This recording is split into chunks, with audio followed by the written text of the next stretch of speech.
Hello, hello. Oh, there we go.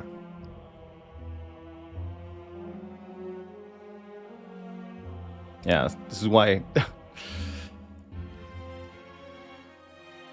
I'm not sure where that fault lay, but somehow we got unselected. I think I have to redo a whole lot of thank yous.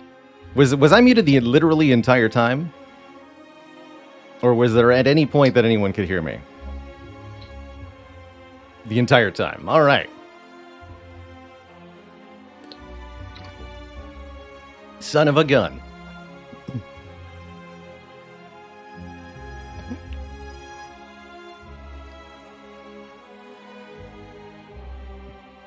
Son of a gun.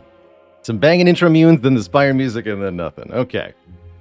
Well, I spent about 3 minutes going through the subs, the sub train at the start of the stream and saying hi to everybody, but nobody heard it, so I will have to do it again from the top. As much as I can get, anyway. Uh-oh.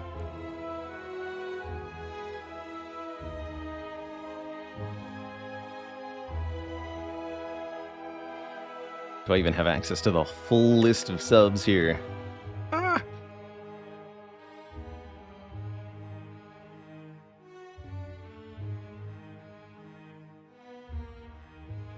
Oh, perfect. There we go. Okay. So, we're back. We're back. It's good to be back, everybody. Hello. Hello, hello. Glad you can hear my buttery smooth voice once more. And what a welcoming party. Such a crazy hype train. Just slew of support from everybody in chat. So one, hello to everybody who's here. Wish I could read all your names individually, but the time for that is past. And two, allow me to thank everybody who's resharing and re-subbing with support. Starting with Cyrus TD, the first of many. Thanks for 26 months. Cyrus said, why can't contractors shoot each other with sealant? Because cockfighting is illegal. Root711, thank you for 20 months, 2 metric years of support. It's good to be back. Avox Silence, thank you for 26 months. And the Tier 2 had a wonderful week off indeed. Fist of Rage, thanks to the Prime sub, and 37 months. Lord Snow, thank you so much for the 9 months, saying welcome back. Choppy, stop it. Thank you so much for the 10 months, that full metric year. Choppy says, what's the difference between a janitor and a motorcycle? The motorcycle has a much louder broom. Broom, broom. Hey, righty. Thank you so much for the Prime sub. And 9 months of support. Flick, thanks for the Prime sub and 30 months, 3 metric years. Epona, 21 with a 41 months. It's happy Baylor time indeed. Alcapanek, thanks for 38 months. It's good to be back. Scuba Squeeb, with a full year. Baylor into building. Thanks for letting me know I was muted there. Martin Scores Easy, thank you so much for the full year as well. Wake of Insanity, thanks for 21 months in the Prime sub. Wolena, thanks for keeping it cozy for 5, and then welcome back. Zonard Stark also letting me know I was down there, 37 months, the Prime sub. OmniCloud, thank you so much for 15 months, getting in there. Mr. DNA, hitting it up with 29 months, thank you. Almost a 3 metric year. Zerakar, Flaughting the Waffles, 5 months of support. Lyca, thanks for 17 since we're at it. Why not? Sergeant Beatstick, thanks for 5 months.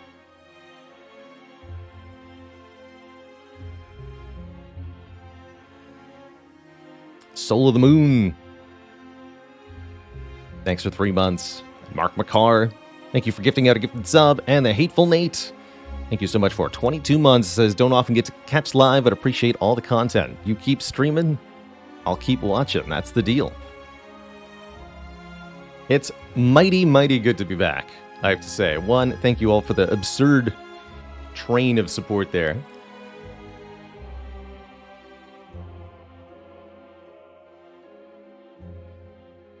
And two, I have definitely missed this place, my cozy home, and the stream that I hold therein to share with all of you the joys of the Spire and other games besides. Planning on looking at some other games this week, speaking of. When we hit September, I'm planning on diving headlong into our year-long Spire challenge with some renewed vigor. I'm gonna change my approach to the Spire a little bit and see how it does for us. But before September arrives, I'd like to spend part of our time together checking out a few new titles, games that we haven't looked at, such as Cult of the Lamb. Looked very, very cute, and I'd like to see what it's about. I've also got a key in my inbox for a fascinating golf roguelite called Cursed to Golf. Took a quick look before the stream today at that title and was sufficiently tickled that I'd like to show that one off on stream as well. We'll also later this week be playing, in lieu of holding a game vote this month, I picked one of our frequently suggested titles, and one that's a follow-up to a previous successful game vote winner, which is the Stanley Parable Ultra Deluxe Edition. I also want to take a look at that. We'll probably be playing that on Saturday of this week, I think would be the perfect time to play it. So let me make it hereby claimed. On Saturday, we'll be playing the Stanley Parable Ultra Deluxe Edition. We did play the original Stanley Parable on stream, as you know, 039, but it's been I think, 10th anniversary sort of re-release, updated version. And we'll see exactly what it is that they added.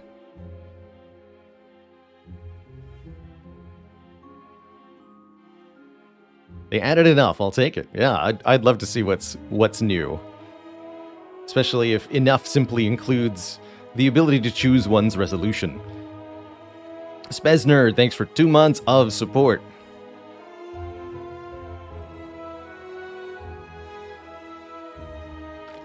Lame Swift, thank you for 2 as well. I think I missed a couple there as well. Rust Adam, thank you for 2 months. The 222.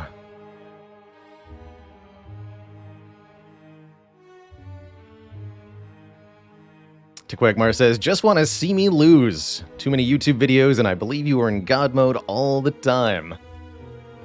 Well, you might get your wish today, but you might not. There's not always a loss every day, but we have enough of them. I'm proud to say that I do win more than, at least this year, we've won more than half of our games on Ascension 20 Hearts, which has been quite the endeavor. Actually way ahead in terms of wins over losses now. I think we've done even better since looking at the data about halfway through. And I'm curious to see if we'll be able to maintain that through September. Where are we in our rotation anyway? We just won with Watcher, so we get to start with Ironclad. That feels right to me. A fresh rotation through. Wonderful. Be doing that shortly.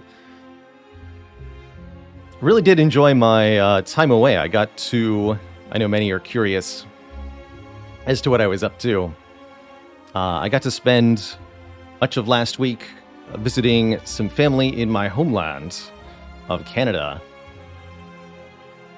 And it was my delight to find some moments during that trip to both read an actual paper copy of a book for the first time in quite a while. And I also had the delight of visiting the Bruce Power Station, located on the shore of Lake Huron in southern Ontario. Bruce is the largest nuclear power plant in North America, and used to be one of the biggest, it still is one of the largest operational nuclear power plants in the world. So it was a true delight to tour their grounds via bus, learn about the inner workings of the facility and the science of the plant, and just in general kind of get a perspective of how it all works. It's a truly remarkable feat of engineering. Did I eat any poutine while I was up there? Yes. Absolutely. had a really delightful tray at a place called the Erie Bell in Kincardine, Ontario.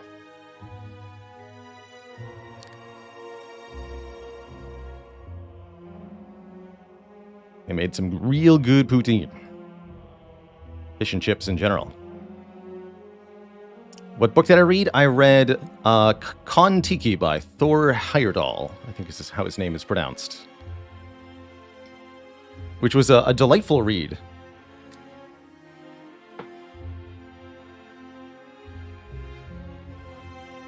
A true account of a man's six-man cruise voyage across the Pacific Ocean in a balsa wood raft with a sail. And absolutely wild read. Don't know that I would find it believable if I didn't know it was true. And I think it's a really cool story about prevailing in the face of being told you're dead wrong. Like he set out to do something. Everybody he encountered, even the ones helping him get started on the task, up front told him that he was going to die if he tried to do what he was doing. And he decided to do it anyway and lived. It's wild. Totally wild. Whatever floats your boat. Without getting waterlogged. How's it going, Raltas? Hey there, Oobla. That's a dang fine amount of waffles. Yeah, lunatic, indeed. I certainly thought he was crazy.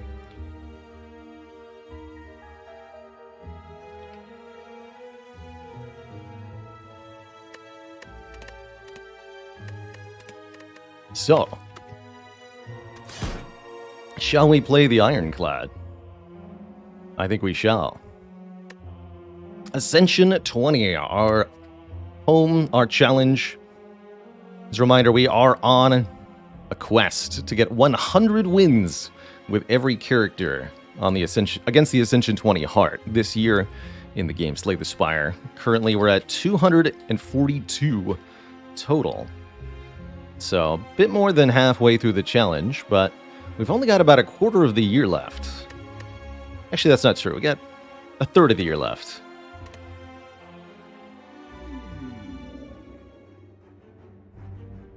And we've got a fun choice before us.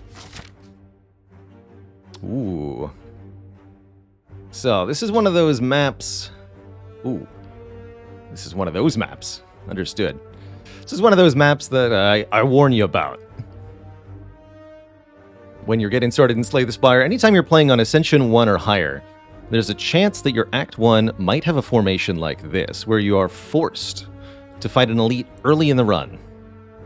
There's no path we can take that doesn't encounter an elite before floor 7 or so.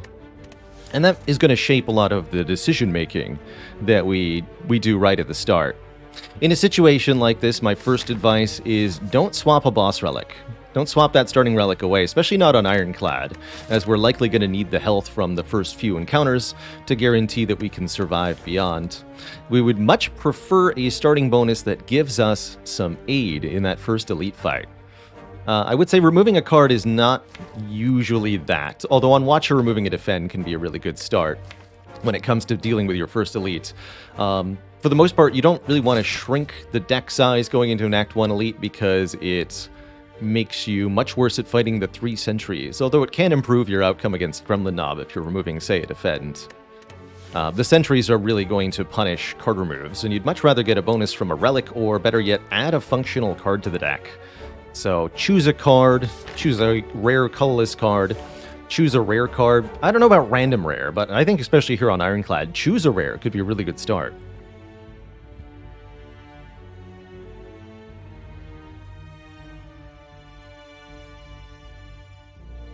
Hey there, free times. It's good to be back. I think choose a rare is quite good for the clad. I also think losing max health is of the penalties that you can have at the start. probably the least deleterious one. So, lose 7 max health for just about anything is usually an appealing option to me. Leofa, thanks so much for 4 months. I'm back. Still dead inside, thanks for 4 months. Zerk Demon Form and Limit Break? Believe it or not, that is a situation where I'd happily take the Berserk. Let's see what our choices are here. Corruption, Fiendfire, or Immolate? Well, that's a much more conventionally strong set of Ironclad cards, but perhaps no less difficult a choice to choose between. All 3 of these have real potential here.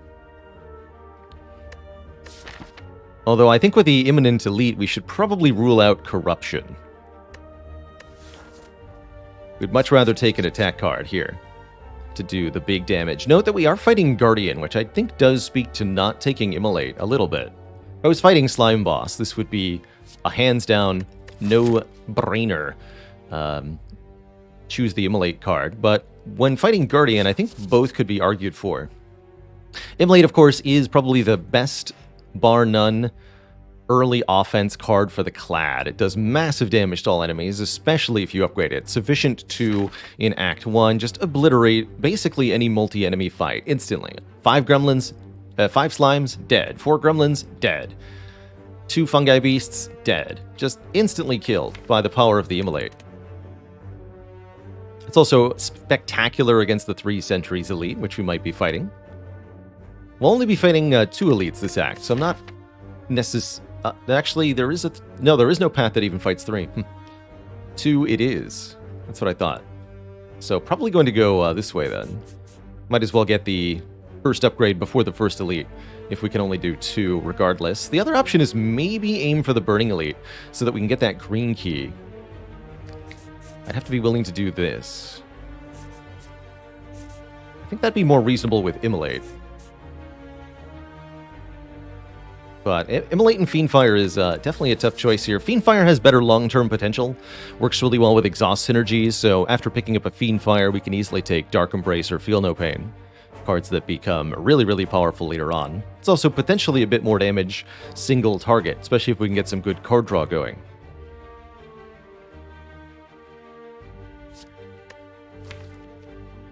I do like me a Fiendfire, but I have to feel like Immolate's gotta be the better short-term payoff here.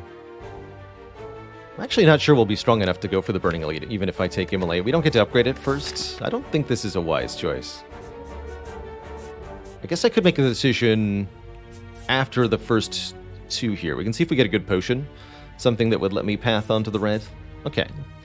We'll mark it as such. Our usual notation here, green being the intended path that I may want to take through the act, red being a path that I may opt into for additional reward and additional challenge if and only if I get sufficiently good rewards.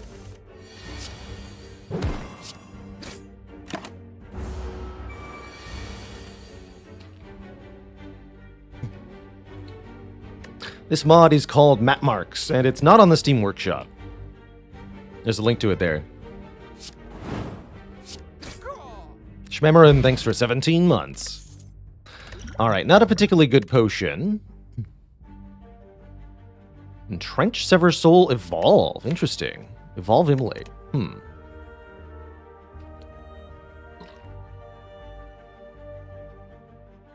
I'm not completely opposed to Sever Soul, actually. Does decent damage, especially upgraded. I know it's less than Carnage, but don't discount it. It can do the job just fine sometimes. But Evolve would be more incentivized with a different Act 1 boss, but I still like its potential here. Its ability to let us pick stuff like Power Through. And does have short-term use against the 3 Centuries enemy. Yeah, exactly. Sever Soul also lets us get rid of burns, which is not that important currently, but could matter later. Centenier says, do I ever think of a coward path that I would swap to if we get below expected outcome? That is something that I like to have available, so I haven't marked it here, but our green path will go this way, and if for any reason we're not able to beat this elite, then we could take a different path. I do like to think of such an option as I'm considering my... Let's try it, by the way. As I'm considering my choices. But it's not something I'll usually plan around too much.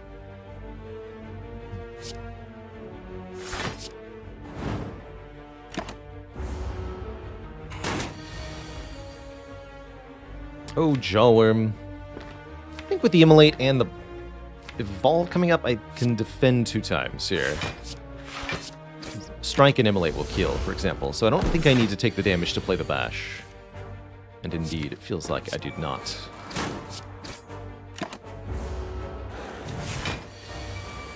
Perfect. Ooh. Here's some fun options. Anger, a self-duplicating 0-cost attack, I think is a very good early pickup for the Clad. Pairs really nicely with high-cost attacks, such as Immolate, just because you can play it for free alongside the high-cost card. Also self-duplicates, which can be a good thing, giving you additional copies of a free attack to work with. Especially if you have a way to get lots of card draw into your deck. Anger can be really nice. Definitely a little awkward into Guardian here. One might consider Iron Wave as a option that is, 1, pretty good with his Dexterity Potion, and 2, a bit more broadly useful against the Guardian. McDart says, is Seeing Red ever a good card choice? I've never seen it picked, but I also don't think it's useful. It absolutely can be. Seeing Red is trading card draw for energy. And if you've got an abundance of card draw, then Seeing Red is really a good deal. The easiest and simplest scenario where this card is excellent is if you have Dead Branch. Dead Branch replaces this card when you play it with a random new card. So Seeing Red is just free energy, basically, if you have Dead Branch. And an excellent, excellent pickup in that situation. It's also pretty broadly good with any exhaust synergy powers, Dark Embrace and Feel No Pain. It can be really good if you have access to an X-Cost card. On Ironclad, that must mean Whirlwind. So if you compare it with Whirlwind, it can be a really good way to get a bunch of bonus damage there. Or if you just have a very high-cost deck in general and a surplus of draws, then it can be quite nice. That upgrade making it 2 energy isn't to be slept on either. Another reason you might want to take Seeing Red, if it comes with a free upgrade. 0 cost, gain 2 energy, very good deal. Even if you can only use it 1 time. But this is not a situation where Seeing Red is particularly helpful, I don't think. Don't like it too much added to the Ironclad's starter deck. So, looking like I'm going to take the green path here. I don't see a whole lot of pressure to take red. I think I would much rather broadly have an Anger. I could see us taking an Iron Wave following the Anger.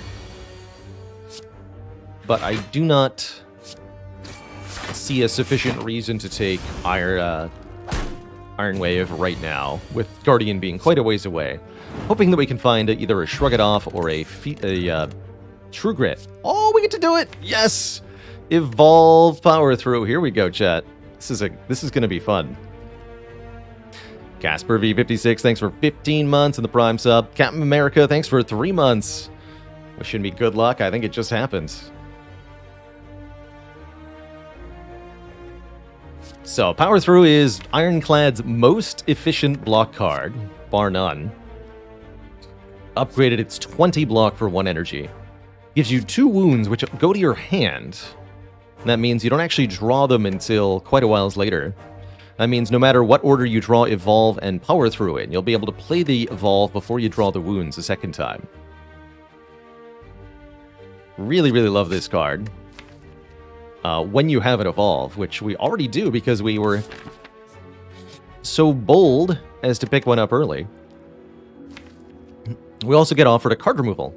And I've said it before, I think I'll repeat it here. If you have an Anger in your deck, just remove every strike you have, as the Anger is a self-duplicating strike. Traps, thanks for 27 months. It's good to be back.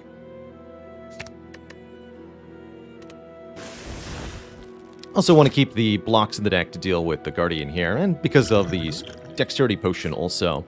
Not really worried about a Gremlin Knob. We'll have an Immolate Plus.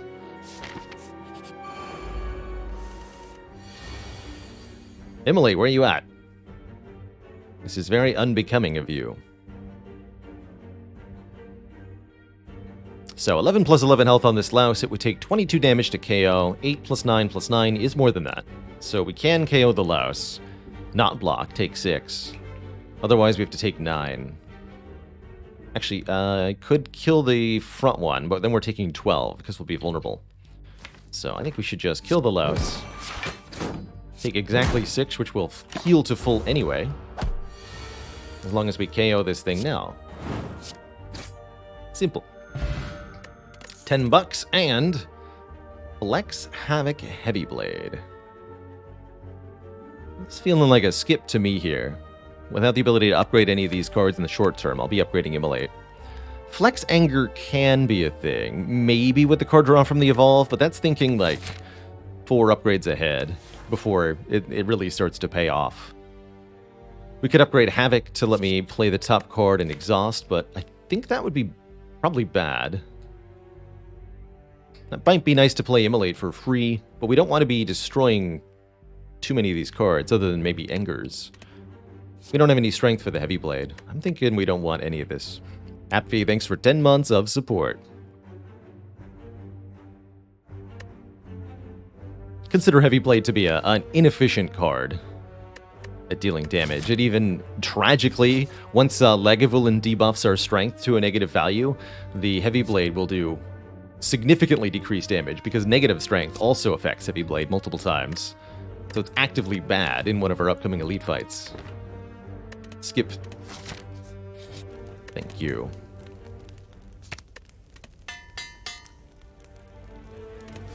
That goes down to 8 damage and then down to 2.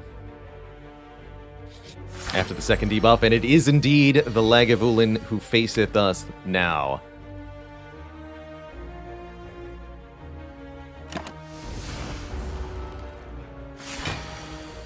Didn't know that about Heavy Blade. Did you know that... Oof, missed the power through. Did you know that Limit Break also work... Oh no!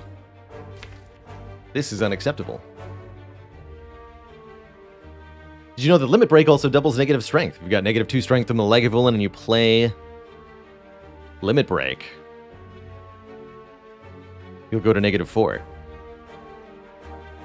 Highest I've ever gotten a Searing Blow to. We were able to make an infinite loop of armaments and Searing Blow one time. So you don't get to keep those upgrades permanently, but for the duration of one combat, we made a Searing Blow plus 100. If you mean permanent upgrades, I think 18 is my best.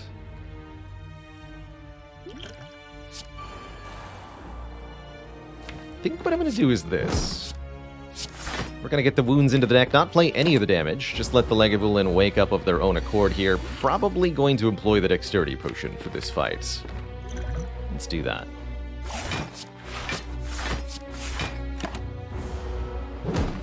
Now, gotta make sure we're doing decent damage here. Hey.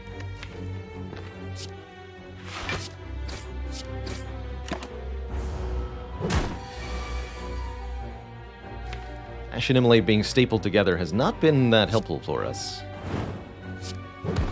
Good news is our strength can go to a very large negative value. We could still easily kill because the base damage of Immolate is so high. At least we didn't miss the second wind draw. Or the power through draw, excuse me.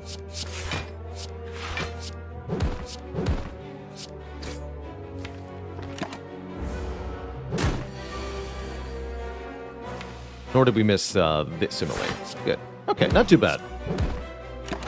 I think with better draws, we maybe could have taken, well, substantially less damage, but not that substantially less.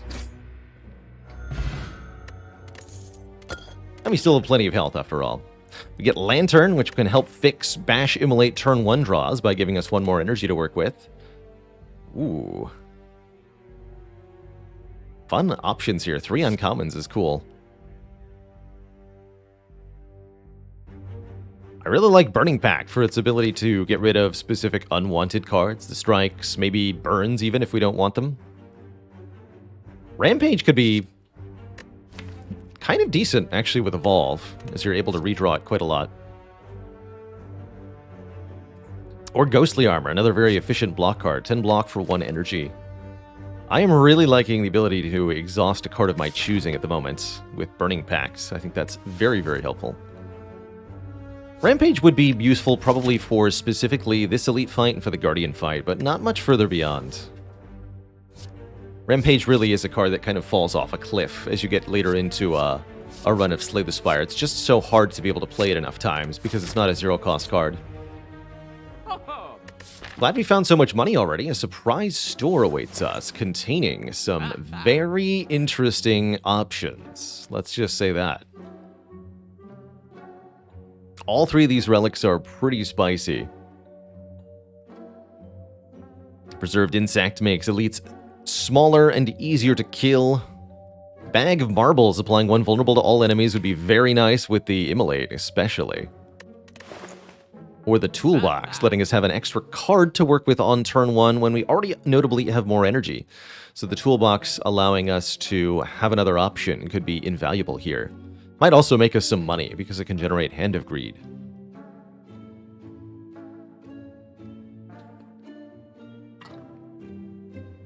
Bandy Raster, thanks for 10 months of support.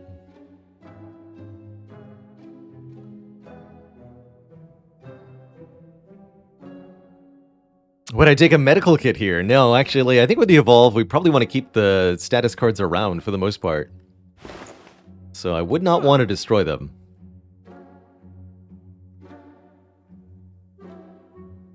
Such a funny, very, very common mix-up, the Toolbox and the medical kit. Got such similar appearances. I'm having a hard time not taking Bag of Marbles, though, quite frankly. That turn 1 vulnerable for free. Pretty dang good.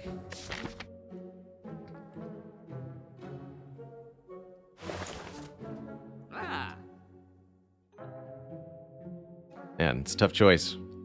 Not to speak, which is to say nothing of the cards, right? Second Evolve could be interesting. Shrug is quite nice. Impervious, of course, always a good card. Although at the cost of nearly an entire relic, it's a little hard to justify. I'm going to go with the bag. Give me some turn 1 Vuln. And let's see how often we crush our foes with that. Get a meal ticket right after the store. It'll heal us at shops. I think that's a little bit amusing to get right then and there, but that's okay. And am I going to upgrade the Evolve right now? Seems like we can do that before the Guardian. Right now I could upgrade Bash, Power Through, Burning Pact, Anger. Actually, Power Through is a really nice upgrade. 5 more block on this. We want help against potential Gremlin Knob. Honestly, we already got it thanks to Attack Potion and Bag of Marbles. I'm not worried here about the Gremlin Knob. Let's upgrade the Power Through. Get that block premium. Let's fight ourselves another elite and get another relic here. It's the 3 Sentries, who shouldn't be much of a problem at all with the Evolve. We did draw our Power Through on essentially the wrong turn, but that's okay. Let's try to get enemies down to 28 health so the Immolate will kill them. Doofgod, thanks for 16 months. And Zuthas, thanks for 35. Almost to that full year. 3 full years, excuse me. 35 months for your bromine.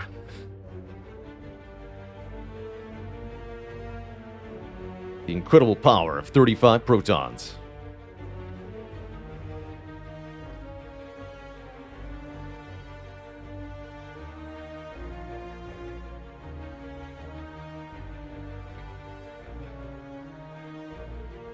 Larky says, does anyone else think Bag of Marbles is a reference to the movie Hook? Useful for throwing enemies off balance. Could be. Many of the relics from this game are references to other works in some way. So it could be. Let's see, 8 plus 9 plus 9. 26, unfortunately. I cannot kill the front sentry with Bash, Anger, Strike. Immolate is guaranteed next turn, so let's just weaken the middle one. So that we can KO them. Anger, Strike would bring it down to 30, so I'd have to play Immolate and Strike to finish. Which would prevent me from playing the Evolve. It's a bit troublesome. The infamous Oryx, thanks for 500 bits. How dare I interrupt a Baylor video you were watching with a live Baylor video? Don't worry. future Baylor will apologize to past Baylor for this interruption. Contemplating maybe using my attack potion here. We're likely to get more potions in the upcoming gauntlet. I don't see a much better opportunity for it than this. I'll do it. Get a Searing Blow, Dropkick. Ooh, Dropkick, actually. Dropkick gives me an energy. Perfect. Simply perfect. So because the Dropkick is 0 cost, it will essentially refund itself. So I should be able to by and large block this turn. I need to get the kill lined up on the front one for next turn, though. Or I can just take the damage. Let's kill the front one.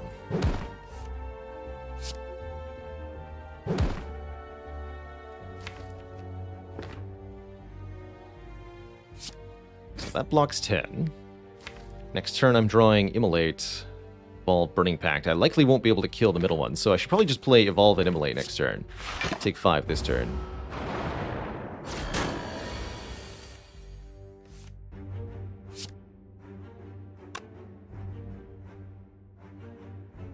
And a dad joke for the crowd. How does the Ironclad like to start his mornings? With a hot Immo Latte.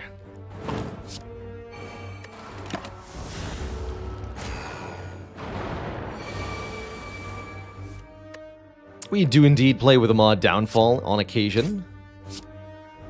Generally speaking, when the sub bar below my face fills up, it's a sort of regular monthly thing, essentially. We bust out mods like Downfall, Slay the Streamer, and just kind of have a day of celebration and wackiness. Oh my goodness. Bag of Preparation, Bag of Marbles, Lantern. Fiendfire returns to us now that we have ways to get more cards into our hand. Oh my, this run is off to a very promising start here. This is going to be a real spicy run, let me tell you. That Fiendfire wants to be upgraded pretty badly, too. Yeah, we just need the... Easy. Your face, sir. We just need... the gambling chip, and we're pretty much set. Sentinel's kind of tempting when we have a Burning Pact with which to exhaust it. We could also technically get rid of it with Fiendfire, but currently we have no way to actually use the energy it would generate. Sentinel could be a balance, part of a balanced breakfast later on by allowing us to synergize better with exhaust stuff. It's a little premature to take, but it's not exactly harmful going into the Guardian. I think we can just pick it up and be okay with it.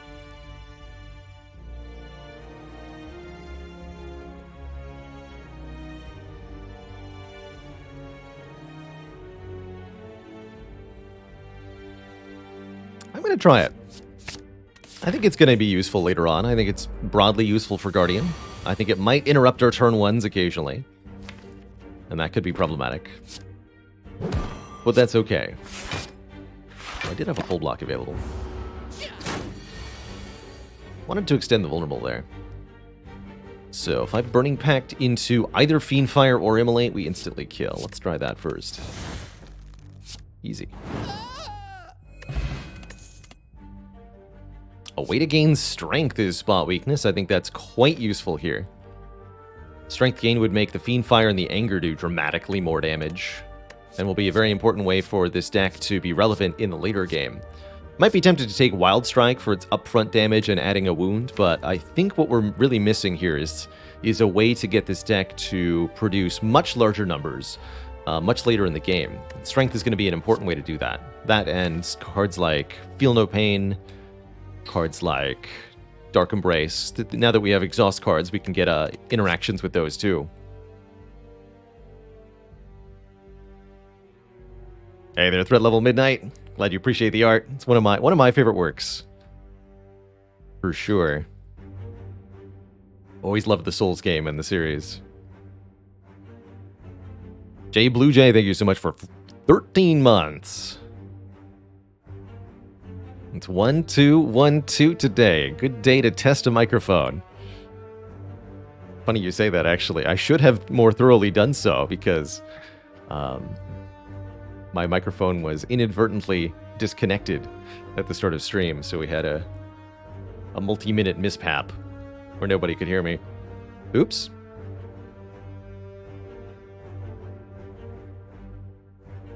Bitwise Bard says, I'm trying to figure this out yesterday and never quite got an answer. If you had Evolve going exhausted to 11 wounds, would it discard the wound that doesn't fit in your hand, shuffle it back, and keep going? No. You once you have the 10 wounds in hand, trying to draw the 11th wound results in your character saying that your hand is full, and you will stop attempting to draw.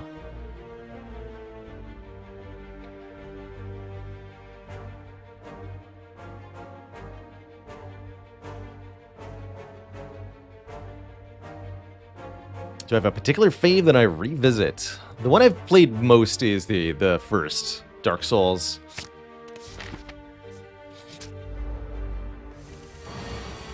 But I've liked basically all of them. Played through the Demon Souls remaster on PS5 as well as Elden Ring on PS5, and I enjoyed the heck out of both of those too. I did play the original Demon Souls back on PlayStation 3 when it first released for that platform. And I thought it was really, really innovative. And it was my great delight to see that that turned into a whole thing.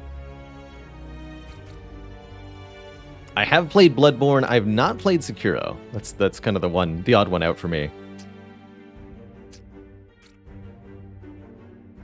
Nerd Game 737, thanks for the Prime sub. Boop.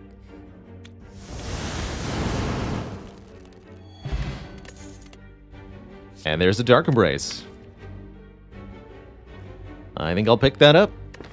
Bloodletting also has a potential good utility here, letting us trade our health for energy. Bloodletting more notable than Seeing Red, both because it provides more energy and because it's reusable.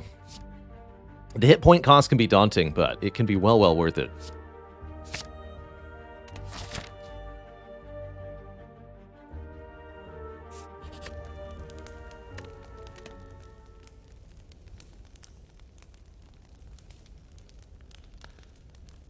Now we have a tough choice before us. We have many good upgrades. The Evolve is very helpful, the Fiendfire is very helpful, the Spot Weakness is very helpful, and the Dark Embrace is also nice for getting in play, although I think we'd less care about Dark Embrace, because 1, we have Sentinel, and 2, we have Lantern.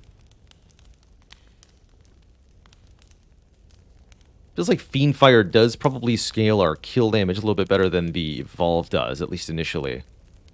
For the Guardian boss fight, I would like to get Evolve upgraded.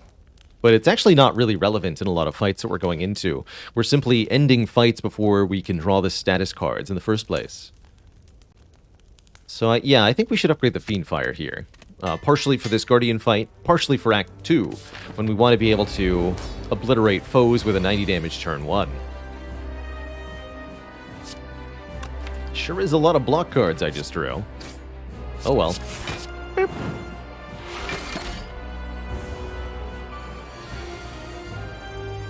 So, we want to purge these basic attack cards more than anything. I can always opt not to play Anger if I want.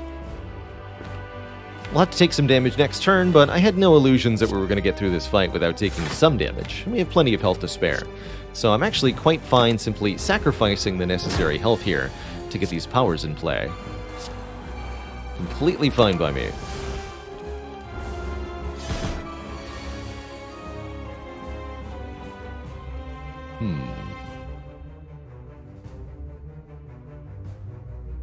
Let's see, 11 plus 13, 13. 26 plus 11 won't be enough to transform Guardian here, so I think we have to take another 10. It's actually getting a little spooky.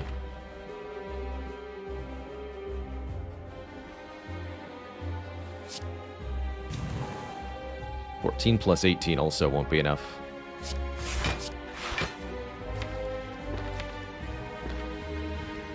I am going to play this Anger now that we have 6 strength.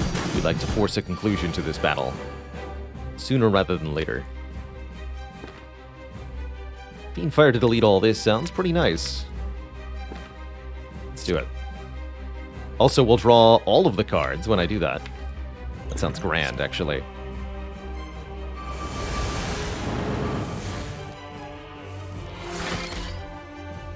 I could even now exhaust Sentinel, which would give me enough energy to play Bash. Let's do that.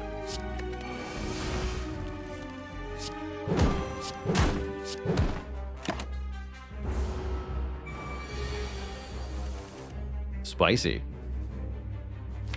You'd love to see it.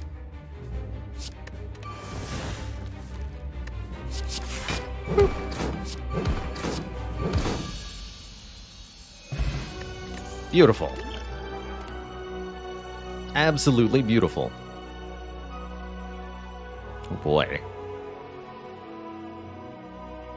Some fun picks here. Given that we have a Fiend Fire, doing damage based on the number of cards in hand, getting more cards in hand via offering seems pretty dang appealing. I think there's a reasonable argument for at least one of the other options, though. Barricade, allowing us to keep block. Very nice with a card like Power Through that can generate so much block at once. I think Berserk would be a bit harder to utilize here. We'd want to upgrade it. And the extra energy might be obviated if we find a relic after this boss that gives us energy per turn. I think we'd much rather have an offering here for its incredible card draw. Although it does cost us health, we do have good sustain thanks to Meal Ticket. We're packing a blood potion, and of course 6 health per combat via Burning Blood. I'll take an offering pretty happily. And given the Meal Ticket and the blood potion, I will also take a coffee dripper pretty happily. Drip, drip, drip goes the coffee.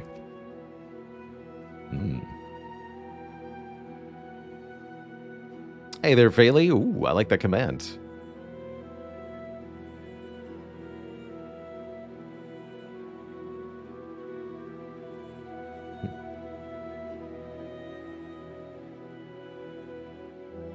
So if we'd swapped, would it be Tiny House? I believe so. If I remember correctly, that is the one that you get for a start if you swap your starter relic, the middle of the 3 presented to you from your Act 1 boss.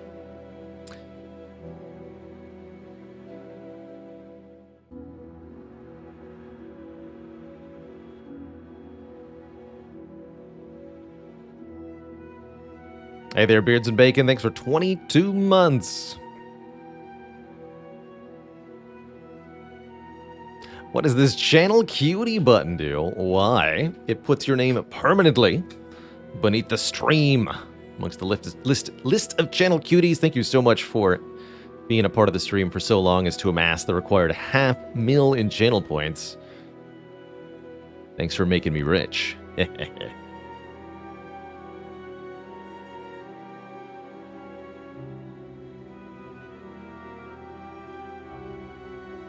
Get you at it right now.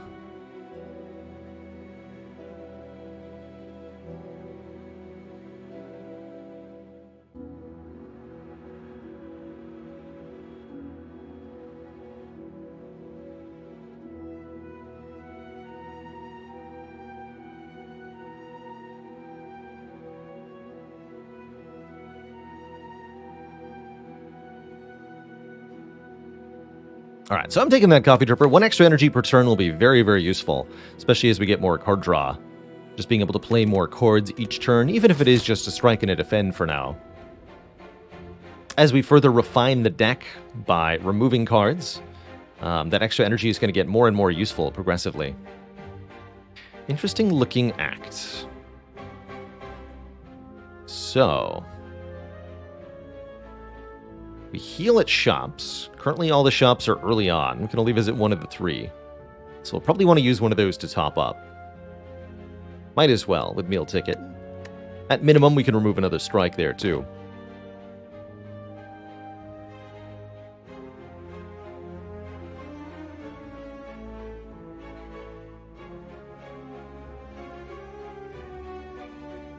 I'm thinking this would be a good act to take down the Burning Elite. This one's positioned so late in the act. And I think especially with our Bag of Preparation, Bag of Marbles, and Lantern, we're not going to face much threat from an Act 2 Elite. My least favorite Sustain Relic, that'd be the Blood Vial. Even though it does have that neat interaction with the Bites event, I don't think this is enough to redeem it in my eyes as something that is more than just a boring trickle of hit points. Vasily Bankoller, thanks for 8 months of support. Keep on keeping on. But I consider taking Ecto if it reduced your gold by a percentage instead of never. I would take it a lot more, for sure. The thing I particularly dislike about Ectoplasm is that because there are other relics that interact with money or give you money, these relics are completely deactivated by the Ectoplasm, and that really hurts. Really, really hurts. We'll start out here, probably. Go to the later shop to time our heal better, and then we'll figure out if we want an event or combat here. Floggy, thanks for 20 months of support. Welcome back. I actually think the Black Blood, the upgrade of 12 hit points per combat, is quite valuable. And if you've got something like a Bloodletting or an Offering, if you've got an Ironclad deck that can generate its own energy, then Black Blood can be a very good boss relic indeed. That said, it's rarely exactly what you wanted. You stinky thieves, draw me some more cards. That's what I like to see. They'll never know what hit them. Let's see, so how many do we need to kill? 19 means only 3 cards required. We can strike this fool twice, and then obliterate his friend. Easy. And that's the power of Offering. We would have easily taken 11 damage that turn if we hadn't had Offering in hand, but we did. Do we want to clash? Nay. Do I want a Body Slam? Body Slam can be a really good late game cleaner for a deck like this. I'm thinking Anger and Spot Weakness is already sufficient, though. That I don't necessarily need to include another long-term plan. Speaking of, our Act Boss is Champ. I'm already in a position to defeat the Champ. Power Through plus Evolve plus Spot Weakness allows us to have all the block that we need and to gain as much strength as we want against the Champ in Phase 1. So I'm really not worried there about our Act Boss. Speaking of the bites, here they are. We can trade away our strikes for bites. Now, it costs us max health, but we'll be able to regain health mid-combat. Of course, it is a lot of max health, 21. And we're down a strike. I'm unsure. I don't think this is particularly good. I think we're going to be able to stay at high health anyway, because we're able to kill enemies with little health loss, and because we have the meal ticket. C Squared, thanks for 6 months. Ricken80, thanks for 46. Almost a 4 heckin' years. And a Renton Lad, thanks for 4 months of support. The sub-port today is absurd.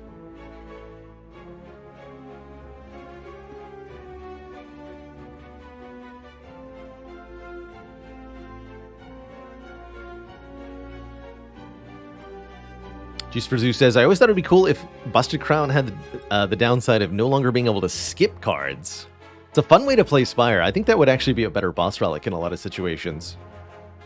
There used to be a custom mode modifier and that you could encounter during the daily that had this effect. You could no longer skip cards. And let's just say it was not popular amongst people who played the daily. It's definitely a restrictive effect that people are annoyed by, kind of in the same vein as, say, Runic Dome. So I could see that problem of making it a boss relic, but I personally would enjoy it a lot. Ooh. It's a lot of money to give up right before a shop. However, I want a relic, so what do you got? The Blue Candle, allowing me to play unplayable curse cards. That has some utility, potentially. Do I avoid the shop now? Just go more events? I don't necessarily think that's helpful. Now, let's take a fight. I'll take the full heal at the shop. We are missing 11 currently. And I can still afford a card removal at that shop. So at minimum, it'll be heal 15, remove 1 strike. That's right, we did a no-skip ladder successfully. I'm still proud of. Defeating the Heart on all Ascensions 1 through 20 without skipping a card from a card reward anywhere along the way. That was a heck of an accomplishment. Well, let's just say I am grateful in this moment for the presence of the heal from the shop. Am I willing to spend a potion here? Probably not.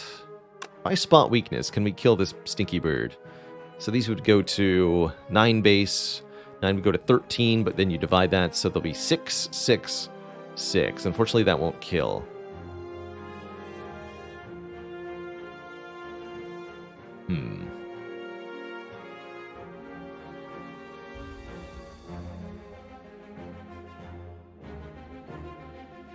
That is a true shame.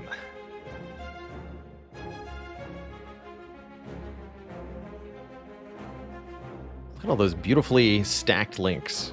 That worked out well.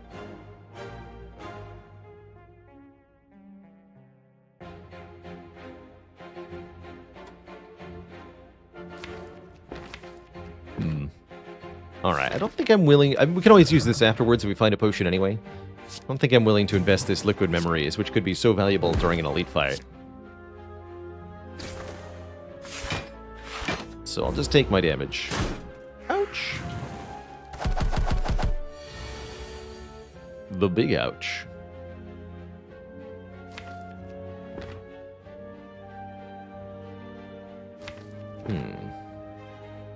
Immolate Strike won't be sufficient here either.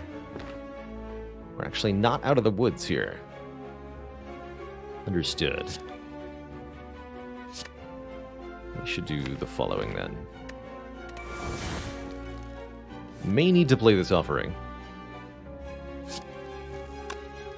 Looks like I do, because I can't play Immolate and Fiendfire otherwise.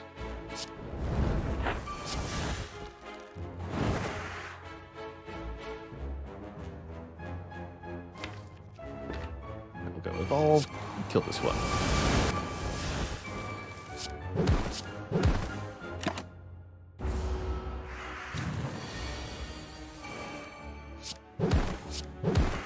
Alright, a little painful there. But again, we are getting a 15 hit point heal. Pummel's actually not too bad with both Spot Weakness and Dark Embrace. I'm thinking a simple increase in our block density here with a Shrug It Off would be quite happy. Let's grab that. Now that we have more energy per turn, we have a lot more use for cards like Shrug. Shrug indeed always feels good. Definitely might have been nice to be able to buy a relic here, but we are low on money. Paying for that blue candle. Smithy219, thanks for 8 months in that Prime sub. Heck yeah.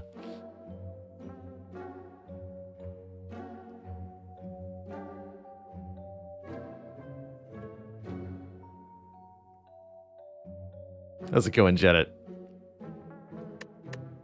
So, 75 gold for a card removal here. Cutting a strike, definitely helpful. What about a True Grit, though? Allowing me to exhaust a targeted card. Very good with Dark Embrace. We'd have to upgrade the True Grit is the problem, and fires are a little bit short in supply this act. I think I'd rather just get rid of a strike here. Unfortunately, we're a little bit short of True Grit, which I would be really happy to have in addition, but maybe we'll find one from a card reward, or some such. Alright, we want maximum chance of either Immolate or Fiendfire. Let's go Dark Embrace and Offering. We do get the Fiendfire. Guess what? The Fiendfire draws the Immolate. That's how it works, fools.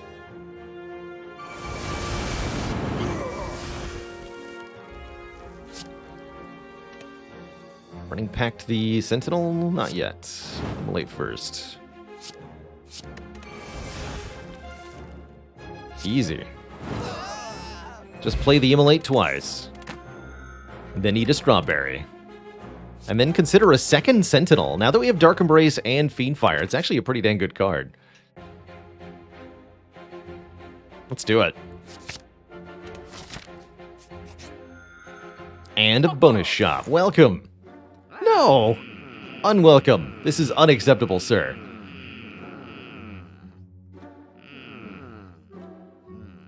Well, I guess thanks for the heal, or whatever. There is a Whirlwind to consider. Whirlwind's actually pretty spicy here.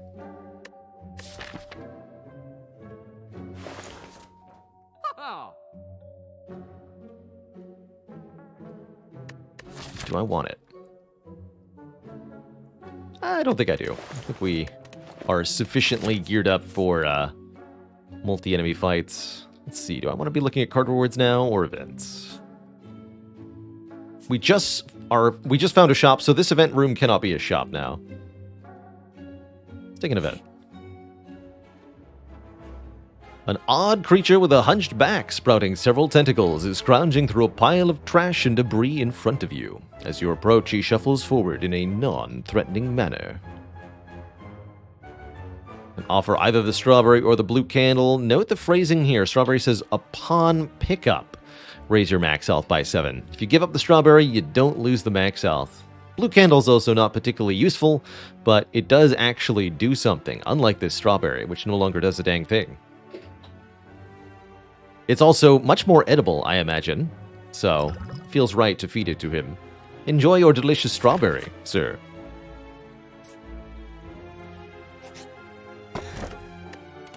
And Orichalcum providing guaranteed block. I actually do like Orichalcum in general, especially on Ironclad. But this is a reasonable time to take the Sapphire Key. I'll pick it up. Even if it's only useful a few times, I'm sure Orichalcum will do something at some point during this run. Almost a guarantee. One vulnerable, lower the health on the other. Let's get them both kind of in immolate range here.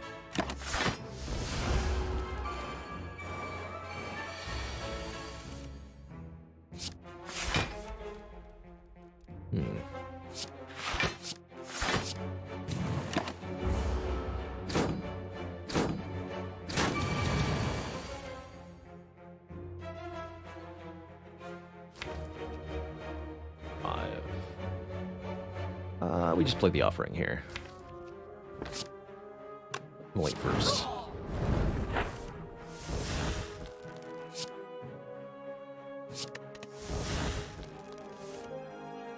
Fair enough.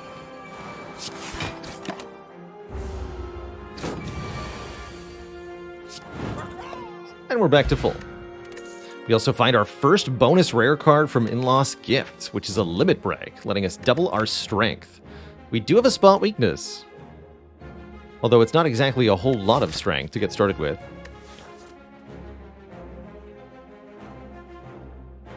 Ubla says, you ever skip In-Lost Gift? That is, deliberately turn it down even if it costs you nothing to get. And I think the answer is yes. There are some situations where you'd want to do that. One situation is if you're looking for a specific card, like you've got an infinite or near infinite, but you need 1 or 2 specific answers that aren't rares. So maybe you're trying to do something with silent discard. You don't need a tools of the trade. You need a reflex or a tactician.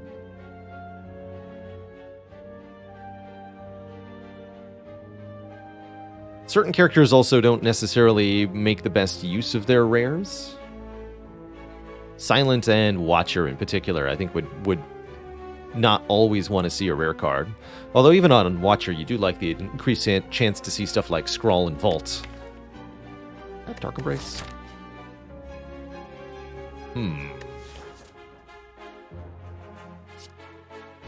Let's do it. Might be too many gimmicks, but let's do it. And an attack potion going into Act 2 Burning Elite. I think with the Liquid Memories, we're good enough here. Let's take one more event here. It's sadly not Colosseum. I could have known that. But it matters not. Get him.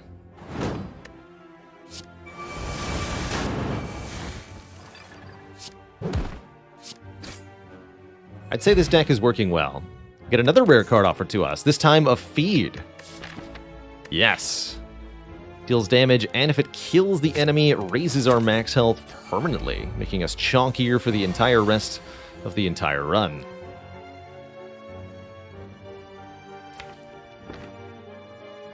Sometimes that's a good thing, sometimes we're not going to care, and we're going to want to kill on turn 1. For example, here, what do? By simply Fiend Fire, we deal 6 times 15 and it dies. By Dark Embrace and then Fiend Fire, I'll deal 75 damage, leave it at 4, but give it an absolute ton of block, and draw a bunch of cards. It's not even necessarily a helpful thing to do.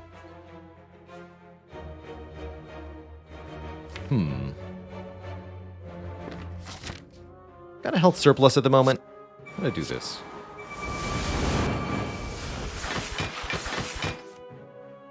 Okay, and it's actually better to let Orichalcum block now. I'm okay with that too.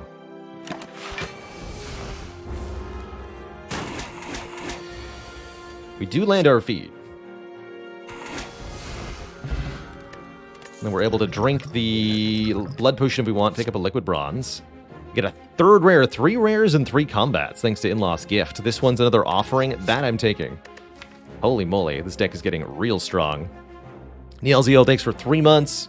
You are so welcome for the positive vibes every day. That's what I'm here for.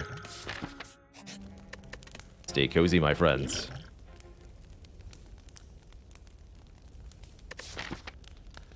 I think I can just upgrade the feed. I'm gonna do it. We are strong. Very, very strong.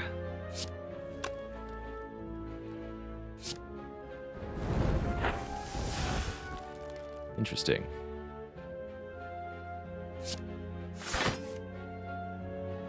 No statuses in the draw pile currently, so let's just Burning Pact the Sentinel. Wow, that's quite a draw.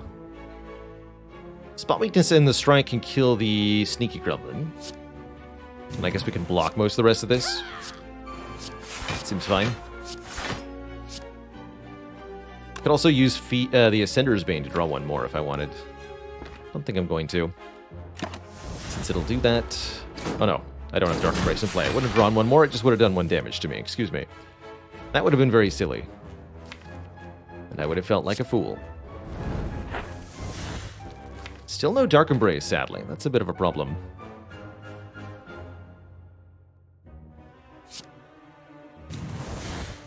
Orichalcum will block the Angry Gremlin here.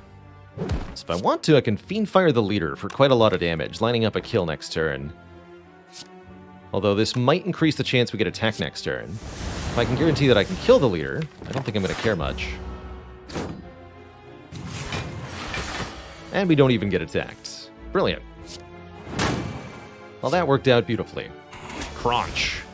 Delicious. Soroswall says, why not kill the little gremlin with feed? That's because feed does not work on minion enemies.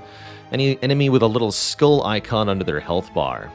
Note the key's use of the fatal keyword, which specifies whenever this card kills a non-minion enemy. So feeding on a gremlin is unfortunately empty calories. You'll just be hungry 30 minutes later, and you won't have any more max health.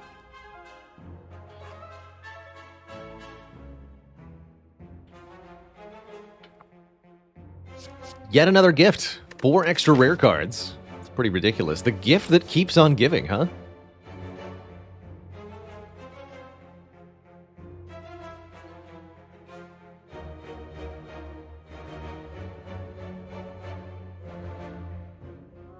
Do we take a Berserk? I don't think we do. Do take our Emerald Key. We do upgrade. Contemplating Dark Embrace upgrade now, so we can get more energy and draw. We could also directly upgrade one of our offerings for more draw when we play it. Or the Burning Pact, so that that can renewably draw more cards. I don't think we're at the point where the Evolve is helping that much anymore. But it's still nice for its interaction with the Power Through, and does eventually want an upgrade. Please Welcome says, if you don't grab the key there, will you get another Spicy Elite later? Yes, you can even fight 3 Spicy Elites in one run, if you so desire, by deliberately leaving the key on the ground.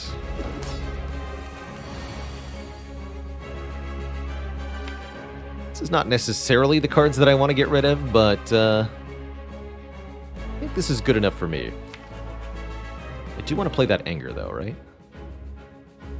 Yes, we must keep Anger around. Alright, delete all the rest of this nonsense. Getting rid of 3 defends at once here is helpful. We'll have to take some damage to Champ up front, but it's going to put us in a better position long term.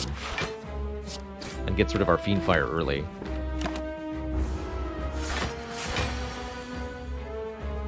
We can just play Spot Weakness over and over again, as needed.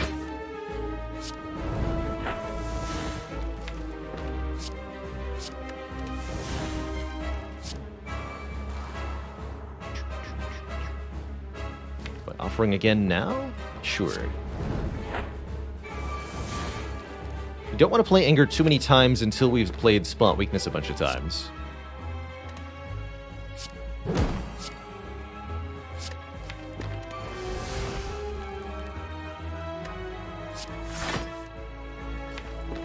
Which we have currently failed to do.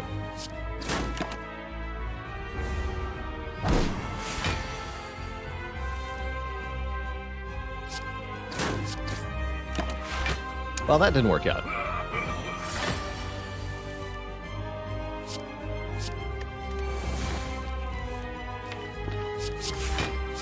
Keep the vulnerable up.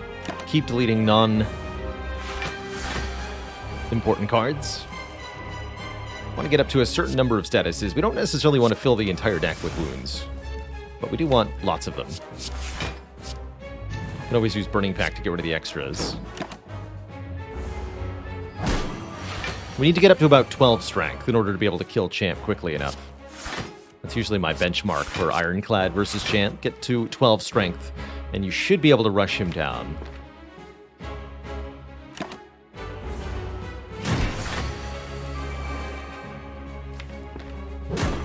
Fortunately, the draws have not been very cooperative.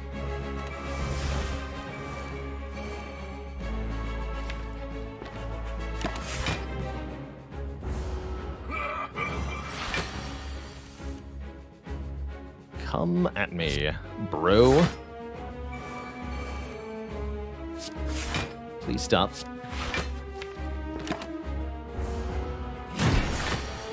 Alright, that'll line up. Thank goodness. Here, we'll start getting rid of wounds now. Kind of at saturation point here.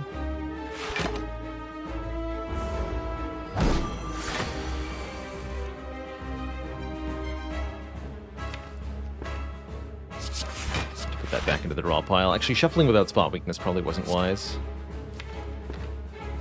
I'm gonna have to go soon. Actually, shuffling without Spot Weakness was wise. Fool.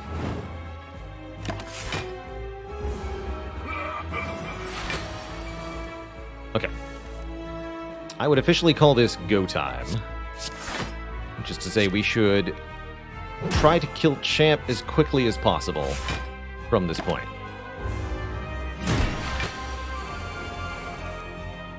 Thank you, Spot Weakness.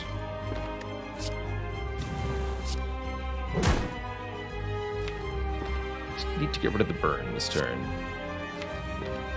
Ooh, we're in a bit of a pickle here, right? 19 plus 8 is 27 exactly? I'd say that's mildly concerning.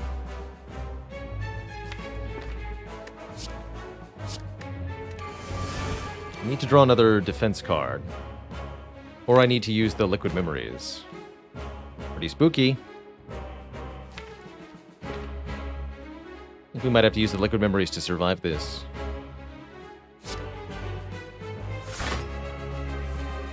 Oh, we don't. Good. 226. Still not below half. Don't think we're getting attacked next turn.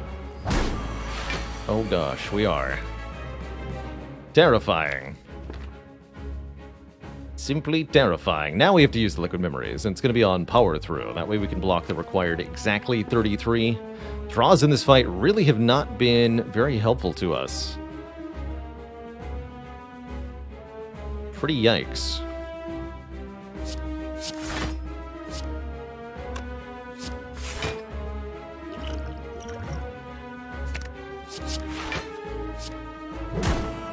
Now he's below half, so we won't get attacked next turn. We have a bit of a buffer here. Yeah, Champ basically just outplayed us. Terrifying indeed. But will we outplay him?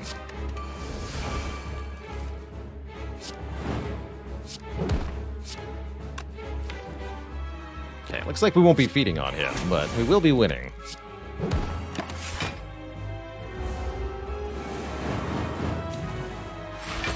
Definitely a much closer fight than I expected. Oh yeah, we only barely drew enough damage to kill him too. That was really close. Terrifying. Get out of here, sir. I bid you good day.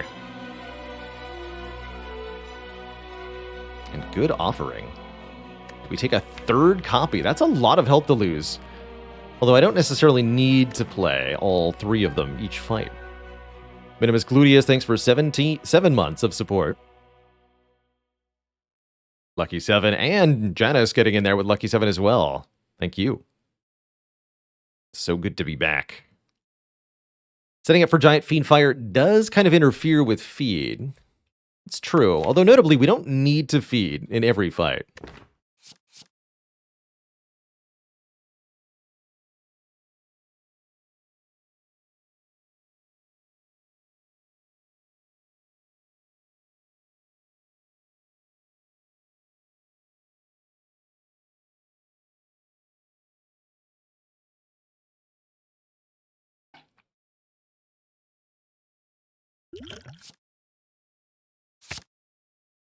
And I do believe I owe Anna's Bana in chat a dad joke.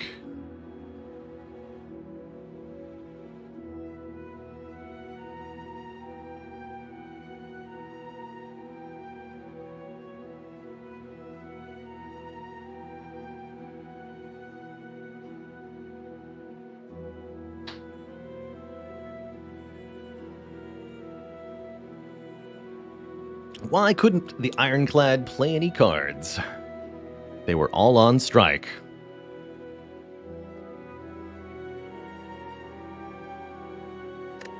But could he drink any potions?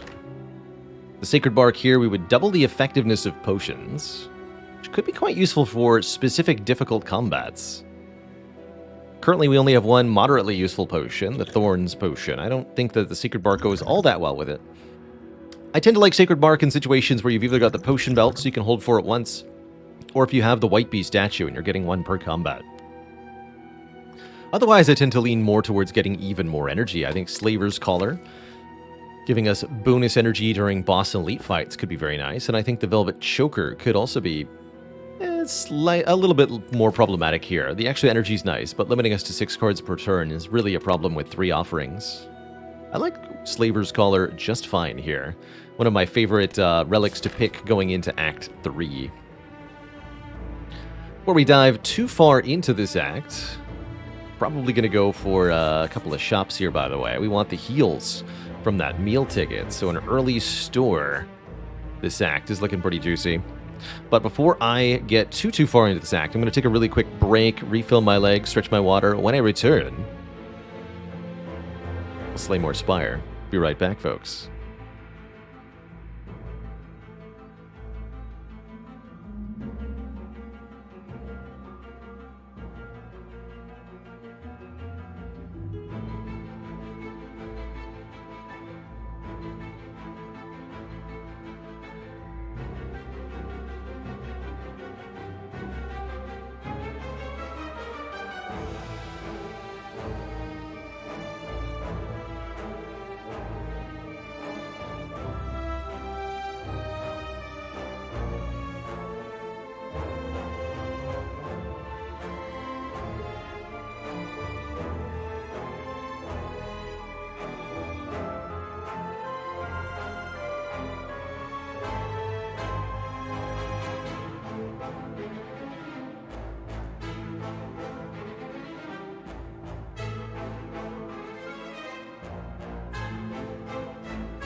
Alrighty, folks, we are back. Thank you for the patience.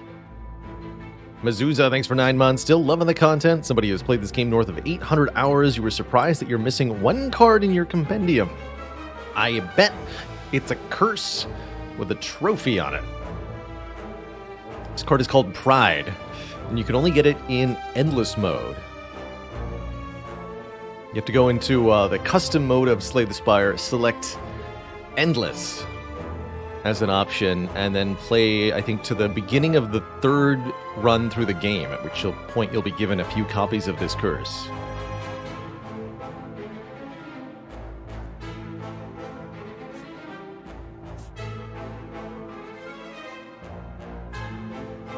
This is definitely the path I want to go to. We're missing so much of our health, it seems almost required that we top up quickly, which could mean yet another strike removal opportunity as well. Mazuza, thanks for the 10 gifted subs. Sounds like that was a correct guess. It's twin. Nope, it was twin strike. Yeah. Correct. Thank you. Thank you.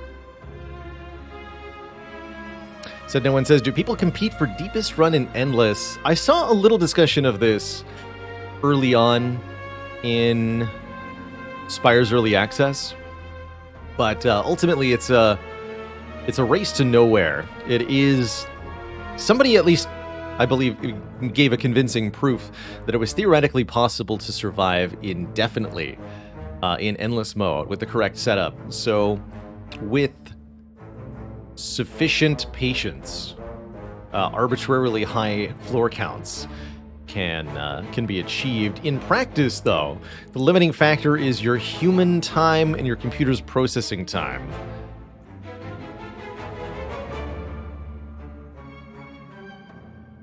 And so trying to use as much of that as possible in an attempt to get the highest score is kind of a losing proposition as well.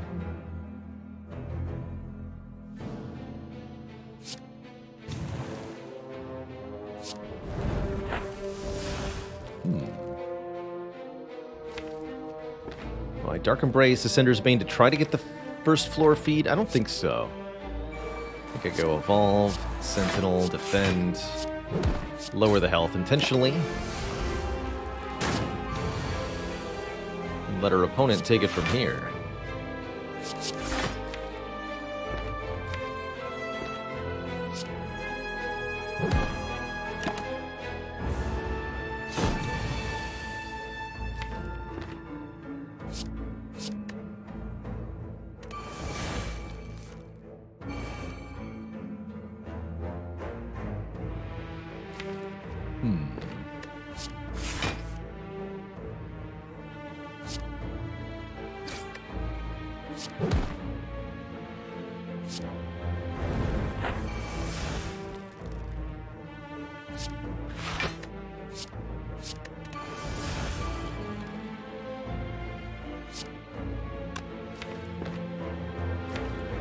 Let's go spot weakness, defend, defend. Take 2 more, we get to feed next turn.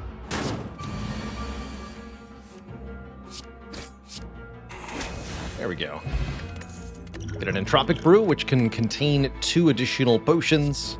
I like a Headbutt here to let us put an important card, namely the Feed, back on top of the deck. Can help us line that up a little bit better. It's also nice with Anger, with Burning Pact, and with a few other things. Good deck manipulation, generally speaking. Extraterrestrian, thanks for 5 months, almost a half year of support. Very much love. Ori with In-Law's Gift. Could be quite a few rare cards.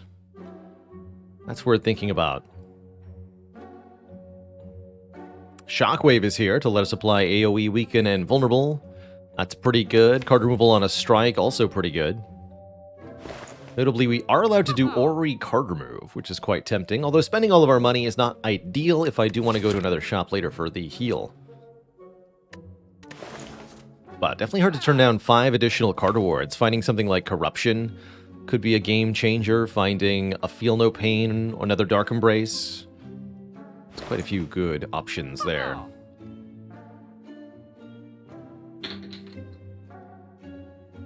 Let's do it. Entrench Plus. Another copy of Limit Break. Did I really get nothing from the gift there? Upgraded Body Slam. Upgraded uppercut. So many upgraded headbutts. Well, I can't say that was an ideal set of findings, quite frankly. Though I might take another limit break. With only spot weakness for strength, that seems unwise, currently. Entrench looks promising, though. I'm going to take Entrench, just in case we find a barricade later, which is somewhat likely with the in-law's gift. We'll take the upgraded uppercut. Could have considered fire breathing there. But we're really not drawing that many status cards. And I'll take one more shrug instead of that upgraded body slam.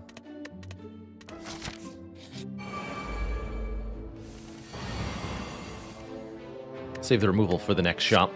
Can only afford it at one of the two anyway.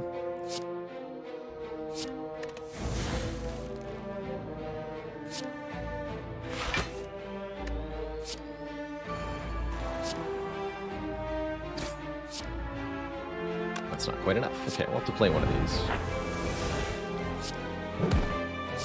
Delicious. Bash you, play the power through. Why not?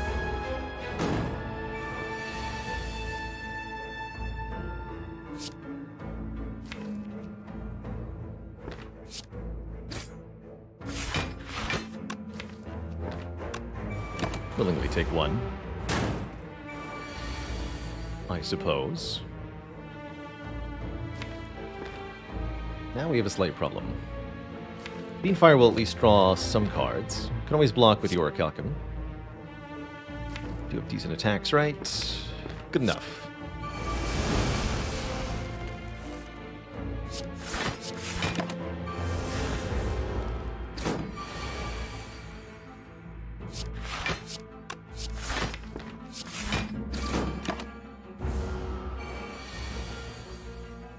This has gotten a little awkward, but well within what we can manage.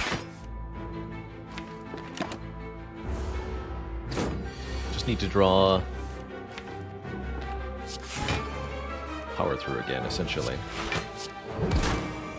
Or keep chipping away.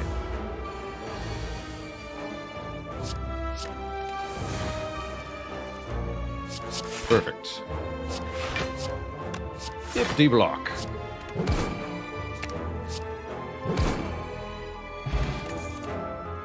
There's our second Dark Embrace. I think we do want two of them, so that we can get 2 per exhausted card. That should be plenty of card draw. All the more reason to take a... I'll fight these nerds. All the more reason to take a Corruption if we see one as well. Am I going to upgrade Evolve? Maybe. I think so.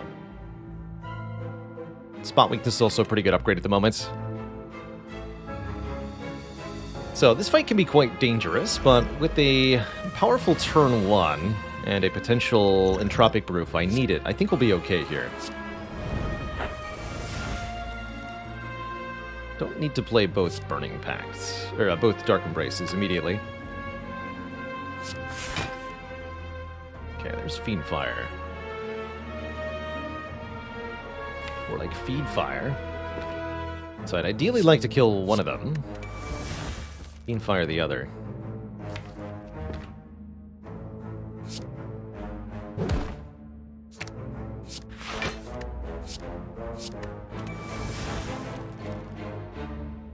Doesn't seem like that's going to happen this turn.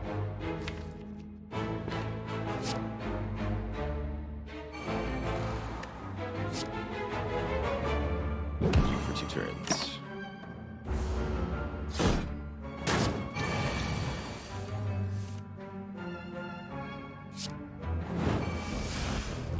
Much better. Thank you, Blue Candle. Finally paying off.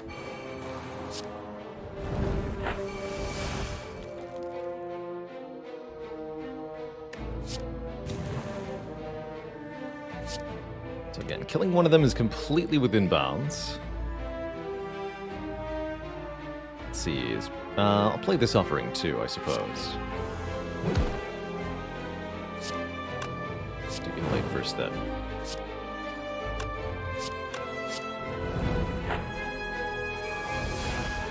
Perfect. Okay, kill you with Fiendfire. Draw a million cards. Maybe wanted to play... That didn't matter. Good. Alright, that worked out well. Now we have an Incense Burner, giving us intangibility every 6 turns. Another chance at Body Slam.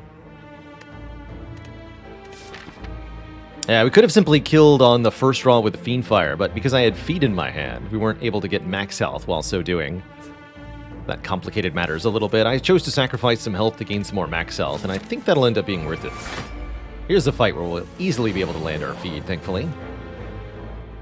Do I even need to play this offering? Currently, I don't believe that I do.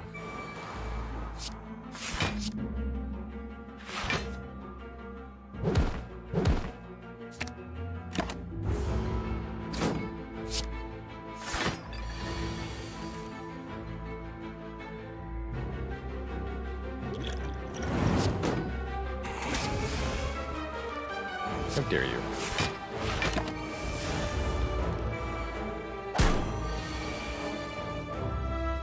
How dare you?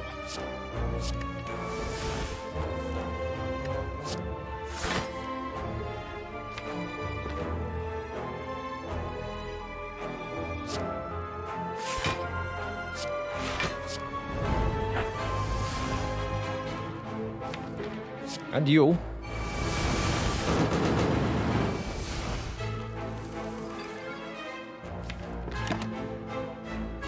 Beautiful. Incense on 4 sure would be nice for defeating a powerful elite.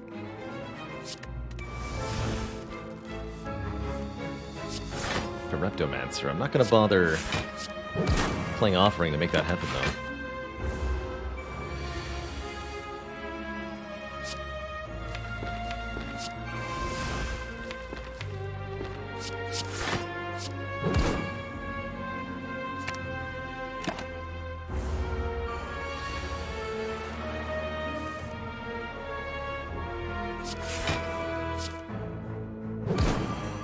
So let's try to set the Incense Burner to an appropriate value.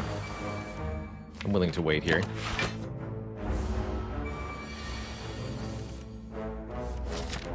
If I want to fight this elite, then I want the Incense Burner on 4. To protect me from turn 2 against Nemesis, or turn 2 against Reptomancer.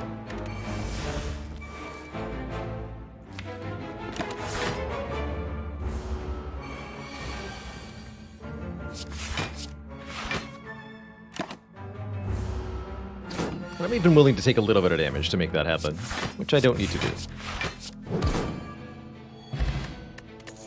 Fear Potion, offered a Thunderclap plus, no thanks. Uppercut plus will be sufficient. That and the Bag of Marbles. Okay, let's take an elite over a rest site here. Grab another relic, get some more money. It is Reptomancer, good. So that means I could simply avoid dealing with the daggers this turn, since they will suicide themselves next turn.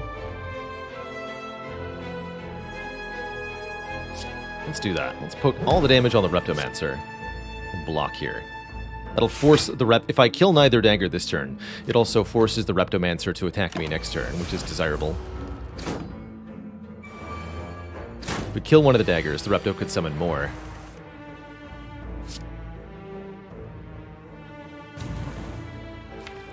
This is a great time to get second Dark Embrace in play.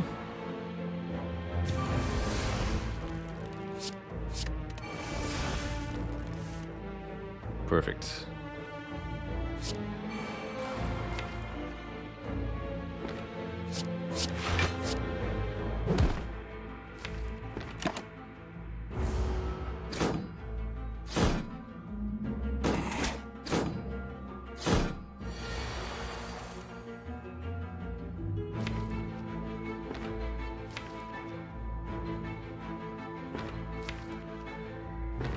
So give me back...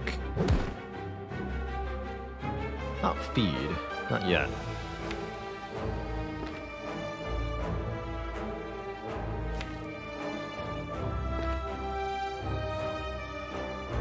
Back Burning Pact.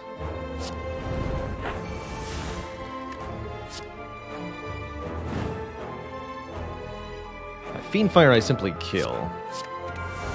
Prefer not to do that yet. Want to eat her. Delicious.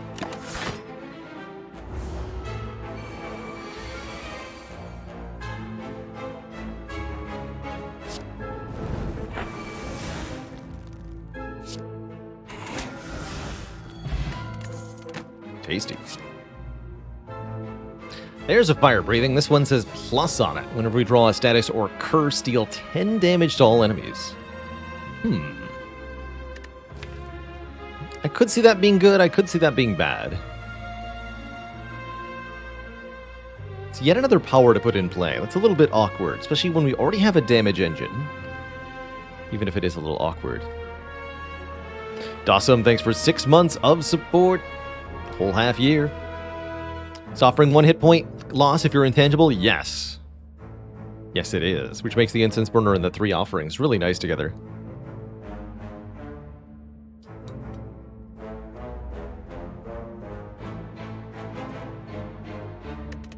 That's once per status card drawn. So if you draw 5 statuses, you deal 50 damage. Luigi Head, thanks for 4 months. I'm going to skip all these. I'll take the strength pot over the flex pot, though, particularly because we have a limit break. This should be another easy feed.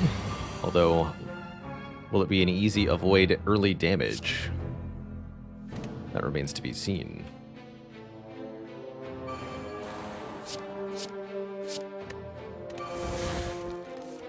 Yes. Yes, it will be. Good. So Immolate will deal 42? 45 with the strength potion. 42 plus 18. 60. That'll be a clean kill. It's also strike, dealing 13. 42 plus 13, that also kills 1. So I can easily kill 2 of them here. And then only take 6. That seems good.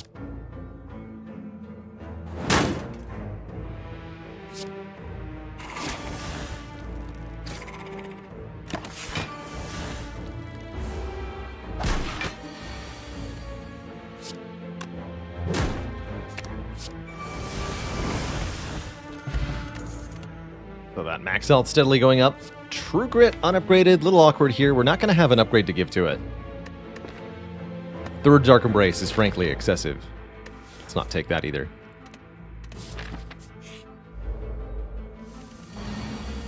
Didn't particularly want a Carnage.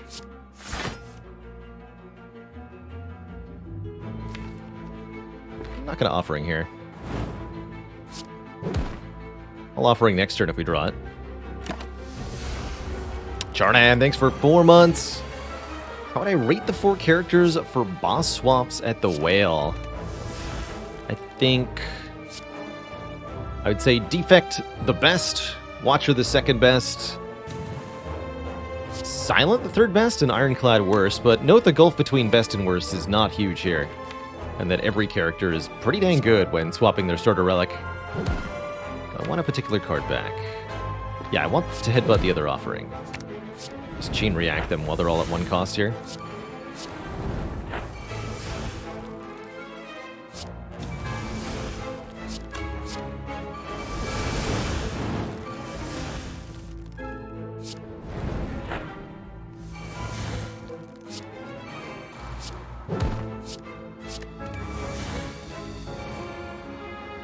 What a turn.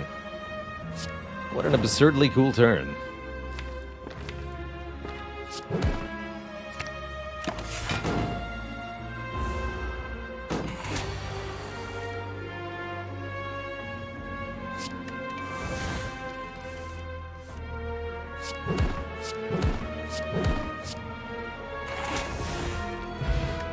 Tasty. Armaments Plus lets us upgrade all cards in hand. That would be kind of huge with the offerings. Potentially powerful with Limit Break or Spot Weakness. Great with the Sentinels. I love it. We have so many card draw. So much card draw, which makes Armaments better already. And the fact that it's got a free upgrade is great. Criminal Peas, thanks for 28 months.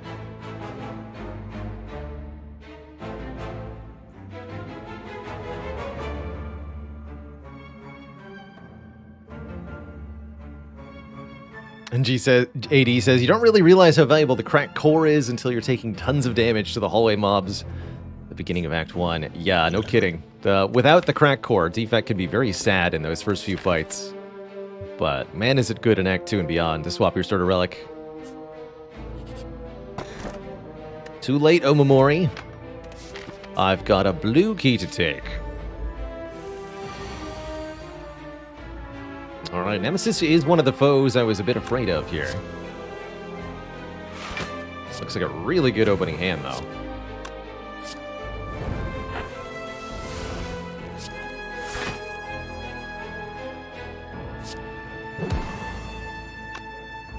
Definitely want to play Evolve. I can play 2 strikes and a block card.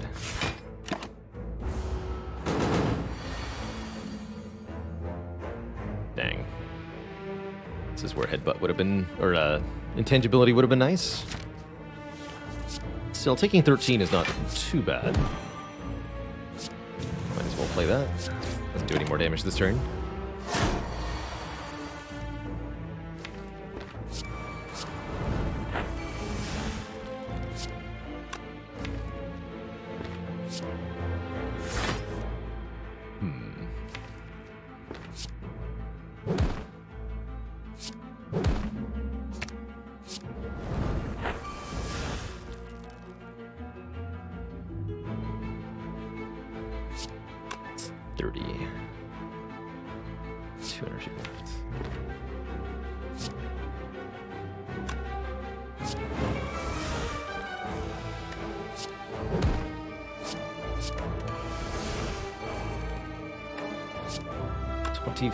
Plus 30, not quite enough.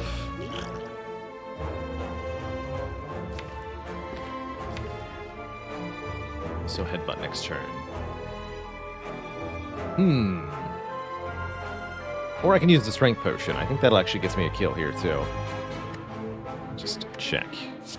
Be 18, 27 plus 33. That's 60, yeah? Okay. I'll do that.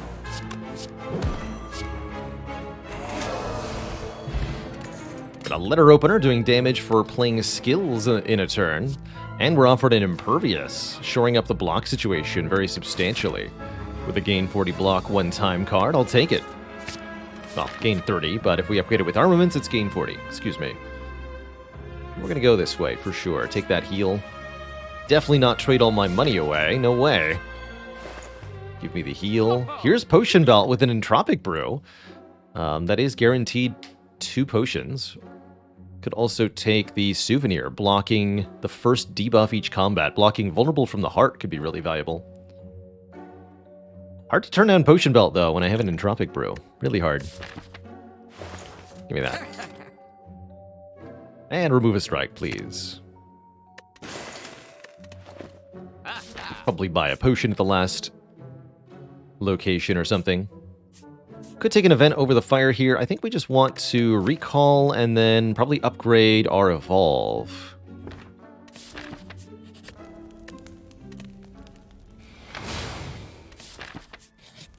Might seem like we're at low health, but I think 55 is going to be quite plenty. And again, we have the Incense Burner on the correct number here.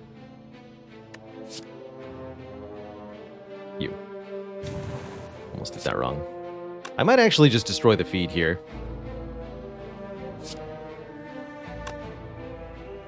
To Fiendfire Repto for a bunch. I think I'll do that.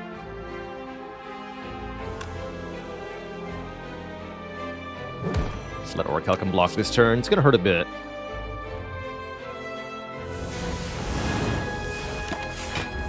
Not too much, though. Haven't I seen this lady before? You sure have, kid. She's mean.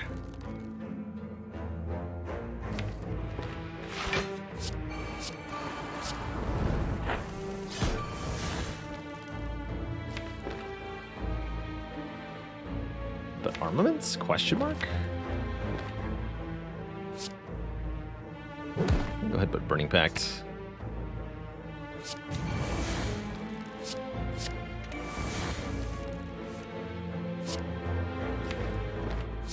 It was Headbutt Feed, actually.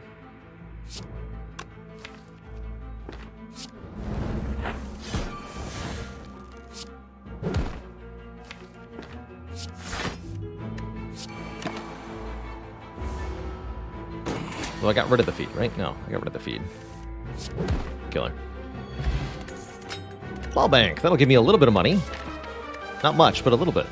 And here's Exhume, letting us get a card back from the exhaust pile. Many, many good uses for that. Exhume the feed, exhume the impervious, exhume the fiend fire, you name it. We can do it. And yeah, let's upgrade that evolve, finally. Kakumbo, thanks for 8 months of support. Here's to a lovely semester together. But can I beat the Awaken one? That is the challenging question to answer here. Awaken one's going to gain power as we play powers. And there's quite a few of those in the deck. 2 Dark Embraces and an Evolve. Actually, only 3. That's not too bad. That's not too bad at all. I may wish to employ the aid of the skill potion this turn, though. We're definitely not as healthy as you'd like us to be.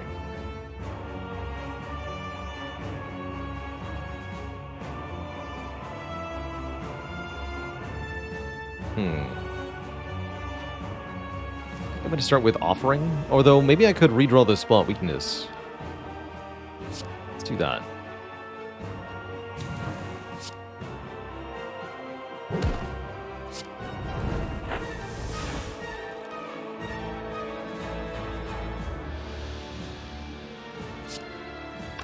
Yeah, let's employ the skill potion. That's pretty good. Take the shrug, the second shrug.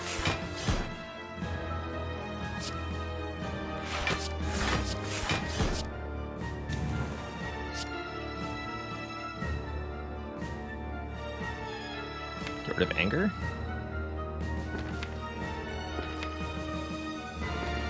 Yes.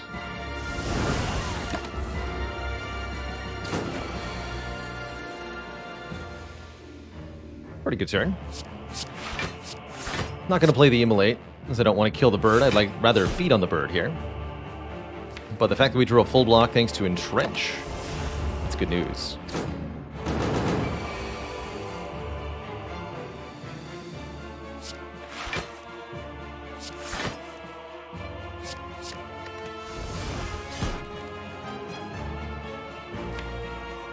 It's in the Limit Break, too.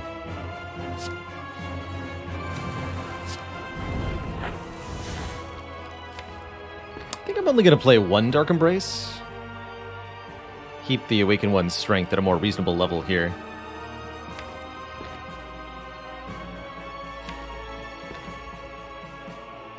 I think I'm still playing the Offering, though.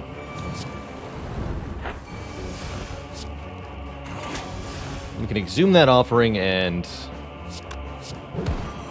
feast on the Awaken one's second phase, potentially. I guess I'll Limit Break now. Should have done that earlier in the turn. I need to make sure we're not redrawing cards in a bad way.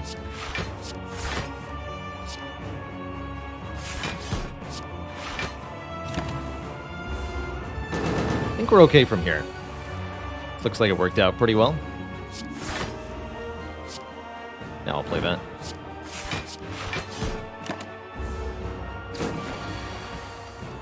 Uh-oh. We should be okay. Yeah, we should be okay.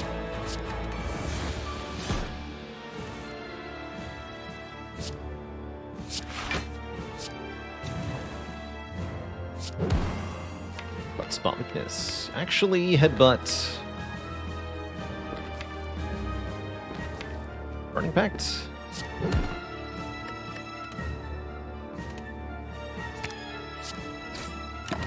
That sounds right. Kind of a spooky draw we got here.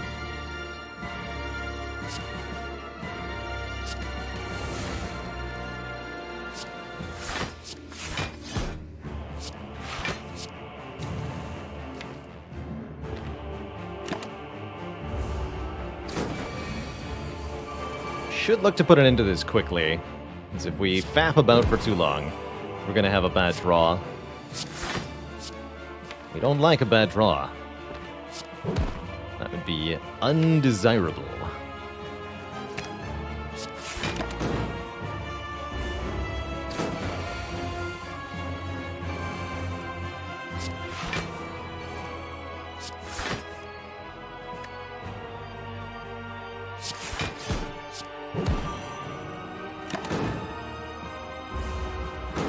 Now's the turn to kill, as will be intangible next turn.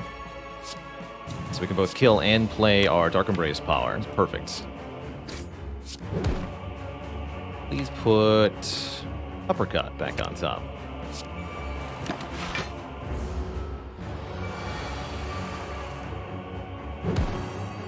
Why, it's the perfect time to be invincible. Of course, we could have also blocked with Impervious and Entrench. Probably want to set Incense Burner to 2 for the second boss fight. We can manage to make that happen.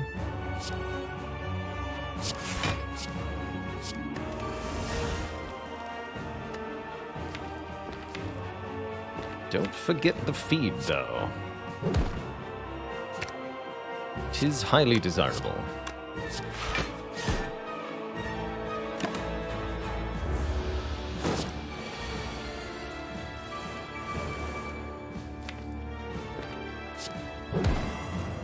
We attacked for quite a bit next turn. We're starting to get our hand clogged by the wounds, which could be a problem for us.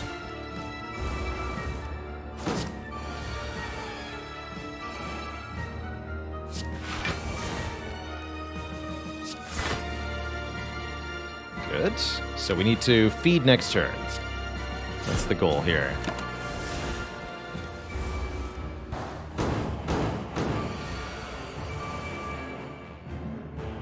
Uh-oh. Alas, there was no feeding to be had. So, I accept intangible turn 1 in order to land the feed. I do. Cool with this on 5 for the boss as well. It can also be very important.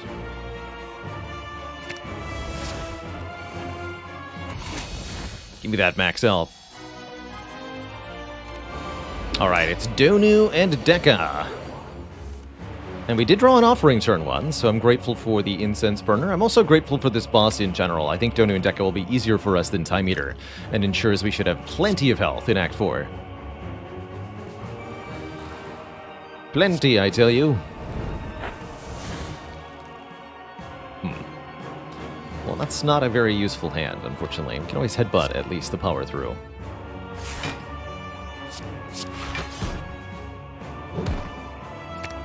Yeah, not what I was looking for overall. That's for sure. We're lucky we can feed on both the donut and the Dekka.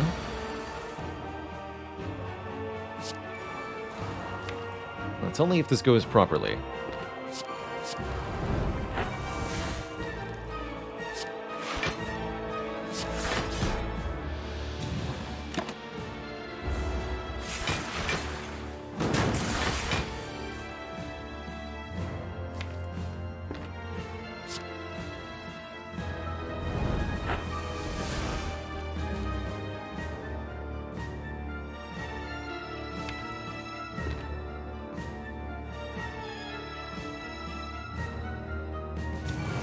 I think I'm going to get to feed on both of them. I think I'd need to use the Exhume here and now.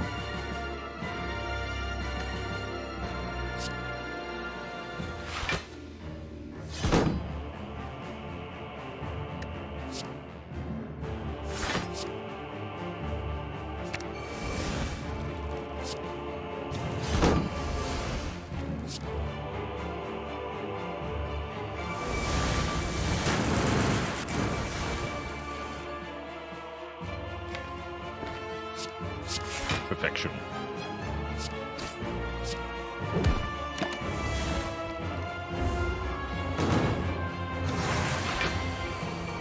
Delicious perfection. Tasty. Should have spot weakness before I did that. That's okay.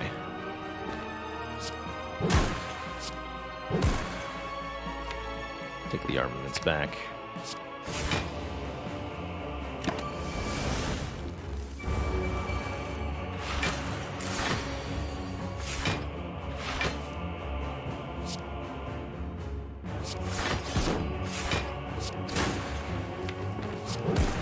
And since there's no feeding on Dekka, since we used up the last, main thing we want to do is set Incense Burner to the right number, which is 4, actually. We just missed our chance.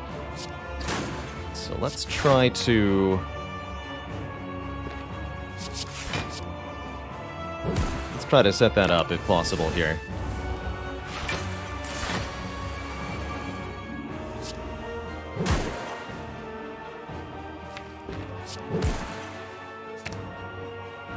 By lowering its health and blocking.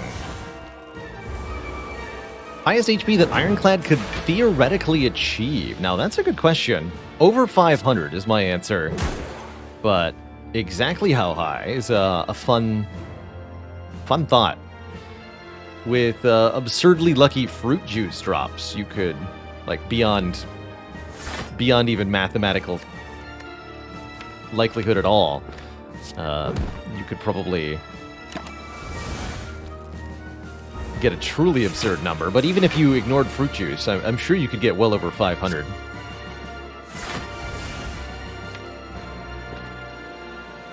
Alright, we block this. We want to kill 2 turns from now. So now we just prepare.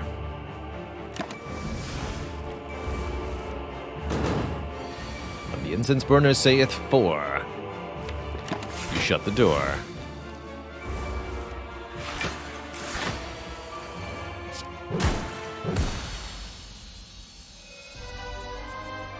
Alright. We've made it.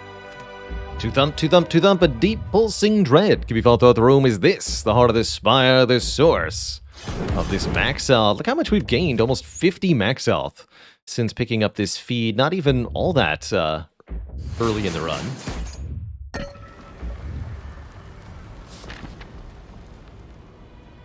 And we get almost all of that health back thanks to 1, healing at the end of the act, and 2, receiving a heal at this shop. Tempted to upgrade a Dark Embrace to save on energy. It's been a constant issue. Could upgrade Impervious or Limit Break maybe too. I'm gonna upgrade one of these Dark Embraces. I think all the energy upgrades are pretty similar in their utility here. Ooh, Dark Shackles. Actually, probably Power Potion. This is a really valuable thing for a late game Ironclad. Particularly against Heart. Pick a power card, 1 of 3, put it into your hand for free. It could mean a free Demon Form, a free Barricade, free Feel No Pain, free Dark Embrace, free Evolve, anything like that would be really helpful. And we could still afford the Battle Trance. Or I could afford the Dex Potion, too. Battle Trance isn't that good with how many Dark Embraces I've got. I have enough card draw. This is actually a little awkward. So, True Grit or Dex Spot? I'll take the Dex Spot. More potions, more better. Thanks, Maulbank. You helped. Well, intangibility this turn might have been better, but let's still see what we can do here. Oh, yeah, this would be the turn to be intangible. Actually, wait. 13 per card in hand. And I can make you vulnerable, yes? Yes. So this is now 19 per card.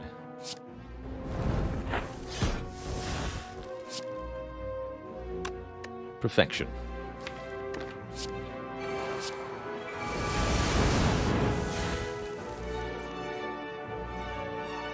Not too bad. So power through, strike twice. These burns give me a ton of card draw. We're intangible, so I don't need to take any damage here.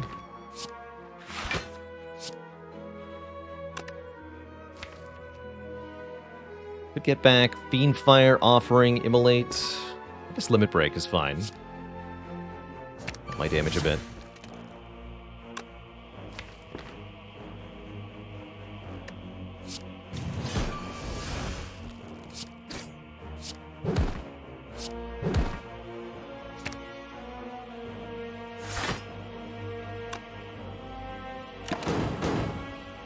And again, we want to set this to either 3 or 4 to prepare us for the next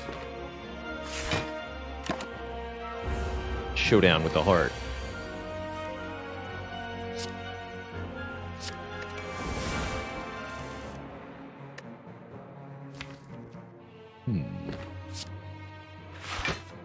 Blocking next turn could be a little problematic.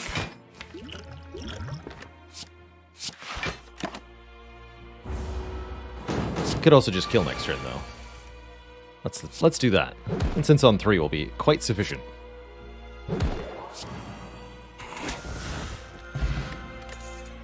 Get one last potion. We can use all of them on turn 1, which is quite nice. War Paint will upgrade 2 random skills. I might even take another Entrench here, actually. Just for its block utility in the hard fight, if we're drawing so many cards.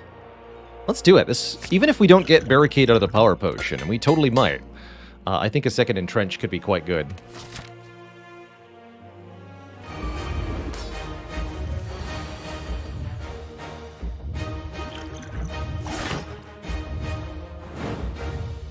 Have we used this now? We use this now. Juggernaut, Dark Embrace, Evolve. Juggernaut's a neat way to do some additional damage. I think having an extra sent deck of Evolve in play before those statuses are added, although we do have Evolve Plus in opening hand already. Let's instead get an extra Dark Embrace down early here in this fight. Let's do that. And we get a Speed Potion, a Swift Potion, a Flex Potion, and another Toasty Fire Potion. I'll take it.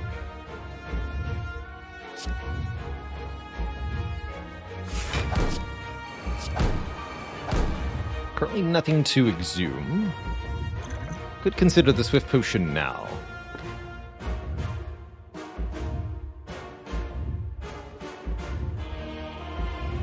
Probably more likely to be useful in a future turn. I don't want to get Spot Weakness, for example. Yeah, I think we use it later. And then lastly, don't forget, play 2 Sentinels here. Do 5 damage with the letter opener. That 5 damage could matter later, and we need to get every little point we can find. This is the attack we would have preferred to be intangible for. Maybe the Speed Potion will be well used here.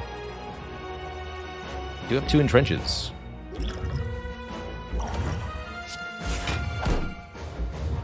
That's a promising start.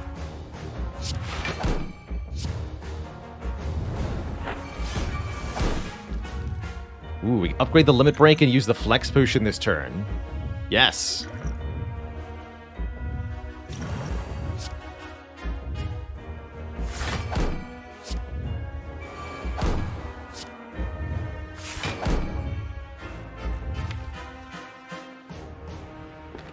I'll use this now. There's the Entrench! Don't have to use our Impervious here. We'd love to see it. Let's go Entrench. Headbutt, Limit Break. Strike the heart in anger. Rar. Thus we are intangible.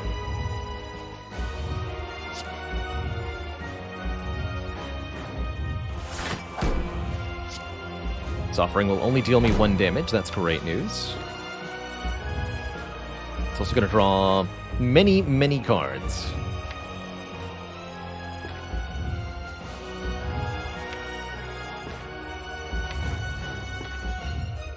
I want to get rid of this Entrench. So we go Spot Weakness, Limit Break. Dare I Fiendfire now? Be a pretty good time to do it. Lose Bash and Uppercut. That would hurt. Or would it?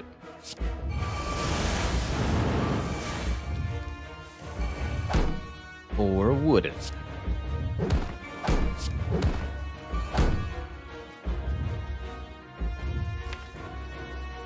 I'm still intangible, right? Give me back offering.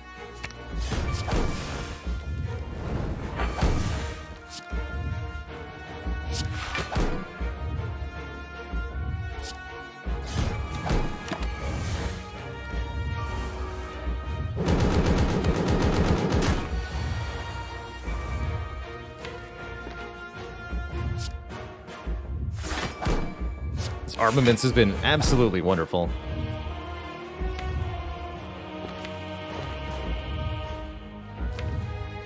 Over medium, thanks for 100 bits of support. To keep doing damage here, it's not quite fast enough. I'm not worried at the moment.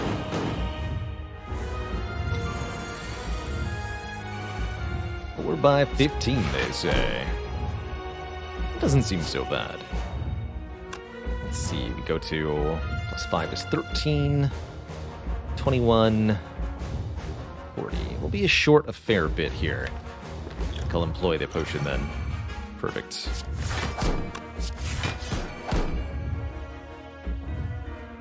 And I think we'll be better off playing Limit Break a second time. So let's go Entrench, Limit Break, Anger, and lean on our health here. Just a bit.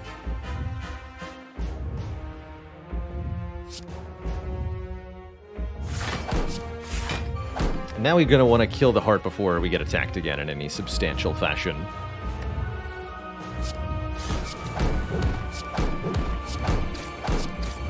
Looks pretty doable.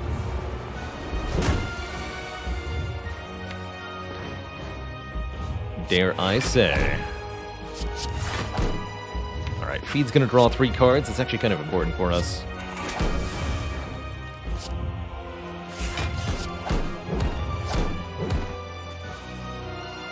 Gone but not forgotten. Thank you for helping us out of this bind, Feed. GG and well played. Mr. Hart. GG.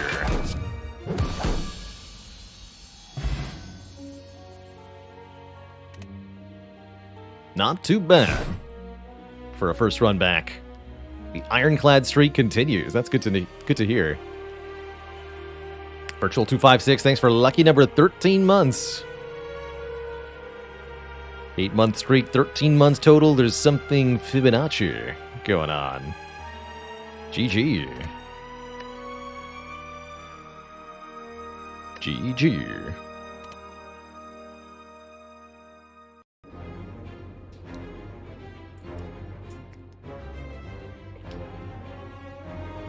Roba, thanks for 27 months. The 9x3. Has it been done? The Spire sleeps. And so shall I. GG.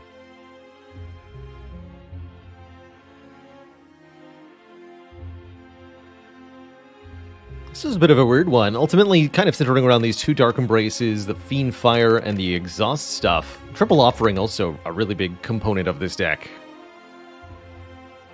We turned down a few damage options like Fire Breathing, because I figured that being able to gain strength with the spot weakness would be enough. Ultimately, our win kind of centered around that Flex Potion plus the Fiend Fire. And the Limit Break. That's kind of interesting. The Saint, thanks for 2 full years. Heck yeah. If only we've been able to afford that one Feel No Pain. Was that here? Here. We're a couple gold short. I do think the Evolve did help quite a bit. I was quite happy with Evolve in a few fights. Heart and Spear and Shield in particular. So many potions.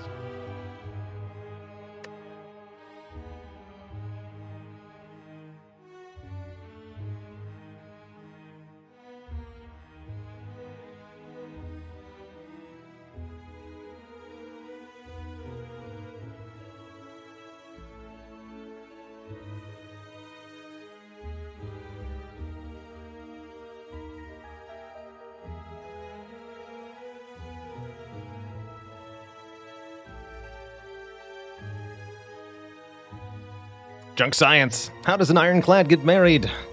Well, first there's an engagement offering, and then you make a burning pact. Next of Geese. Great question. Do I have a favorite Pokemon? Yes. I've had a long time fondness for Golurk, the Golem ghost Pokemon. Because it can fly with rocket boosters.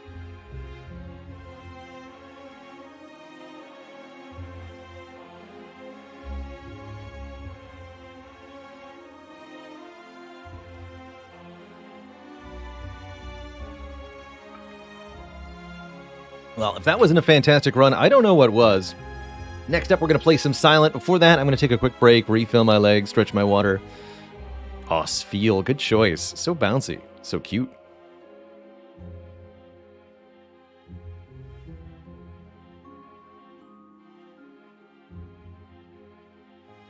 Breloom. I always thought Breloom was a cool one from just a mechanic standpoint. Very odd set of abilities, typing, and moveset. Just a weird one.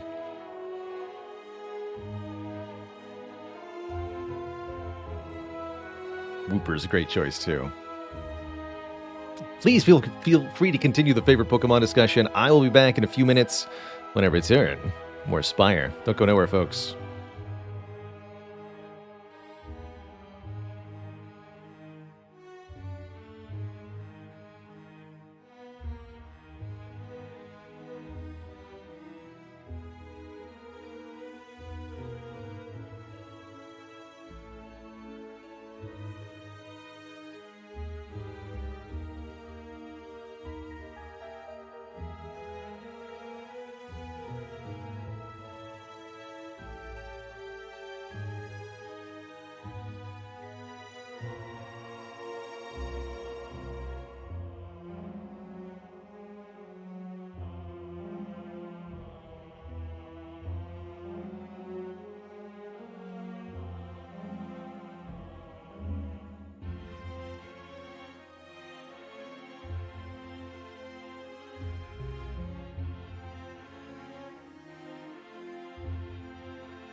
Hey, hey, hey, everybody. We have returneth. And I think it's silent time. Let us embark.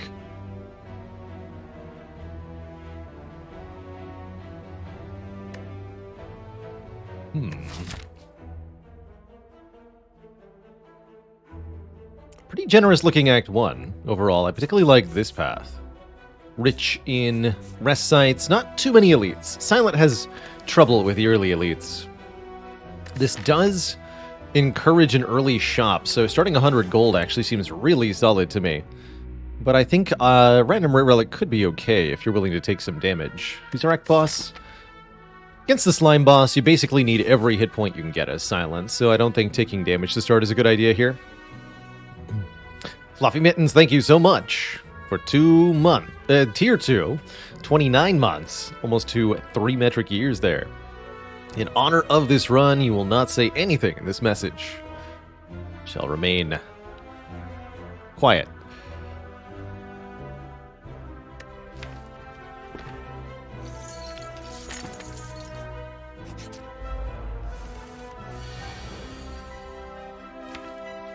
I guess we strike here twice, kill with neutralize, strike one more time here.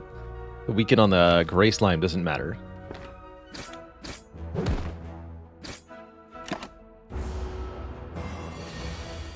Would I consider Rare Relic more with a different boss? Yeah, I think it'd be best against Hexaghost, probably. I think about it a little bit more. Still a bit risky, though. It's definitely possible that starting Rare Relic really doesn't help you much. 3 strikes? Anyone? 2 strikes. Bummer.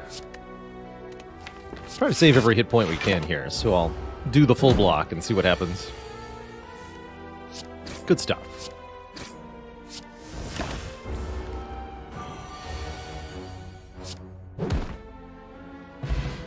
Get a smoke bomb, letting us skip out on a combat. Pretty unlikely that we want to do that. But there are some utility uses to it. And I'm pretty happy with the attack cards we're offered here. Predator and Backstab, both really, really good in the early game.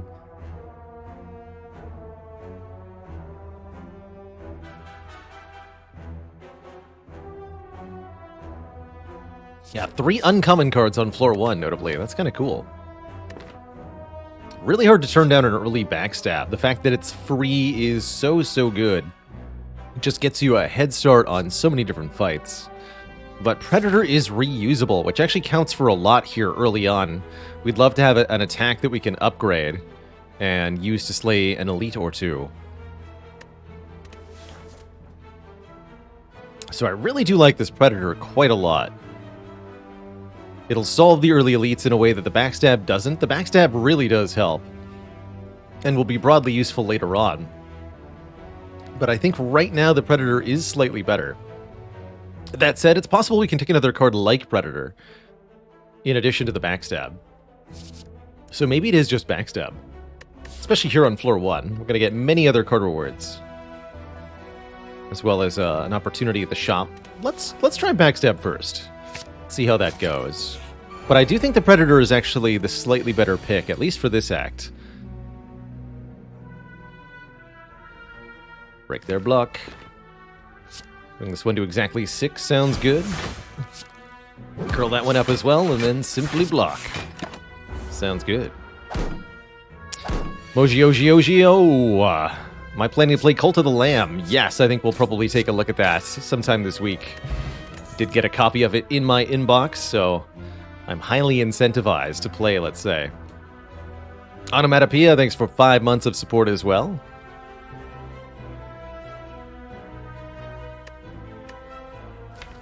Early Bouncing Flask is a very good damage card. I'd like to think of this as the best single target poison.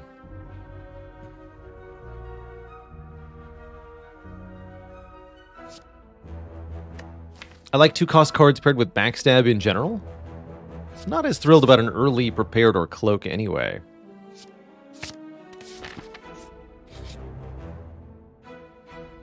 Heal or remove a card. We have to pay for the card remove, which is a bit iffy. Cleric. I might want to spend that money on a relic instead, you know. That said, removals are very valuable for Xyla. Definitely would want to remove a strike here, even though there's an upcoming elite.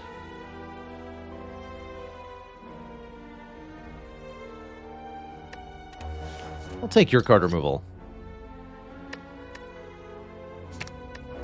But I won't like it. No, sir. I actually don't have to go to the shop, technically.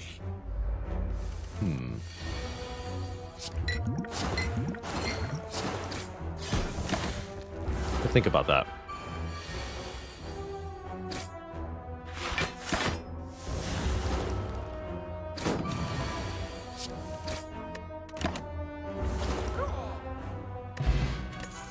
Get another potion. Not the greatest, but definitely useful in the early fights. And I'm pretty happy pairing Poison Stab with Bouncing Flask. Further add to that poison. Probably the best of these three common attacks, I would imagine. I don't mind Flying Knee or Quick Slash necessarily, but they're definitely not my favorite cards. Let's grab the stab. We do have enough money that we can afford a relic no matter what it costs, so I'll be going to the shop. We even either get some bonus money or another card removal here. Down 2 strikes. Feels pretty good to me.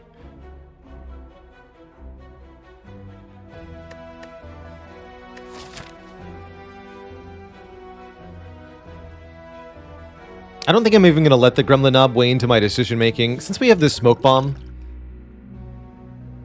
if we get into a situation where the Gremlin Knob would kill us, we can always just leave. The bonus money doesn't really get me over an important threshold of the shop. Mostly it would potentially allow me to afford a removal in addition to the relic. But it won't let me afford an uncommon relic. I guess it could let me afford a card in a relic. That could be interesting. But let's get another strike removed here. I think we're going to really appreciate that later on. Strike removes are such a valuable thing in Slay the Spire, especially on higher ascension levels. Oh man.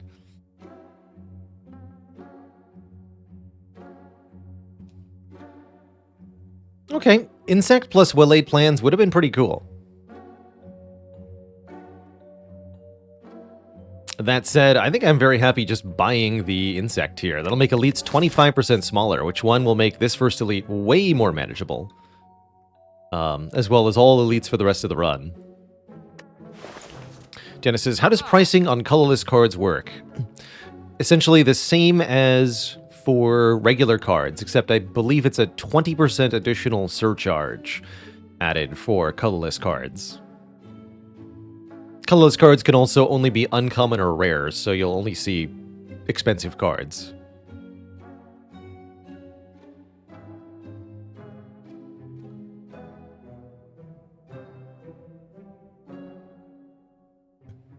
Yeah, 90 goes to 108, it's 20% more.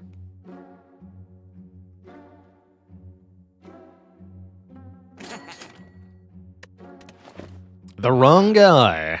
It also indeed makes the elites cuter. Insect seems to create a shrinking aura that targets particularly large enemies. You might be unaware, when you have the preserved insect, your elites are physically smaller. They're adorable. They're so cute.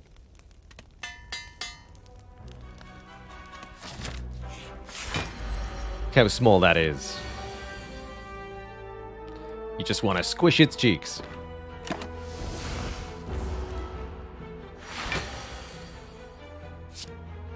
And you just want to poison it 4 times.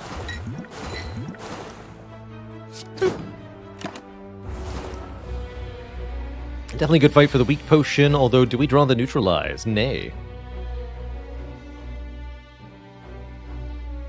Just take 7, play the Bouncing Flask? That'd be so much damage. Might be able to get away with Survivor Defend and Poison Stab. There's no way we kill next turn, so otherwise we do Poison 4 times. 14, 13, 12, 11. I think that's plenty. That's 50 alone, so we just need to do 24 more, which, yeah, we'll definitely do. So this is Poison Stab, Survivor, Defend, and we use the weak potion.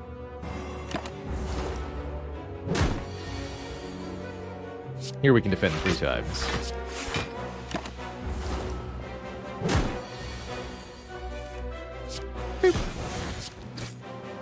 And then we're basically perfectly killing with the poison damage, even if we drew no damage ourselves on this turn.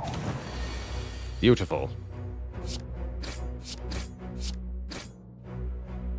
Alright, a first elite conquered and an early egg relic get. Frozen Egg says, all powers are upgraded. Now, that's not necessarily a good find, because it doesn't actually help us at all right now. But it certainly could get useful later. Continue to be offered things in the poison vein here. A crippling cloud is another good upgrade. And I've got a couple of upgrades coming. So I certainly wouldn't mind taking that. Make this 7 poison and 2 weak to all enemies. It's great.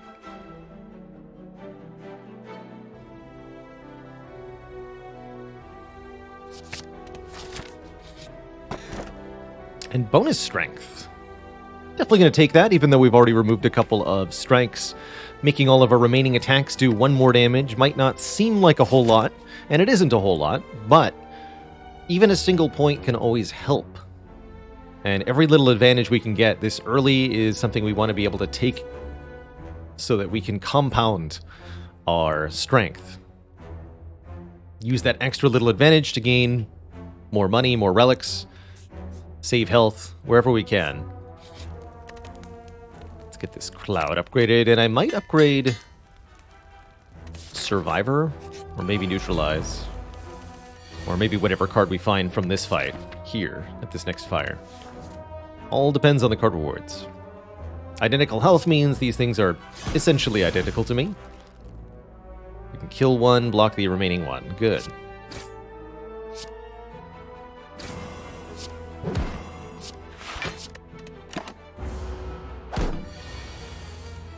Take no damage.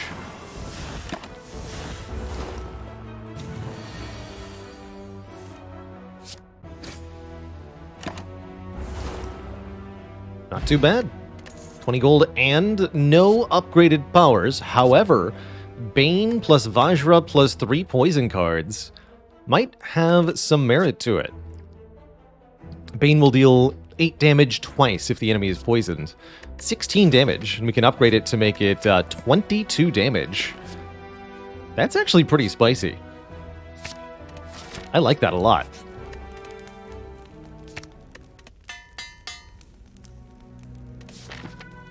And I think with these as our potion slots and with the Frozen Egg upgrading any powers we find, we should take a combat over an event here. We want to look at another card reward, potentially find an upgraded power. We want to be able to get these potion slots filled, and we would like to find some money too.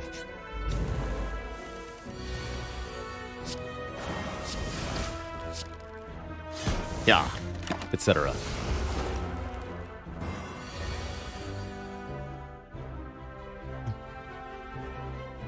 How's it going, M3s?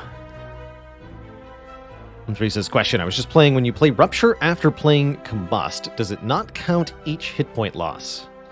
It will count 1 hit point loss per turn from Combust. If you play multiple copies of Combust, they'll stack into one effect, and then that one effect will trigger with a larger numerical value. So rather than losing 1 hit point 2 times, you lose 2 hit points 1 time. And most powers in Slay the Spire will work this way. Stacking their numerical effect together, but not triggering additional times.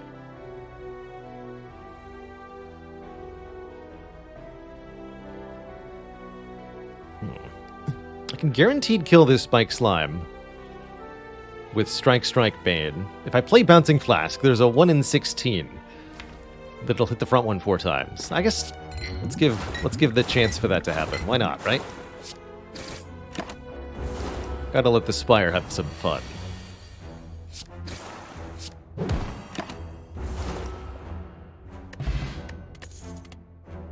One more Poison Stab with the Vajra and the Bane Plus. Actually, it feels really appropriate. Could also take the Dagger Spray for additional area damage. But I quite frankly really like the double Poison Stab with how much poison we've already spec'd into. Hoping this turns into a Snecko Skull Run.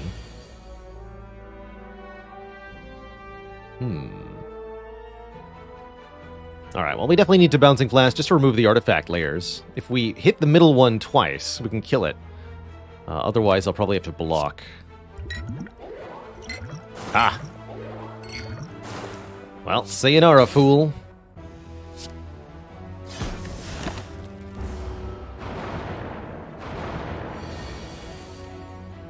You'll love to see it.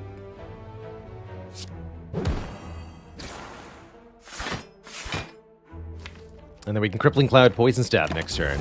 Great. Or I guess we want to Poison Stab this one, then Crippling Cloud. Yeah, that'll work. This one dies. This one, maybe we block. Does only 7 damage at most, anyway. How about none?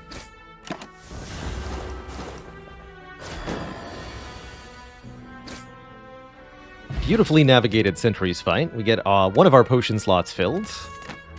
With a liquid bronze as well as ceramic fish, giving us money per card that we add to the deck. And we're offered an Envenom Plus. How intriguing. Whenever an attack deals unblocked damage, apply 1 poison. We get 9 gold for it, and it comes with a free upgrade. I don't think I can say no to this. I think this is fated to happen. It's too perfect. This actually isn't that much additional poison currently. Although if we pick up something like a Blade Dance afterwards, it will be. Yeah, now we really, really want Snecko Skull. No kidding. No kidding. I think I'm upgrading either the Neutralize or the Survivor. I like the Neutralize upgrade to make our weaken really consistent. I feel like with 45 health, we should get through Slime Boss. Basically no trouble here. Hey, glad to hear it, threes. You keep lurking, I'll keep streaming. Much love to the lurkers. Heart and soul of any Twitch community, I think.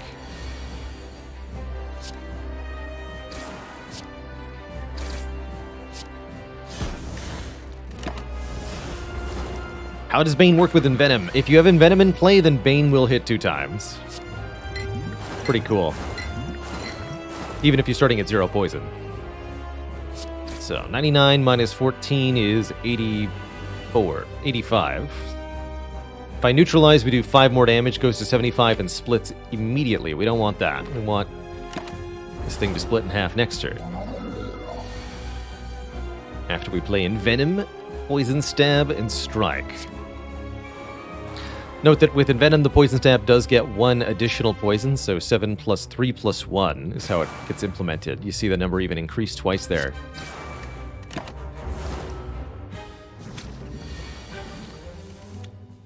Oh, spooky. Slime Boss never takes a break from being scary, that's for sure. We do have 4 more slime in the draw pile. Fortunately, we can neutralize one of them, but we won't be able to split either of them. Probably going to play Bouncing Flask, Defend, Neutralize here. And let the Bouncing Flask decide which one gets killed first. Get you. Block.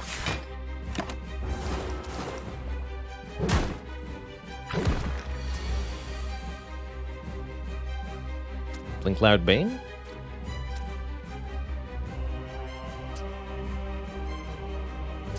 Or Poison Stab Bane. No, we want a Crippling Cloud. So 44 minus 15 would be 29. That actually won't split in 2. So I think we want to leave the Acid Slime where it is, prevent this attack by playing the Bane.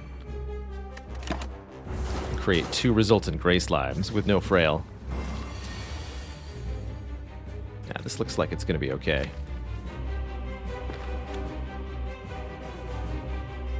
Okay, gotta kill these guys.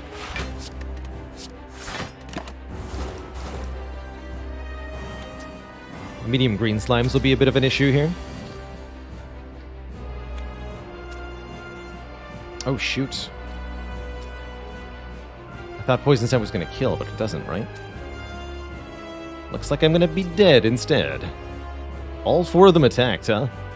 That is a real bummer. This one kills this one. But Poison Stab, unfortunately, is only 9, so it doesn't quite kill this one, like I was hoping. Ouch. Well, that's Slime Boss with Silent for you. That's how it goes. GG. GG.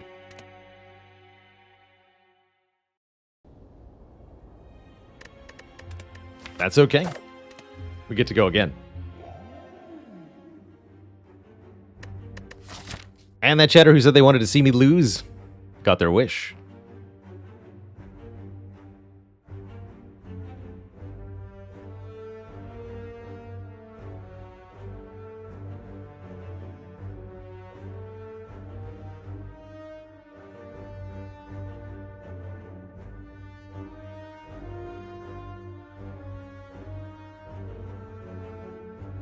Olivia 5K, thanks for 7 months of support.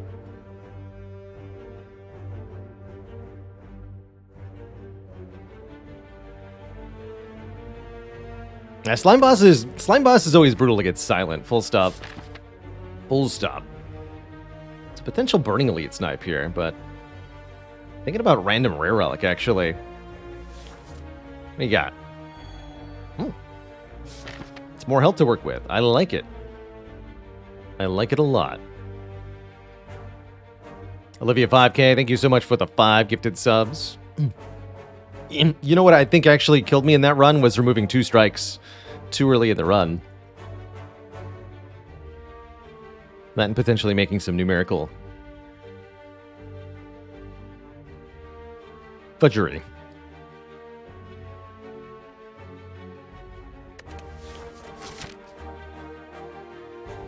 Alright, let's dodge that early shot. Do something like the following. Maybe we can go 3 elites this time. Thankfully, we don't have Slime Boss to prepare for, so that's not too bad. Maybe option to go red path here if we get... Although we'd have to go to the shop for that even to be an option, so I don't think that's really an option. Yeah, I'm not gonna bother. Not even gonna bother. Yeah, bonus that rerolls the Act 1 boss. That'd be kind of interesting. I don't think I would take it very often.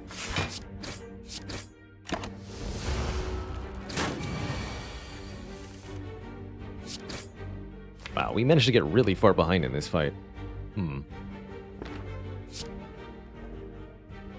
Probably have to play another strike here. It's gonna be 21. Let's see. It's not yet making a difference. 19 health. I think it's next turn. We have to take some hits. Some big hits. Ah, yeah, I should have shorted.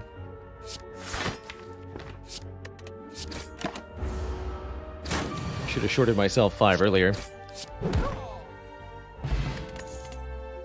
Oh well. Let's go Dagger Throw.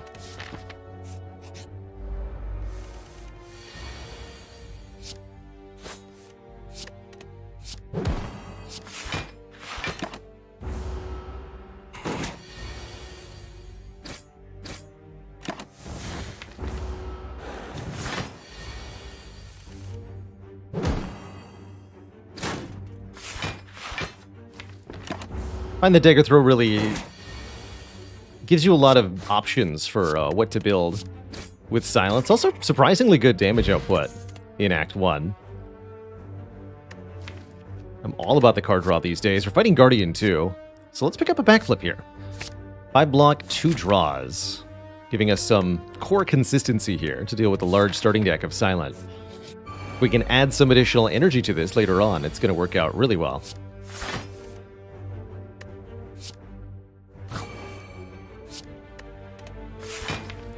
Let's block this one. I think we can get away with it.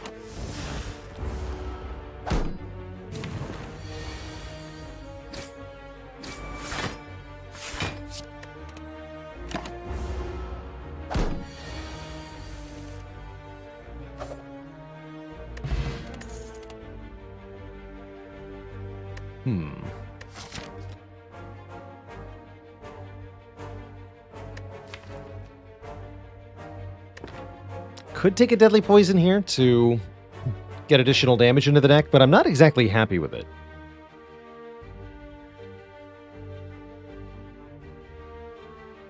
Concentrate takes a ton more card draw than we have to actually become useful, so I definitely don't want it here.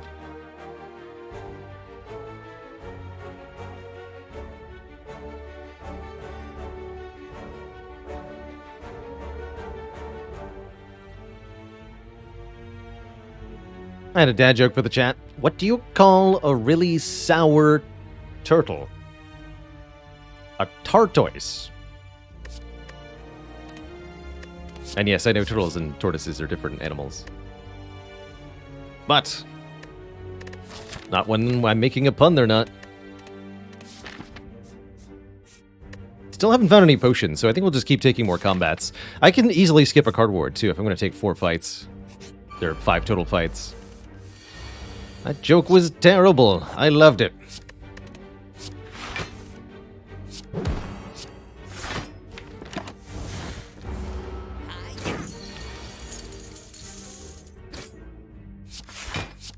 Won't have my money today, fiend. Well, maybe he will. Gotta do 19? Maybe. Yes. We did it.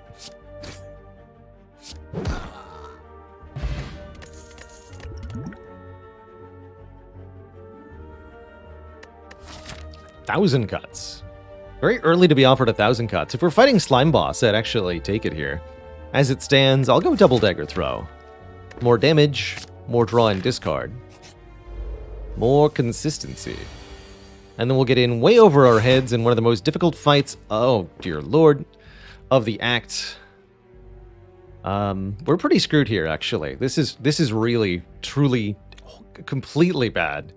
The combination of this fight and this turn 1 draw, we are in nightmare territory here. I can already tell you I need the potion, because we're currently looking at losing about 50 health. I basically have to go for the cultist first, since I can't prevent the weaken anyway. Cultist is going to gain strength every single turn, and we don't have enough damage to go for the slime first. It's just not going to work out.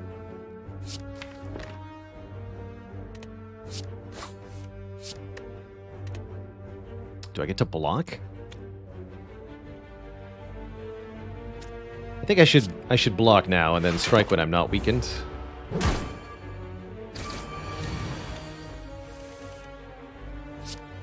Okay, no weakness coming. So we're going to 18.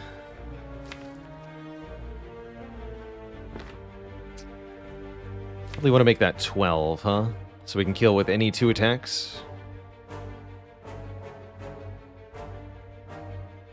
We need to kill the cultist next turn to prevent 16 damage. I'm quite sure that striking 1 time now will be wise. Pretty much the exact same situation we were in last time, actually. Yeah, and here we're extremely glad that the cultist has 6 less health, because otherwise we would not be killing. I'll take it. That also means the potion was kind of essential, too. So even with the potion being used, that was about 30 health lost. We're still potionless, but we do at least have a terror to make our attacks do substantially more damage. But I am kind of afraid. We may not want to try to go for 2 elites here. Although our alternative is not exactly attractive. We opt out of the second elite, we also opt out of a rest site. So I don't think that's what we're going to do. That fight was a real terror. Ha! Ha.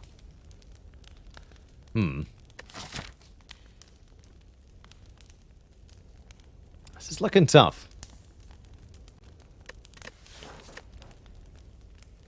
To Gimp, thanks for 3 years of support. I had fantastic holidays. Time off. Good stuff.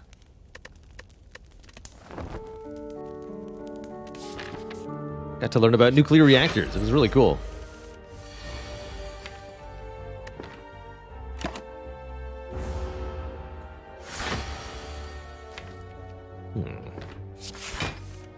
Thank you. Alright, I'd say we got a pretty good matchup here, thankfully.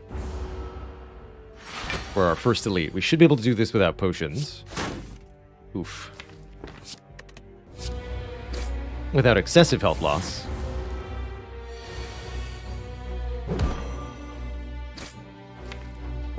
I'm gonna defend 2 times here. Just need to make sure we play dagger throw every time we see it.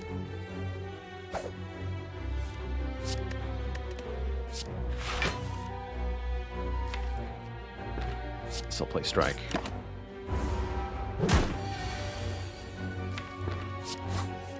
Oh, man. I think we're in trouble now.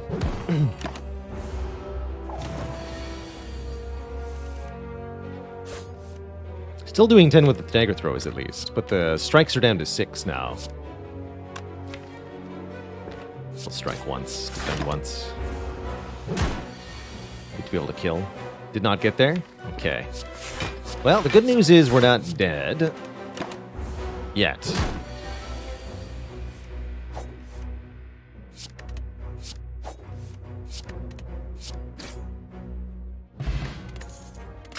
And we got a useful relic. The bad news is we still have no potions. And there's another elite coming up. However, a backstab could really help, especially with terror. Slice is passable. Masterful Stab could be quite good too. Although I think Backstab is mostly going to do the same role. Feels pretty essential that we heal here. Going to be almost impossible to defeat 3 sentries on 6 health. Likewise, Gremlin Knob would be quite difficult. Let's calculating that current potion chance. Baylor Bot itself. Through direct access to my run files. Allows BaylorBot to have a host of informative functions now. It's pretty cool. I'll take an early Singing Bowl. We can skip cards to gain max health. Unfortunately, that won't help me if I die here and now. It seems likely. With no terror in sight. We'll do what we can, but will it be enough? Answer a resounding maybe.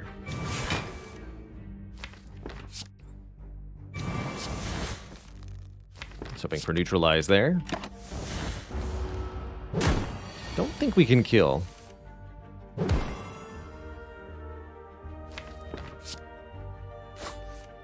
Didn't quite get Pendib high enough, having found it just in the prior fight. Is it possible to block for enough? I don't think so.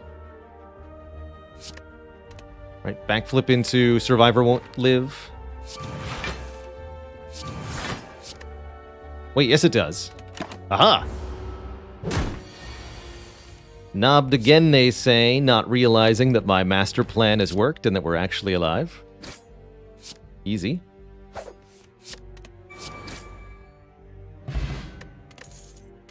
For this, we receive a sundial. And maybe some max health. Yeah, generous use of the term alive, I know. Let's just say I won't be going to that elite room.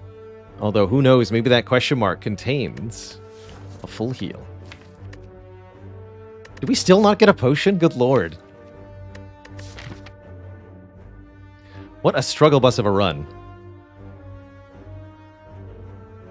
Yeah, we're kind of really hoping we see a waffle in the shop. Do I want to blade dance? Kind of, actually.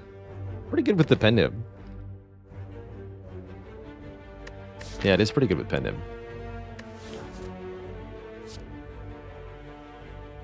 And I feel like we still need a bit more damage in this deck. For now. That is unfortunately not a waffle. But there is an accuracy here. A Dark Shackles here. Card removal here. Could also look at another shop, although I think I'd prefer to take 2 combats, if possible. Have to say, fruit juice is very tempting since it sextuples our current health.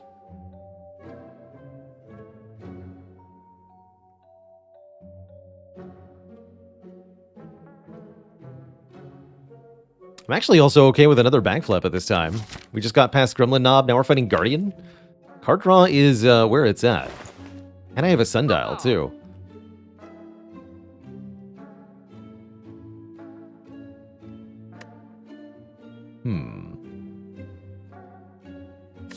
This run is going to end up with a lot of max health anyway, actually. I kind of like it. I can do backflip, card removal, fruit juice.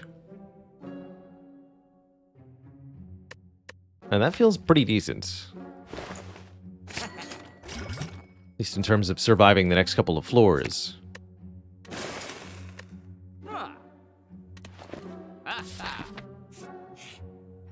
A relic? Gremlin Horn. When an enemy dies, gain an energy and draw a card. That also makes it significantly more likely that I can survive the next few floors.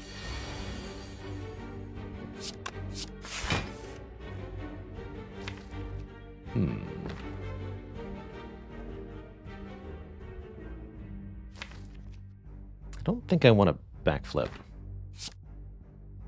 Good defend, backstab.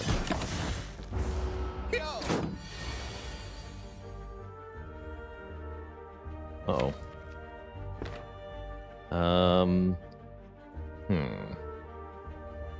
Terror, Dagger Throw, Strike won't do it. So we need Dagger Throw to draw either Neutralize or Survivor? Or we're dead. That's unfortunate. Actually, Defend would work too, right? Yeah, Defend would work too. So we're at a 3 out of 5 to not die. Totally fine, right? Yeah, easy. Unfortunately, prevents us from playing the Terror. That's okay. I still don't even yet need to use the potion. I guess we're just flexing. I don't know why. What makes me think I'm going to get away without using it, but yeah, here we go.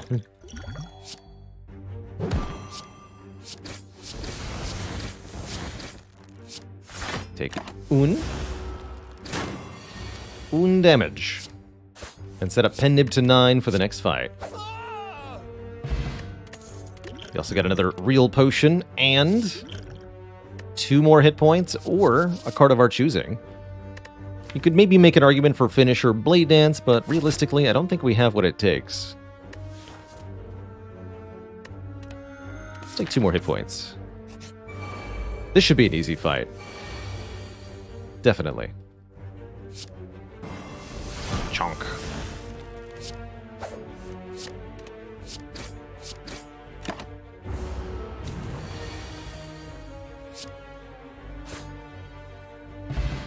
Second potion. Another terror. A backflip. Or, again, 2 more max health. I guess Cloak and Dagger's not even that bad here. Let's take the hit points, though. Sadly, I do feel like resting before Guardian probably a good idea.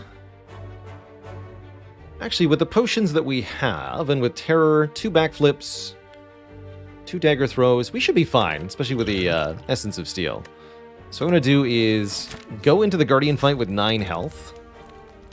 If we die, we die. I'd really like to have an upgraded card. And I think upgrading Neutralize will help a lot.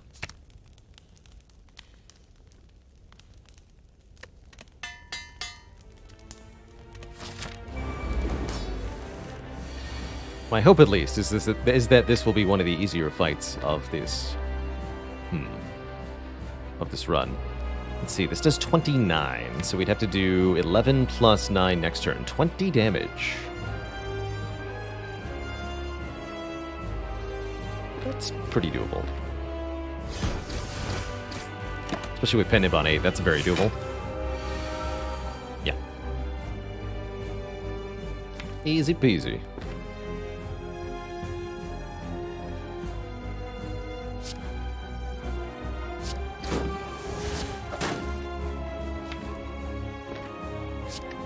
Planning on using the Essence of Steel, but the exact timing might vary.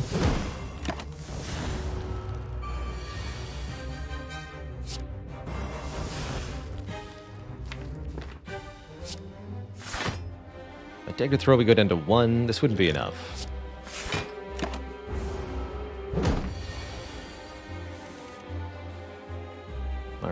This looks like the time.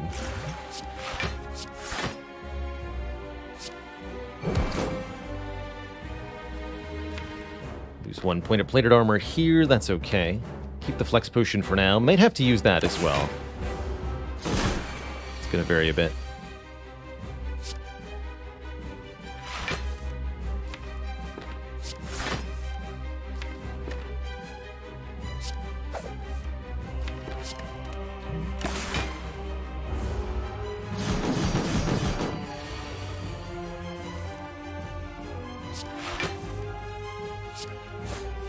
Thank you, Sundial, for the energy. Penniva Strike, why not?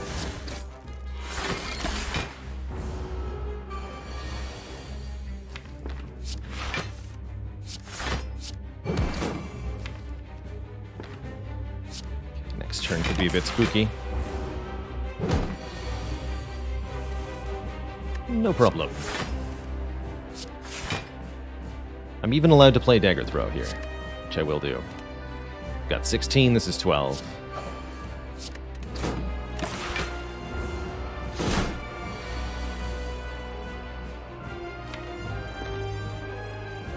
This might be my flex potion. We have to do 60 damage to prevent the Guardian from attacking us. If I defend twice, we'll simply perish. So we need to transform here. Yeah, I think this must be the flex potion turn then. Hopefully we hit neutralize off the Dagger Throw for even more damage. Or that could let me block. But if we're flexing, we gotta flex. Let's do it. Yeah, no neutralize, which means we would have perished without the flex potion. Too spooky.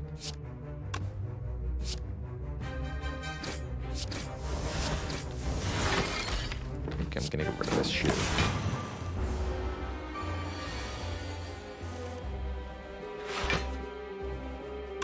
It's down to 7. We take none. Good. I'm gonna need to kill the Guardian before any real problems occur. We'll have a couple turns to do that. We get bonus energy with Sundial. I think we'll have no problem at all, actually.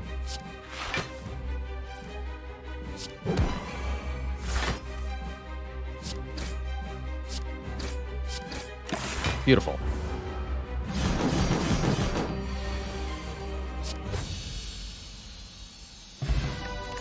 Still no potion, but we're out of the act at least. We get offered a Storm of Steel, 1,000 Cuts, or a Wraith Form. Wraith Form providing some very appreciated intangibility, although the minus X is a problem. GG. So I think we've got a lot of future value set up for ourselves. A pretty good set of relics, particularly the Gremlin Horn. But we're going to struggle a little bit piecing it together here in Act 2. Definitely want more energy.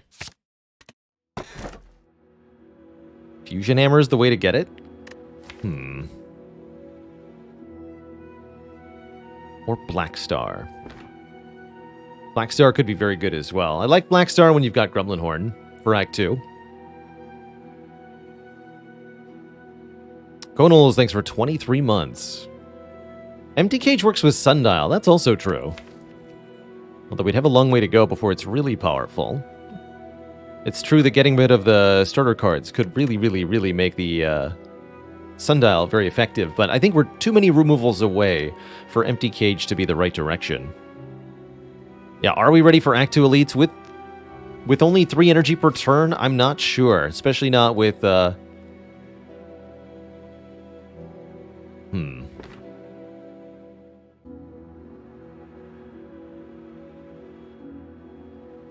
Would P-Box be okay here? I would happily take Pandora's Box over anything else currently in front of me.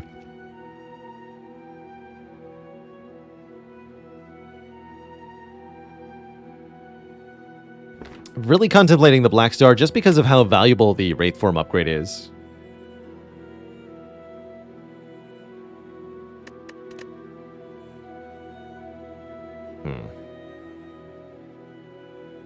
I think this is the most likely to succeed in the long term. Most likely to fail in the short term, though, is the problem.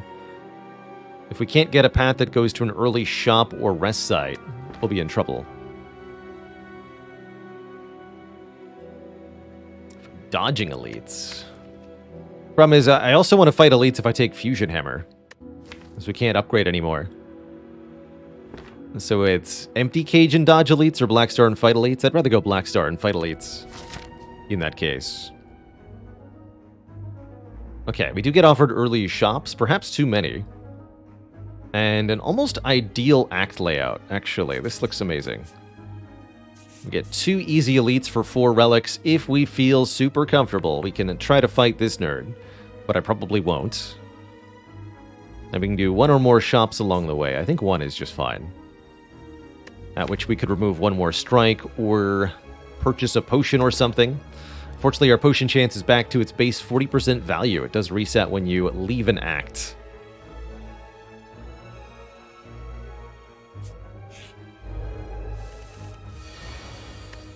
Embrace the terror. You stinky Joseph. Fortunately, our damage output's just not that high. Just gonna get us into some weird situations. Can feel it already. We can't do 45. Actually, maybe with pen-nibbed dagger throw we can. Let's do some math. This will be 27. Plus 9 plus 6 times 3, 18.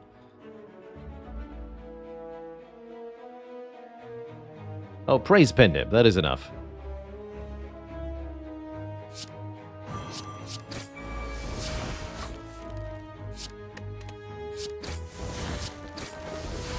Thanks, Pendib.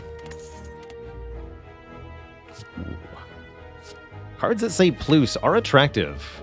Although I've got to say, Dodge and Roll and Wraith Form aren't exactly a power combo of any kind. No real damage being offered here. Just card draw. I think Bailorbot has to... We have to proceed to the next floor before Bailorbot will actually have the correct potion chance. But it will update momentarily, I think. And free upgrade versus... doesn't do any damage. We're fighting Collector. Oh, I can't be taking a card like this.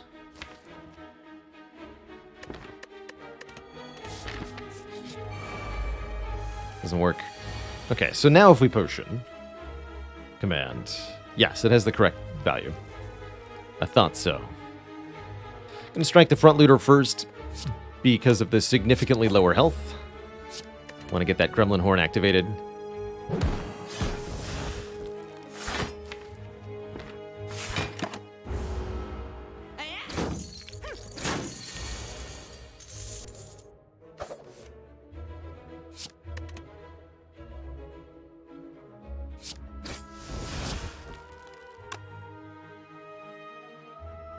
To use all 3 to kill anyway, so we might as well shift twice here. And nip the strike. Survivor.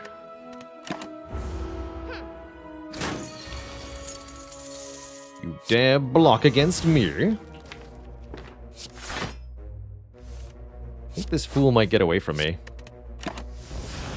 With my money. My hard-earned money right before the shop, too. That's brutal, man.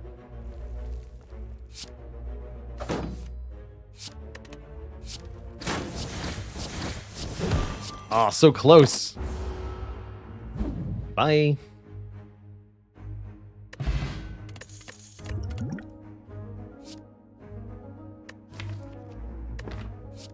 I'll do it. Alright, we're definitely taking the green path. I'll upgrade both Wraith forms, and we'll try to work around that, I suppose. Nice offer for card removal. Actually, Empty Cage might have worked out. I won't be paying the cleric today. I need options at the shop. Shoptions? Or I could have just not go to the shop, huh? Don't know why I didn't consider that option. I felt strongly like I must go there. I somewhat stand by that. I like the array of option available here.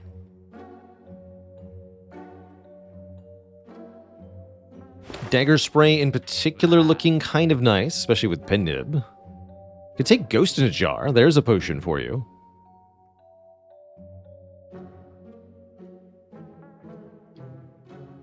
Only we had the money for Apotheosis.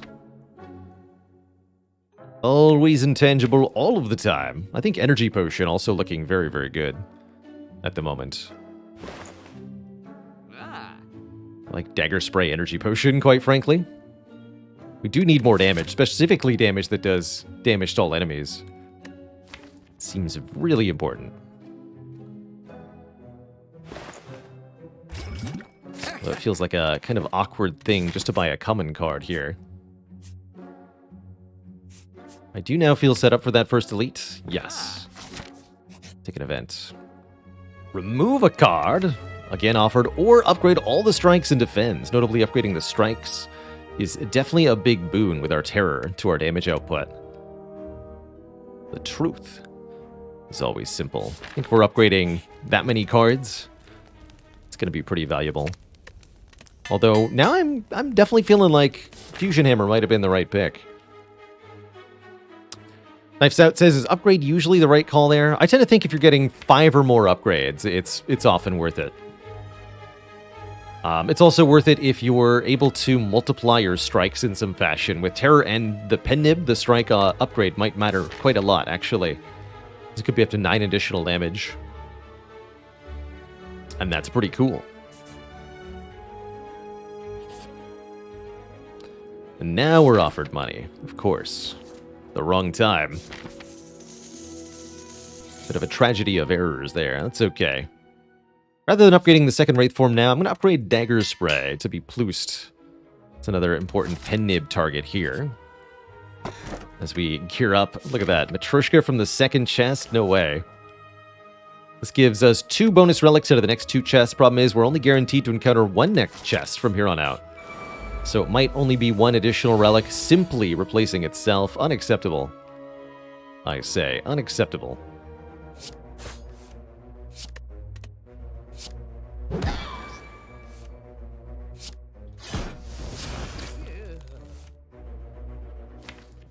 Simply unacceptable.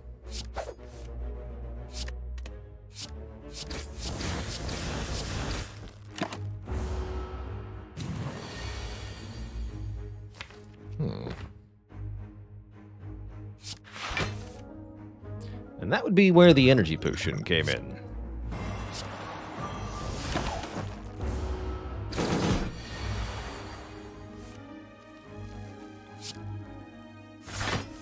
Though clearly it would have behooved me to play the previous Wraith form that we drew. Didn't think it was likely we'd actually get attacked. What's that? Pen Nib Dagger Spray? Don't mind if I do. Thanks, Gremlin Horn. You're my best friend. So, if I want to be intangible next turn, I'd better play Wraith form now. We are getting bonus energy next turn. I think I'll just play it. Gives me enough time. Yeah, exactly. Gives me enough time to prepare. Case of disaster.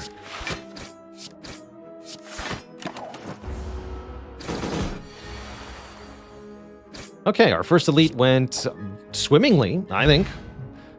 We don't exactly get good relics.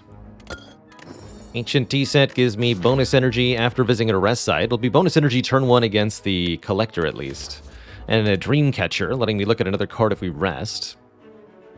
We're also finding a Calculated Gamble here. But I take Phantasmal Killer here? Definitely. Definitely, and Well-Laid Plans. This helps me get Wraith forms when I need them. Setup's also kind of interesting. Setup Wraith form is surprisingly powerful, and there's a lot of card draw. It's actually not bad.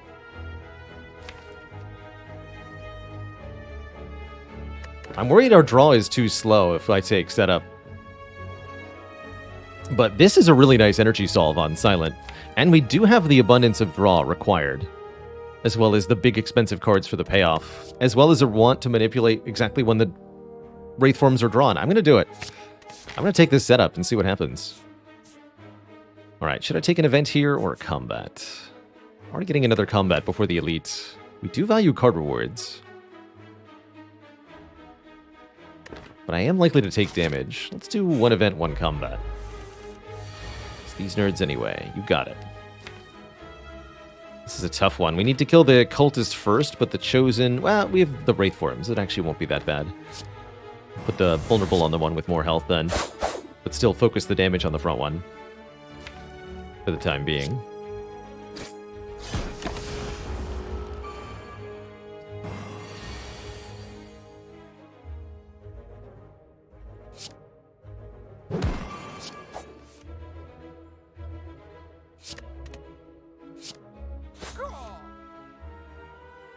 Behold the power. Set up the wraith form. Zero cost wraith form. Easy.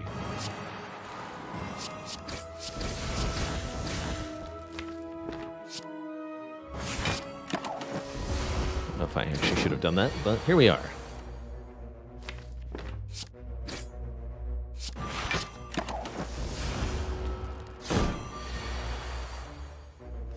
Absolutely not.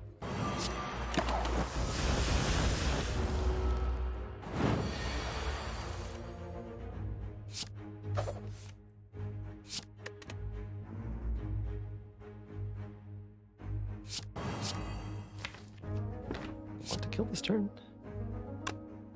13.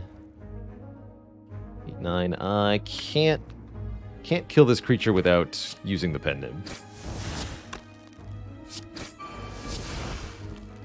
I better do that. Get a Pokey Potion.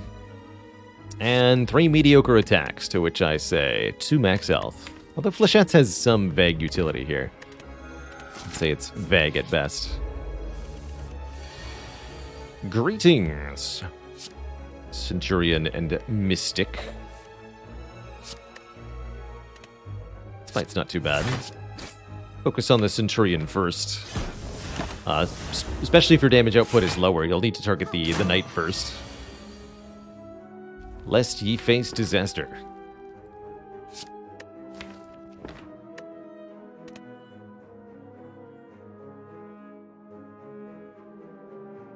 One here, yeah.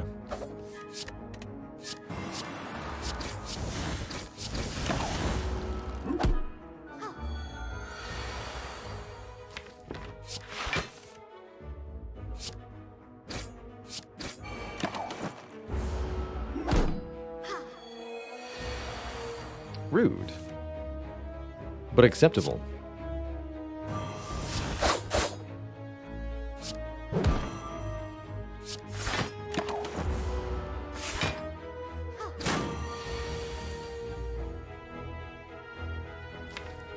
Backflip would have to draw a damage card, or I can be intangible, take 1. Mystic will heal if I don't get a kill here. I think we should look for the kill. Yeah. That worked out. Good.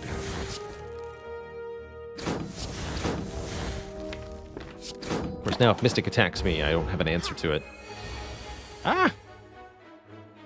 Well, I guess I have some answer.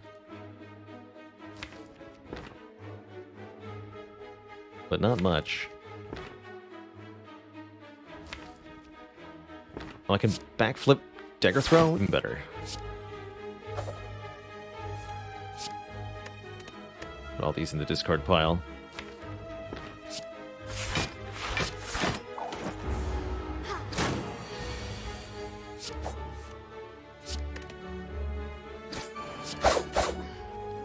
That was fun. Another Blade Dance, a Dash, or an Acrobatics, all unupgraded, a little bit uninspiring, really.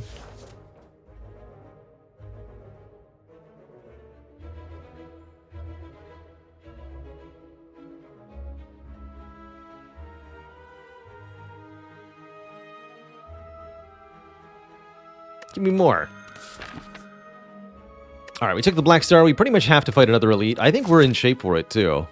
The Thorns Potion will help a lot against Book of Stabbing, and the Gremlin Horn will help a lot against these fools, against whom we will be playing Wraith form pretty preferentially here. We're also going to use the Liquid Bronze here, because it'll be 9 damage per turn as they all attack every turn, and we're actually quite good at surviving for multiple turns, so I think we want to use this here.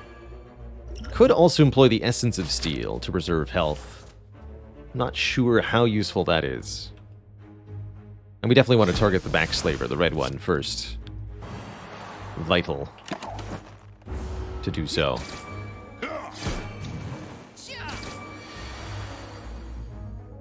Oof. I can play Wraith Form or Dagger Spray. That's pretty tough, and we're being entangled next turn, even more problematically.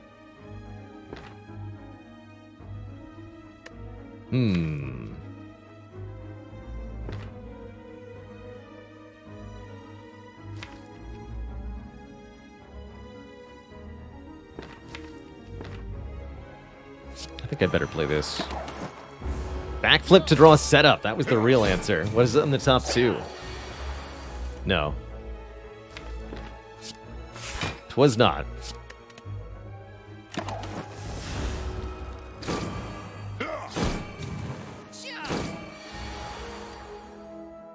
I never got made vulnerable. Fun.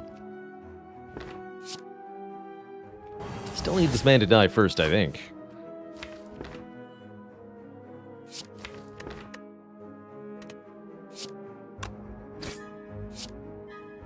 And +4? Okay, so he'll die to the Thorns. Which is actually kind of bad, because then I don't get to benefit from the Gremlin Horn. Let's actually do like this.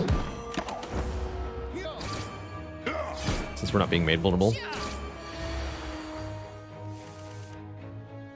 I understand that I've made a mistake. I'm gonna die because of that.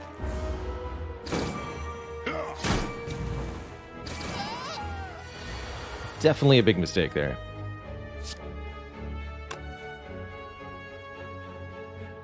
Alright, pretty much need Dagger Spray or... not Dagger Spray. Blade Dance or else. It's not Blade Dance. Alright, well, I definitely did this to myself. We're not dead yet, though.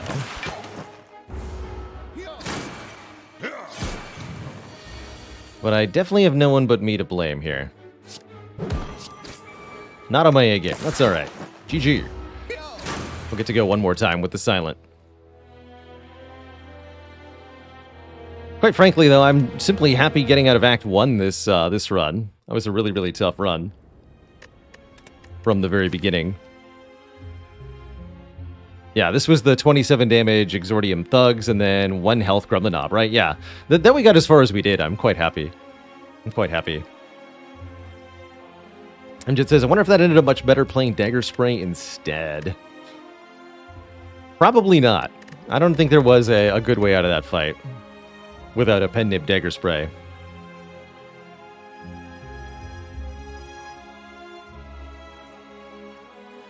Anyway, no bad feelings there. I'm going to take another quick break before we go one more time with the Silent. Back in just a few, folks. When I return, we try again. BRB.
Alrighty, folks, we are back.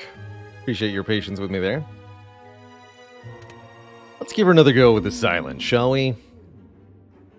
Alright, I feel like what I was doing wrong on those previous runs was not swapping my starter relic for a random boss relic and getting a cursed key. Let's see if this does it for us. Silent with additional energy each turn really has a leg up or a leg sweep up over her competition. Gives you a lot more leeway in dealing with the myriad of threats in the Spire. And we might even be able to get away with opening a chest here in Act 1. Thinking a path that looks something like this. Take the opportunity to visit 2 shops this act. Maybe go for the Burning Elite, but rather crack this chest open, get cursed, take the blue key, and then remove the curse here. Should have enough money for both.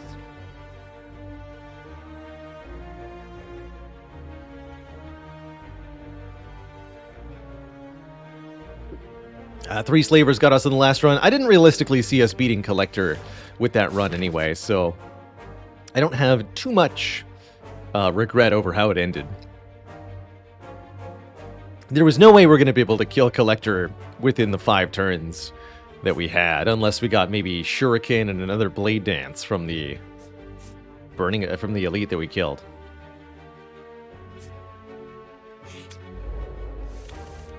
This didn't seem very likely.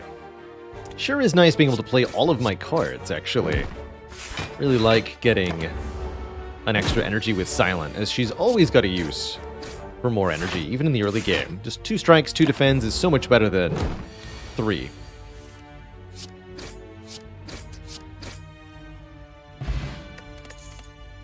Setup definitely didn't do the job for us. You know what might, though? In this run, is an expertise. We have no big turn 1 and more base energy to spend. So a card that says draw cards until you have 6 cards in hand could be really good, especially if we pair that with free cards or with discard. Which card? Discard. Not that thrilled about a slice. Alright, better to remove here at Cleric than at the shop. We'll be removing a strike. Is there a way to go around the shop? Yes, we can do this now. For a better path. Cool. I want to draw the Ascender's Bane. There it is.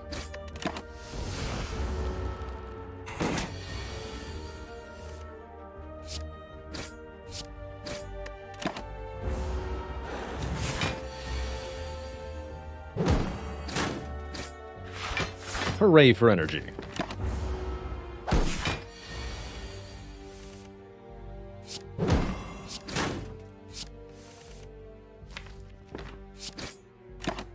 Girl Clydon, thanks for that tier 1 sub. Welcome to the Cozy Sub Club. Hey. That's illegal.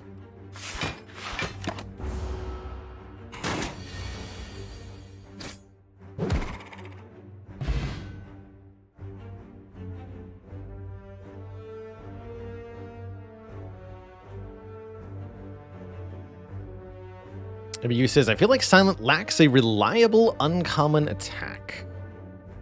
I would say that card is probably Predator. Ooh, Ghost Jar, by the way.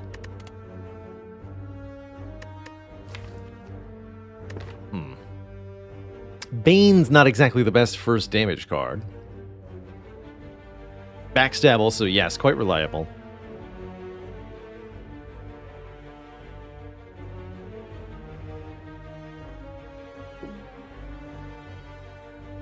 Bob the Snake says, is Expertise a good way to get Grand Finale online? The card that says you can only play it if there are no cards in the draw pile. Expertise alone, I don't think makes Grand Finale pickable, but it's a piece of the puzzle, letting you control how many cards you do or don't draw.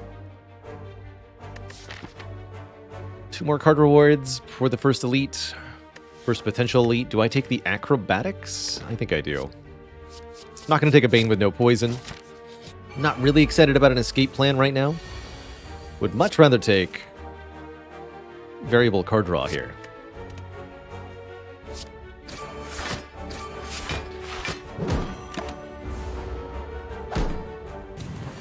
But we're going to need some proper damage pretty soon.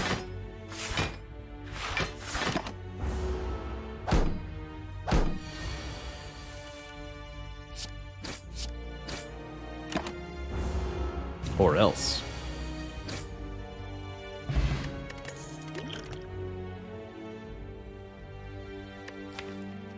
Oh boy. Alright, well, I'll take a slice under extreme duress. But know that I don't like it. Slice is at least nice with all the card draw we have. It's a zero-cost attack that we can play over and over again. Decent upgrade here. Might have to do. Yeah, better than Strike. Just barely. Both basically the same. I'll target the one in the back, because... just cuz. Why not?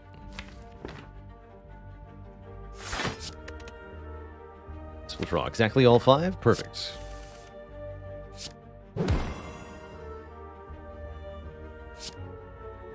This will go strike here, defend here. Neither will attack me next turn, so I have a couple turns to KO them both.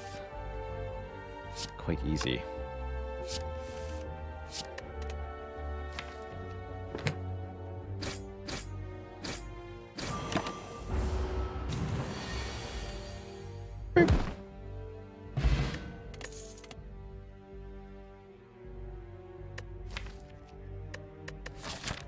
So, damage cards?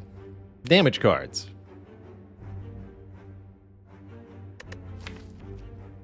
Not today, apparently. Leg sweep is really nice block, which is tempting, but it sure isn't damage. I think I might have to avoid that elite, because we hard lose to Lagavulin at the moment. Yeah, we definitely hard lose to Lagavulin. Gremlin Knob's not actually even the worst outcome here.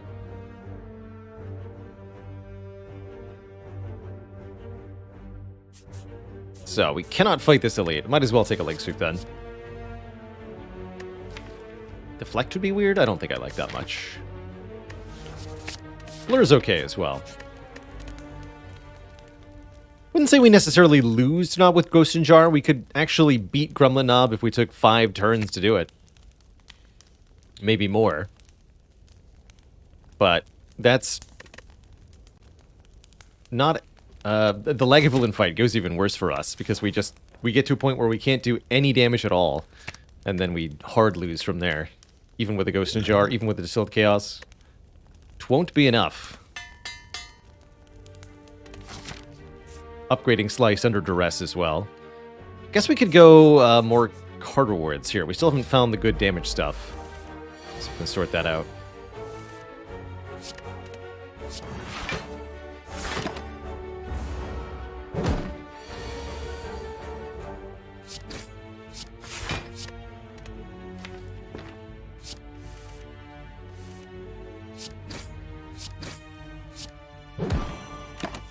Redrew...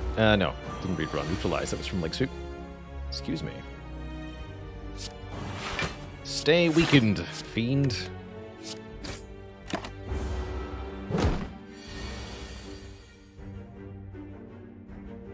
It's not a very good splitting here, but it's about the best we could reasonably accomplish.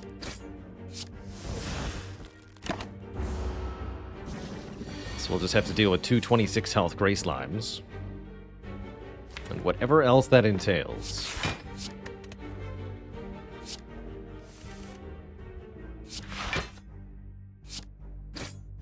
I think is as follows.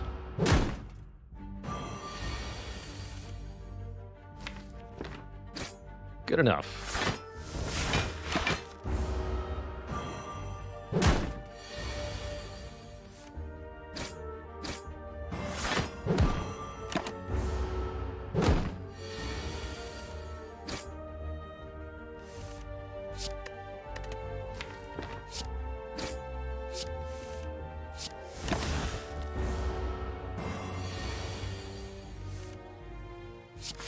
One more.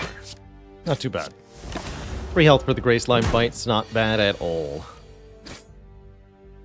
Phony, thanks for 7 months of support. Finally a damage card.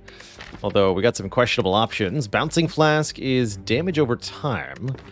Rid of the Holes is pretty inefficient single target damage. No room to take a burst here. I think it would probably better take this Bouncing Flask. Although its utility against Slime Boss is subpar. And we're definitely still lacking a plan for killing, so let's keep taking fights. Until we figure it out.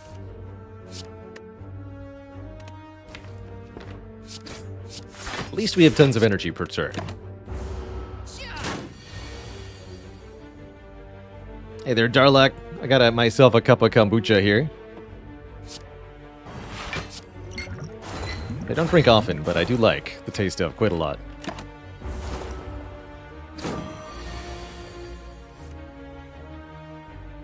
Uh-oh. Math? One off? Alright, well, that I think calls for a Distill the Chaos. We're likely to get a new potion in the next 2 fights anyway.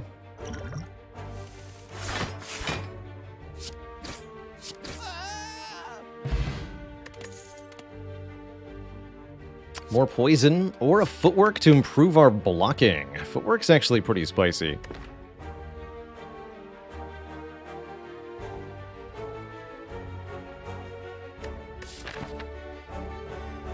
I like the Crippling Cloud AoE effect. Do want to open that chest. Yeah, it could be any rarity of relic in here. Let's see what it is. A Bottled Flame. We'll take the blue key, never open another chest this run, probably. Does mean we have a curse for this fight, which does hurt me on this turn, but we can remove it here. Alright, you're dying first, apparently.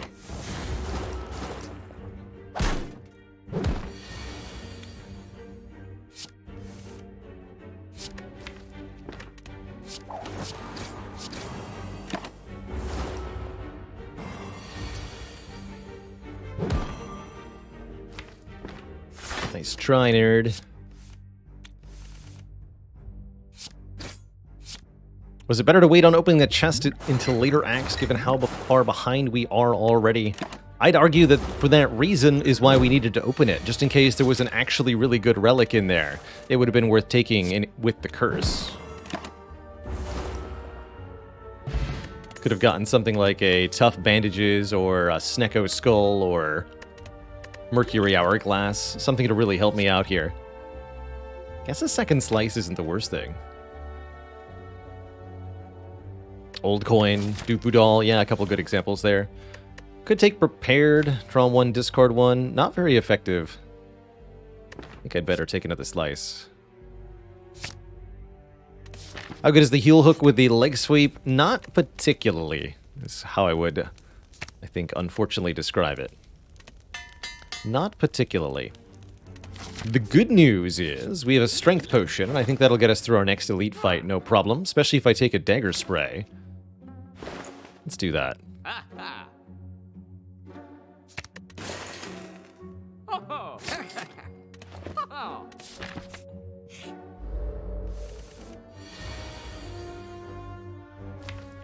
Yeah.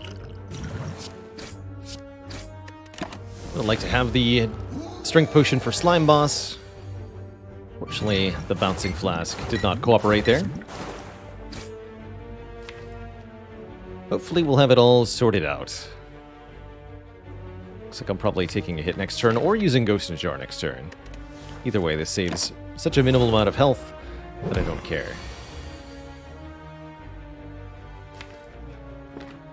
Alright, this will be Leg Sweep. Survivor. Play the Strike. Keep the Ghost Jar. And then don't rest before Slime Boss. Get a Turnip, making us immune to Frailty. That helps against the green slimes. And a Poison Stab, Bane, or Sneaky Strike. Take a Poison Stab.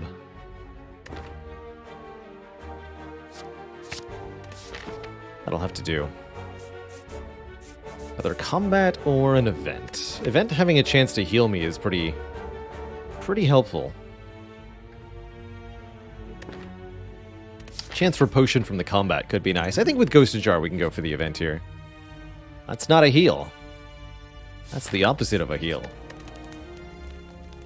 Alright, we'll upgrade the Dagger Spray and we'll pray. We'll pray. It'll have to do.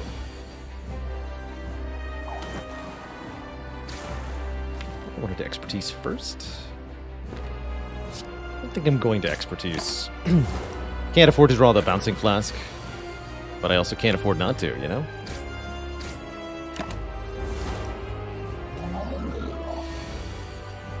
We see.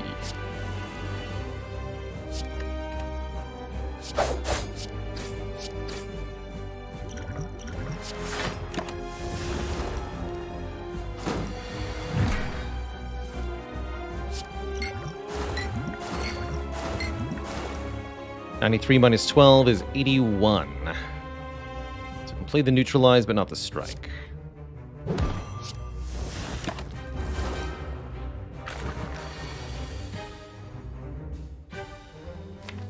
Looking tough here. Just like last time.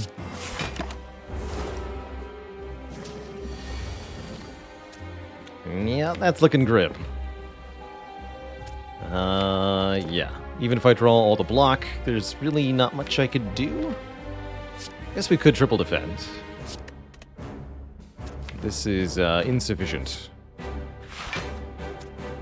14 dies.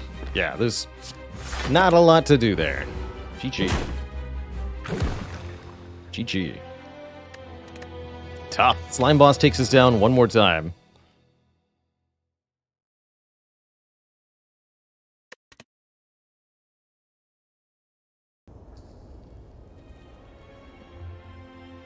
But at least we can try again.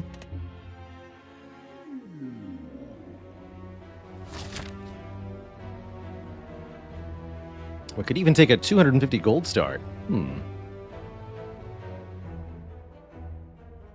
I like that a lot. We'd have to go to this elite, though. That could be tough. Slime Boss one more time. Slime Boss one more time. I'm as good at Spire as you are as at coding today. I'm great at finding attack cards today. That's what's happening. It's crazy. Now, I'll take the money. Take the money. We'll go here. Maybe, just maybe, we can get things to go our way.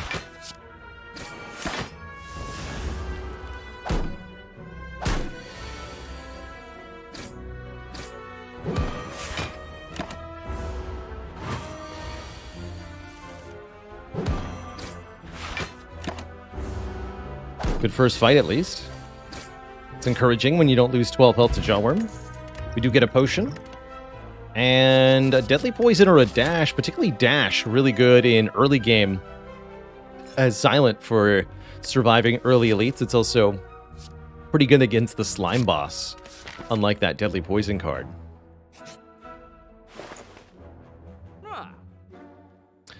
Oh my. What a set of choices here. Helping out against Slime Boss, Noxious Fumes would be pretty good. Applying poison every turn. We could also buy the bomb and try to embrace that as a way to kill the Slime Boss. So curious. Kunai here would give us dexterity for 3 attacks played. That is pretty cool.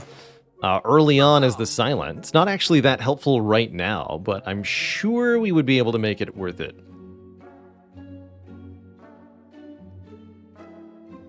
Could maybe buy the Endless Agony alongside? Yeah, I could. Okay. I think I'm sold on Kunai. I can either go Fumes, Remove, Flying Knee, or Endless Agony. Flying Knee is also quite nice with the Kunai. But not as good as Endless Agony is. Will I pay 85 gold for Agony? I will. For the Kunai, I will. It's essentially 2 attacks for the price of 1, and exhaust at the same time. It's actually pretty good.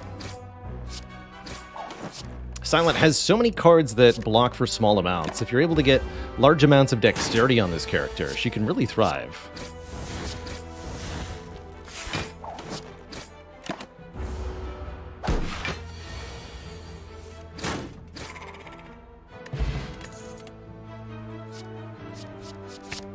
Lo and behold, attacks.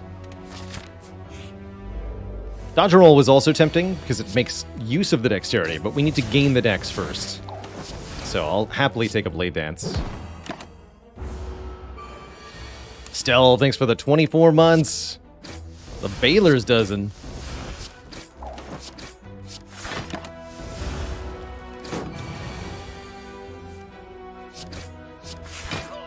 Does Dash get the dex from Kunai? Yes.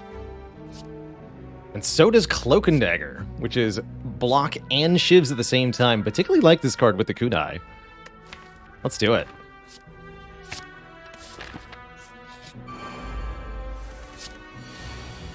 You love to see it.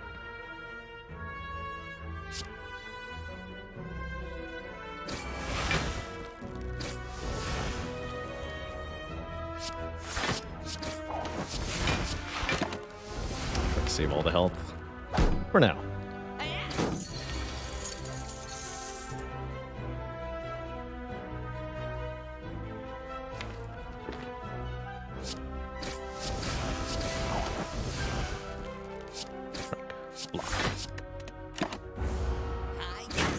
Hiya. Dash doesn't gain the dex like immediately though. So for example, Kunai's on 2. We have 2 dexterity. Dash is going to give us 12 block, not 13. And then we gain the dex afterwards.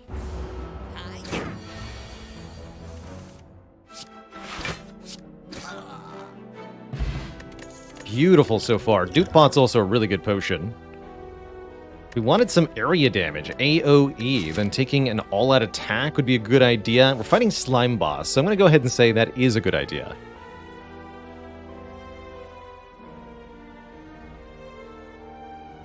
Too early to take up a Sneaky Strike. We don't have enough offense to take up the Piercing Wail. And I think Piercing Wail is a lot less important, thanks to the Kunai.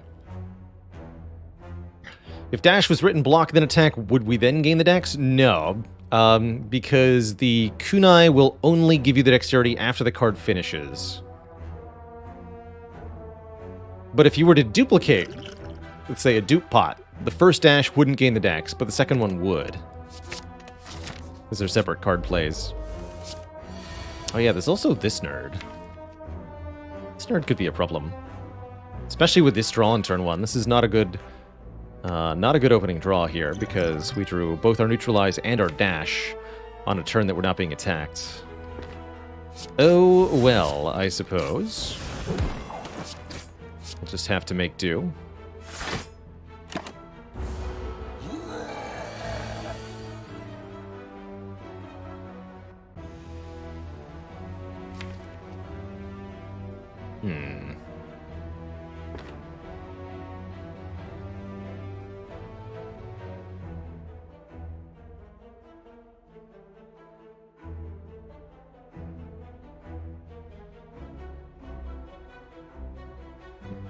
It's a lot of rain.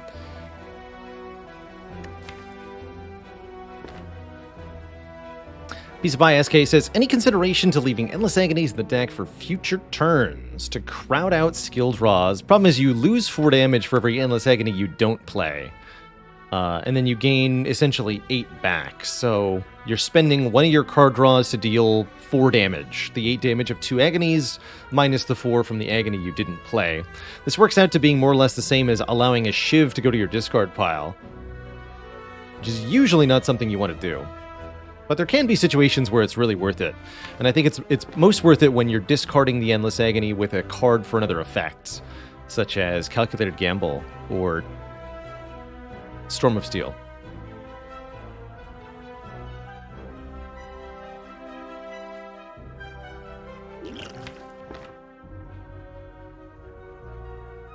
So our most damaging line would be Blade Dance, Strike, Alt Attack. That's a bit spooky.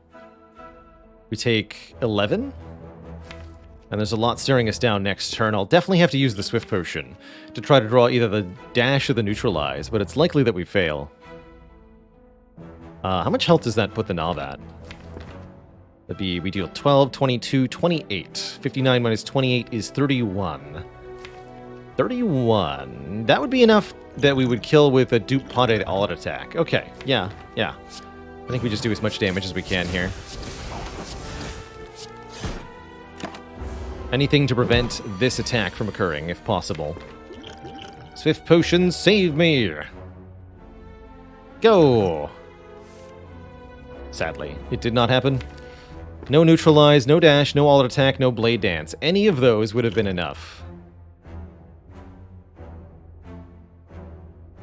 But we didn't get any of those. So I'll play just the Cloak and Dagger. Take a ton of damage. But we get to keep our potion. And our life. And who cares if we need to rest when our first relic immediately... Oh my goodness. When our first relic immediately after picking up Kunai is a Toxic Egg, which then offers us an Adrenaline Plus and a Blade Dance Plus. I think things are going just fine. I don't think I can turn down that Adrenaline, quite frankly.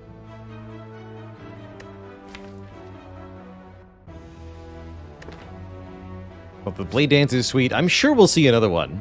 Winky face.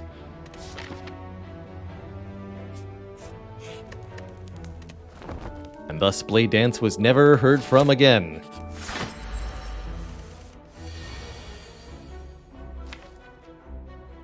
Alright, this is also a good situation to let Endless Agonies cycle if we draw them next turn. Yeah. Although, I can get a lot of decks this turn. We got a lot of blocks coming our way next turn. No, we should go now.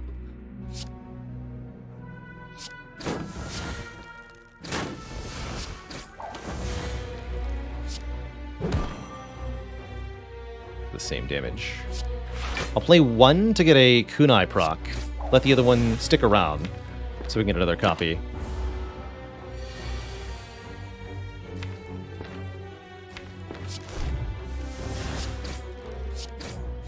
That was a dupe pot to Adrenaline? I don't think so.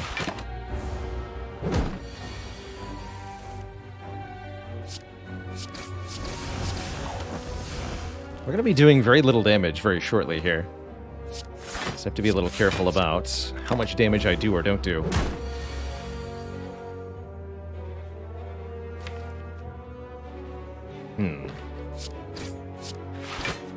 Maybe wanted to duplicate that.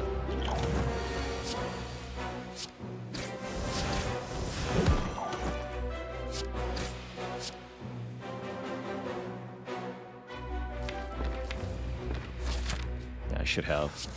I'm not gonna mess around here.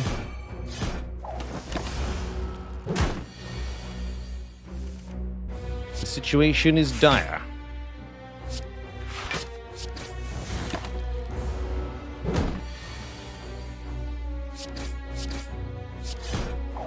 Okay. Let's see, we're at the point where Neutralize and the Shivs now do 0 damage. If I hadn't done that 8 additional, we'd be staring at a pretty uncomfortable situation. Or maybe could have saved it. Get a Snecko Skull, allowing us to apply additional poison. Interesting. Offered a Leg Sweep plus an Expertise plus. I'm down for a Leg Sweep. A little worried about a second Gremlin Knob, although a Fire Potion would help a lot. And so would a Bag of Marbles, making enemies vulnerable on turn 1, and therefore more susceptible to our assault. Let us upgrade the All-Out attack for better area damage. Such good relics so far. Thanks, Bag of Marbles. Behold, Gremlin nerds, your doom doth striketh you.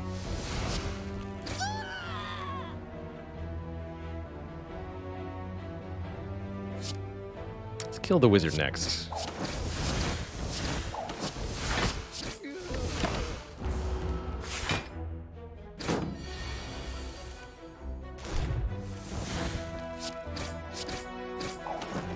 Easy.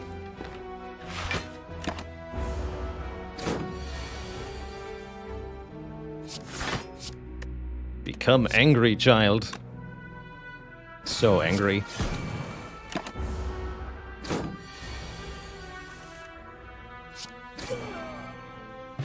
Alright, no second potion, but we are offered another Blade Dance. Upgraded this time. With gusto.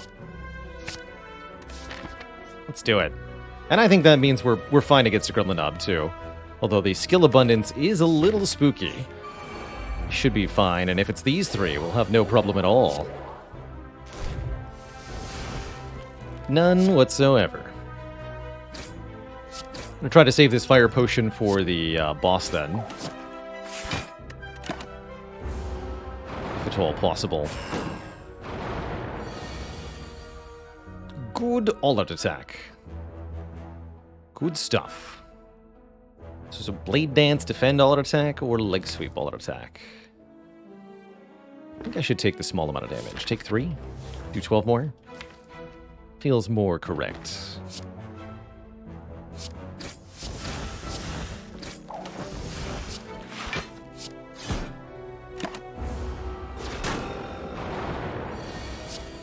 Oh. Interesting. Can I do the required damage here? Yes, we can do 25. This is 16. Yeah, we got enough.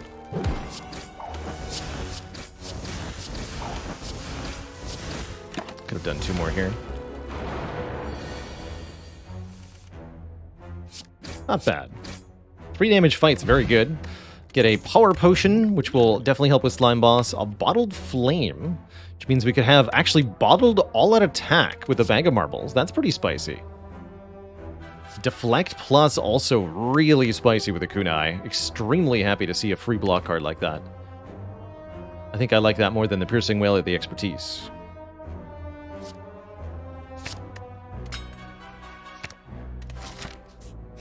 Cool. Trade health for a relic? I think we can. I'm willing to click up to 3 times here. 2 for an ink bottle, drawing us cards whenever we play 10. Spectacular. That's going to be a ton of additional card draw. Under all sorts of fun circumstances.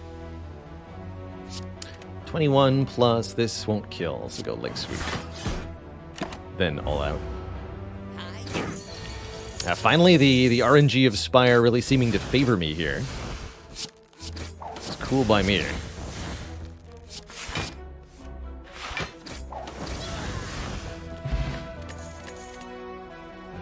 Slice, Flying Knee, or Outmaneuver plus. None of these really are sufficient. Outmaneuver for extra energy on future turns could be nice, but without any retain or substantial card draw, I don't think it's going to be worth it. Hey there, Get Raving. I think you're pretty likely to see some survivors later today. Going to be playing a bunch of non-Spire games this week, in addition to some of our usual Spire content. And I think I'm in the headspace for Vampire Survivors today, to be sure. I also think with these 2 potions, I should be able to get away with upgrading the Cloakendagger. Could have also upgraded the Blade Dance for 1 more shiv, but either way, I just want extra shivs in the deck. Yes, please and thank you. I will be using the Power Potion here. We get an Envenom with the Snecko Skull. Let's go. That should be all we need here.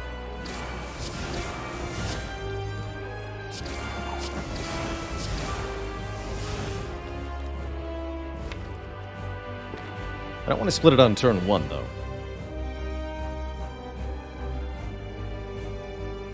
I'm gonna leave that adrenaline for later. 80, 76. It's ideal, in fact.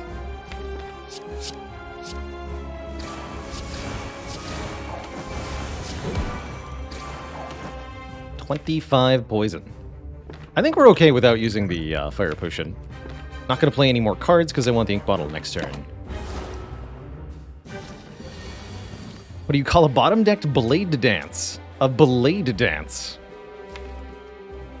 Some sharp puns.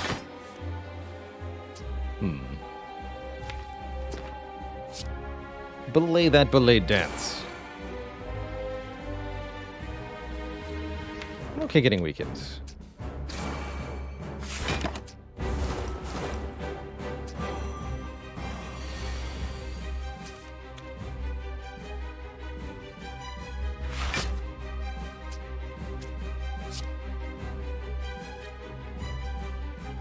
First.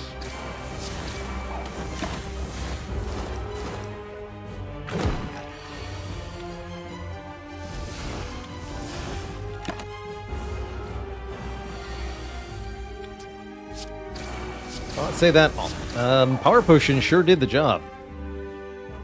Dang. Try to set up ink bottle to a higher number here. Easy peasy. GG. Bullet time plus. Die, or a Wraith form. Don't really feel like Wraith form and Kunai go all that well together. I wouldn't mind another little bit of area damage, especially with the bag of marbles. Die could be quite nice. The bullet time is... Wouldn't call it amazing. Let's take the die. Ooh, could have been bullet time. I'm also very happy with Slaver's Scholar here. More energy during boss and elite fights, less energy during non-boss and elite fights. A little tough, but not so bad. Not so bad at all. If we want to take Ectoplasm, we'll get energy in all fights, but no more gold, which will definitely penalize us in the long run. If we take Sekawai, all our cards will be random cost. That's not always a bad thing, in addition to the bonus draw, but I think I want the consistency of being able to pick up zero-cost cards this deck. Let's take the color.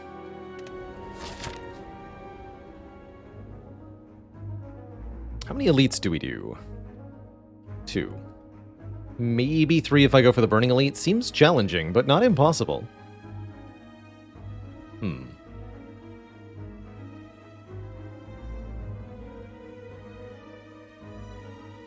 Go to a late shop, or an early shop and a late shop. Get 2 removals. That could be good. Okay, let's... We go this way. Depends on whether we get a potion or not. Bird nerds, prepare to die.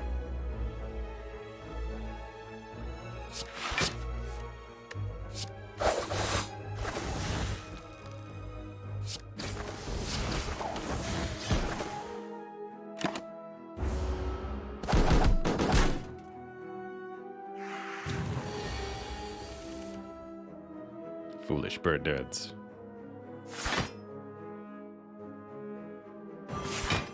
We wanted to weaken that one? Maybe.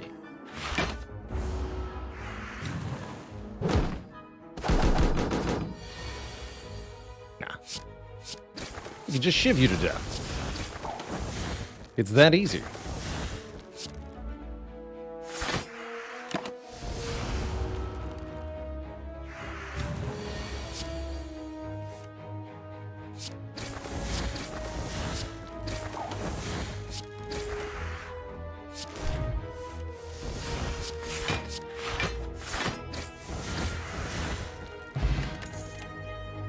Another copy of Deflect Plus. Pretty good with the Slaver's Collar, pretty good with the Ink Bottle, pretty good with the Kunai.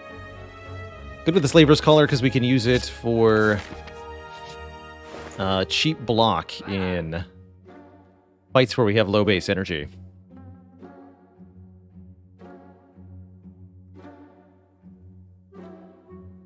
Jomova says, I've only managed to seal my doom with Wraith form. What's the trick to using it to your advantage? You get a couple of turns of essentially freedom after playing Wraith form, and the trick is leveraging those couple of turns to do enormous damage and force a conclusion to the fight in your favor.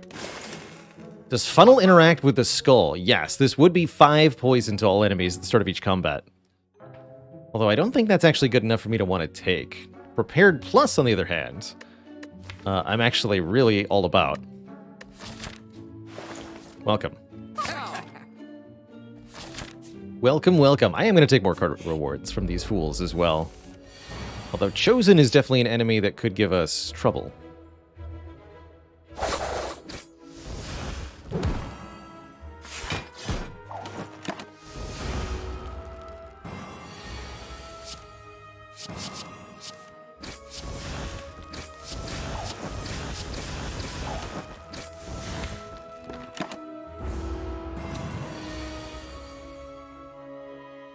The days from that hex are a bit problematic.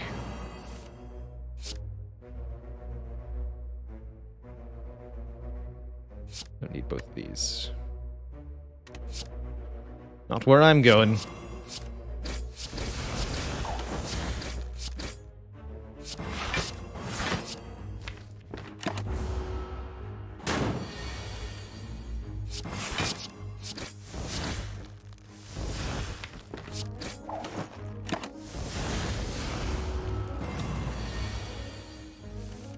Easy. Poison potion applies 7 poison. And I think something that's excellent when you have low base damage output is a card like Caltrops. Caltrops says, whenever we're attacked, deal 5 damage back, along with a free upgrade. That means we can turn our ability to survive into damage output by blocking with the Caltrops. And I assure you that that is going to be quite fantastic. If not now, then much, much later in this run.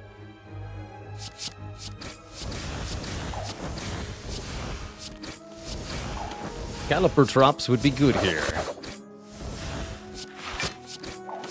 So casual 3, almost 4 dexterity on turn 1. Pretty wild. Did nearly 100 damage, and then drew like this. Yikes. That helps, slightly.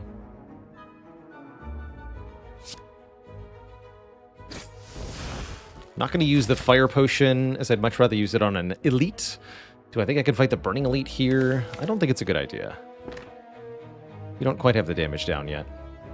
Can't play the strike. Understood. Yeah, I'd much rather have this fire potion for the elite. Okay, so I'll just take 7 damage here. That's fine.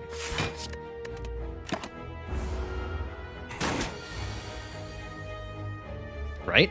It's fine? Please tell me it's fine.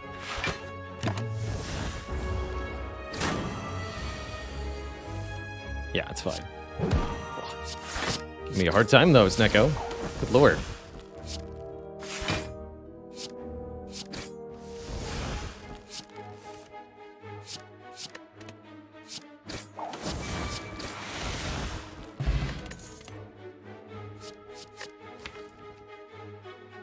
Got a Prepared Plus, so a Tactician Plus actually seems like it's going to be a really good thing for the future. We can add Acrobatics, Dagger Throws, you name it. But what about Bouncing Flask with Snecko's Skull? This is lots and lots of poison. I already have Caltrops. I am fighting Collector. I think Tactician's going to be better. And I think transforming 2 strikes is going to be spectacular. Although there's also a very good argument for taking Mutagenic Strength and giving us 3 additional strength on turn 1 with the Bag of Marbles and 2 Blade Dances in this deck. That could be a ton of additional early damage to help us burst through early elites. In fact, I think if I take Mutagenic Strength, then I get to fight the Burning Elite here with these potions. Let's do that. Slavers have plus strength, but guess what? So do I. That's going to do 25. I can easily kill 2 of them here.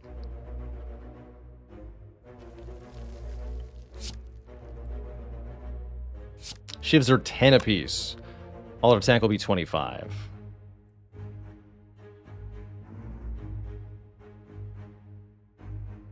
If we die, then they'll just die.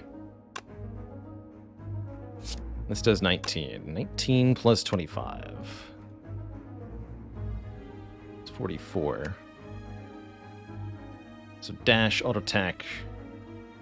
Yeah. Make sure that blocks for 10, which it will. Okay.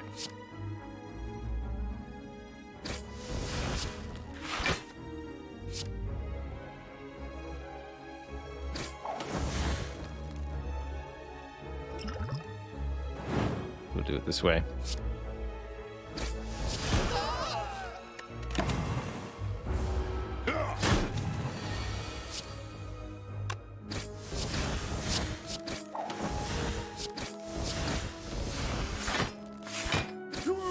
Alright, beautiful way to fetch our Emerald Key. We even get one more strength, so now we have 4 strength on turn 1 strength at all times, and a Reflex Plus, which I will definitely be taking. I think we're a little bit overloaded on the discard cards, but that'll change soon. Can I go for 3 elites here? I think we can. Let's do it.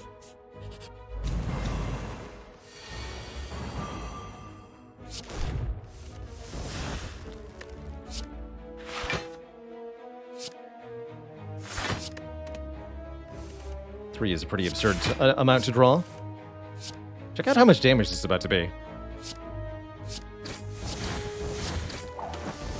It's 27 tall now.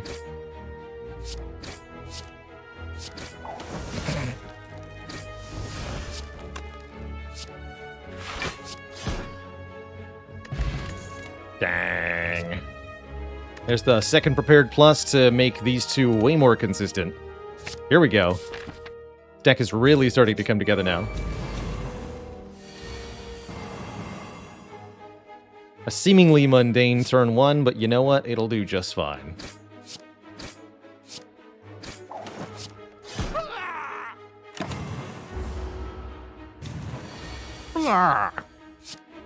Indeed.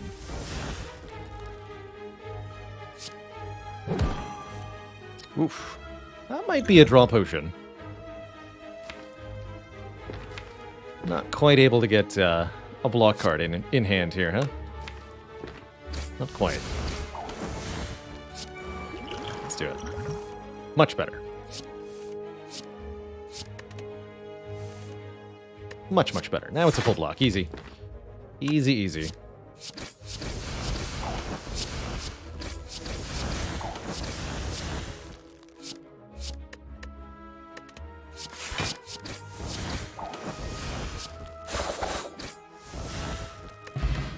Wing Boots let us ignore paths when choosing the next room to travel to up to 3 times. Could mean yet another elite. Heck, it could even mean 2 more elites, although I'd have to use all 3 charges. And, yeah. The stuff. Mr. V, thanks for 13 months. Congrats on finally getting that A20 heart win. Wraith Form is a heck of a card indeed. And so is Calculated Gamble. Although Acrobatic's also deeply tempting here. I think we just want more really good access to draw discard effects.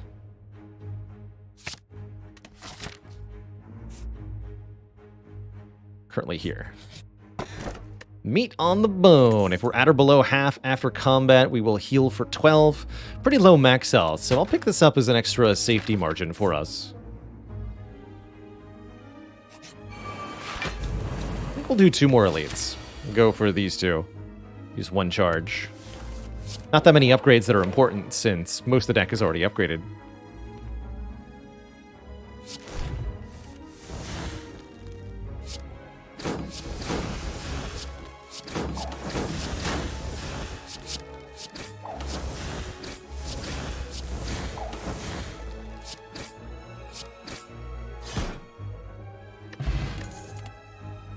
It's kind of absurd, really. Would this deck go infinite with some removals? It would need a lot of removals, more than just some. Something like 20 removes to get an infinite from here. But we can add more card draw and more energy and turn it into something pretty ridiculous. Merle, thanks for the very generous 190-man raid. Welcome. Welcome, welcome. It's good to have you here. It's good to be back. You're watching, I think, our 4th attempted silent in a row here. Finally, things have gone really well with Kunai Toxic Egg as our first couple of relics. The Spire has been really suffering. And I think it's about to suffer even more. Because I'll buy a Shuriken. Card removals, who needs them? Give me strength. That's definitely going to let us beat the Collector easy peasy. You better believe it. Okay, I don't need this defend.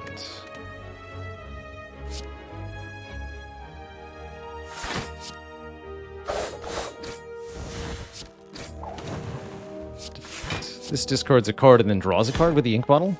It does. Cool. So 105 damage turn 1.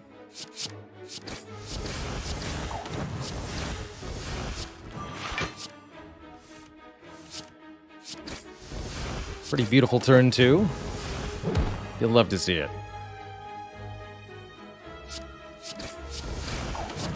GG. Yo, man. Ninja Scroll. At the start of each combat, add 3 shivs to your hand. I mean, how can I say no? And we're offered 1,000 cuts or a dodge and roll plus. Gotta say, with kunai, dodge and roll's pretty dang good. 1,000 cuts not bad, though. Flechette's also not bad. But let's take the dodge. One more elite. These nerds again. They will perish. Do get automatically discarded Endless Agony turn 1 now. I don't think that's the worst thing in the world, though.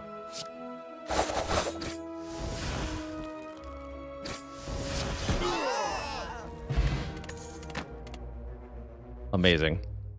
More prepareds.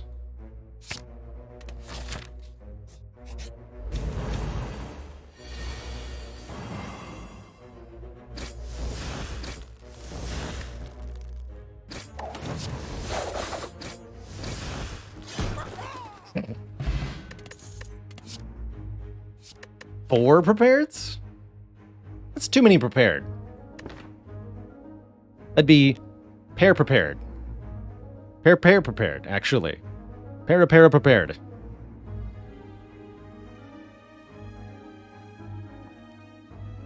It's enough to leave you paralyzed.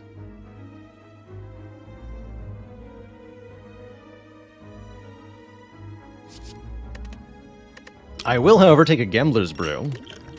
Discard be spicy-like.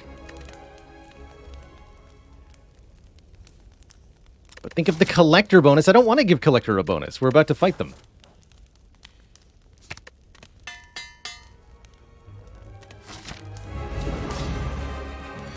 We need the Collector weakness.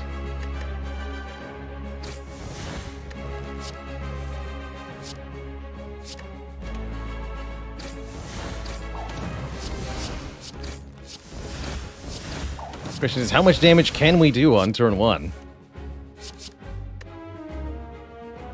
Which the answer is some. Some damage.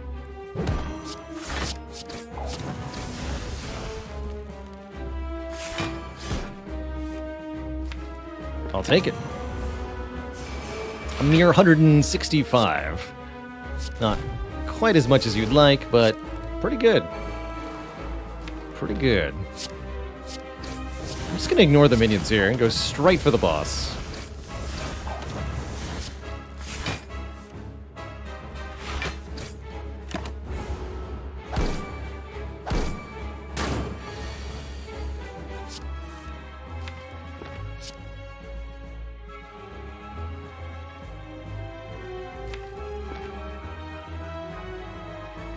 This is 32 block. We're taking more than that, 35.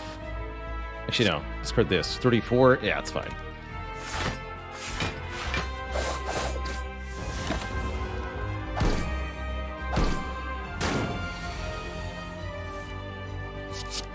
And no torch heads were harmed. GG.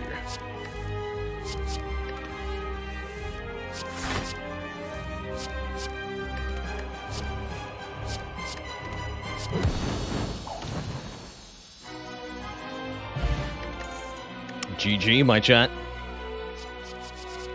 After Image versus Phantasmal Killer Plus. I actually really dig that Phantasmal. After Image is okay, 1 block per card, but with the dexterity coming from the kunai, it's definitely not required.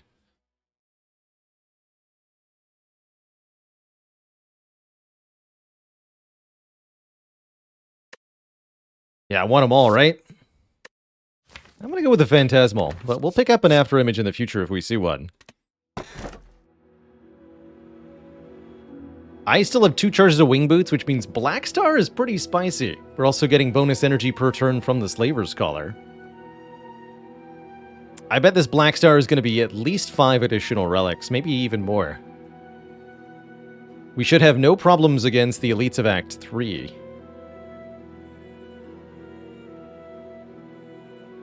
could reasonably take the Busted Crown for more energy.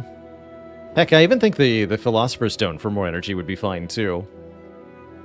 But I think Relics will do us even better. Let's take the Black Star here. Quite frankly, I think we could skip there and be just fine as well. This run has a lot of legs to it. Oh, come on. Dang it. Well, Wing Boots aren't helping much with that. However, we can use the Wing Boots to visit more shops and put the Smiling Mask to good use, which I think is what I'll do.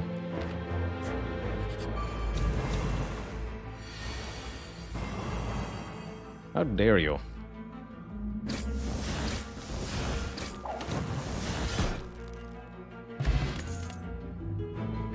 I'll take one more deflect, since we're on 4 energy at most. I think we could definitely use that.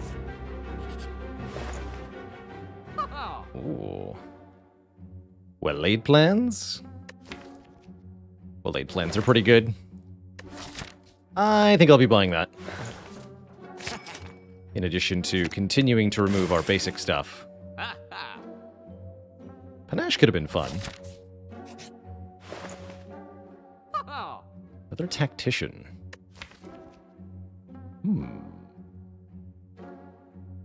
No, keep removing. Pure Flash of Steel is also kind of interesting. Purity, to let us get rid of a whole bunch of cards. Kind of intriguing. Why not Clockwork Souvenir? Ultimately the price. Didn't have the money to afford 2 removes alongside it. So, wasn't too interested. So we're gonna go like this. And then jump over here.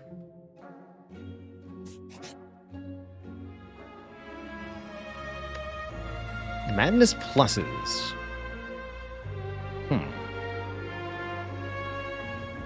Interesting.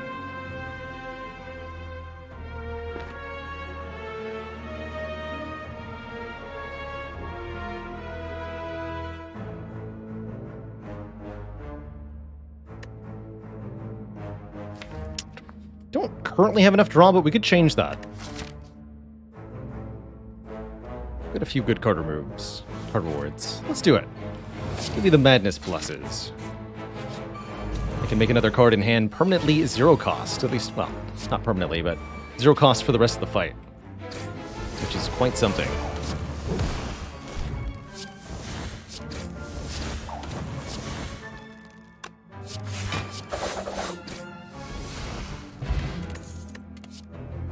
Now I'll take the 4th Prepared. Would I take Envenom there? I would take an Envenom Plus, probably. Thanks to the skull. But with the Shuriken, I really don't need it. It's a bit superfluous here. Superfluid. Yeah.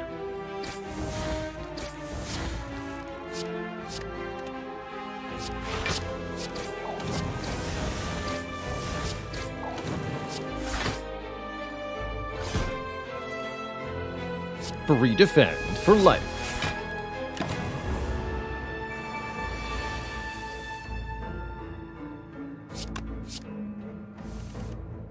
Ooh, that got worse.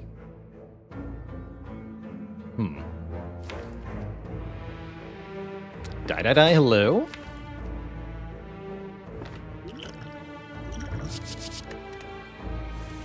That's more like it.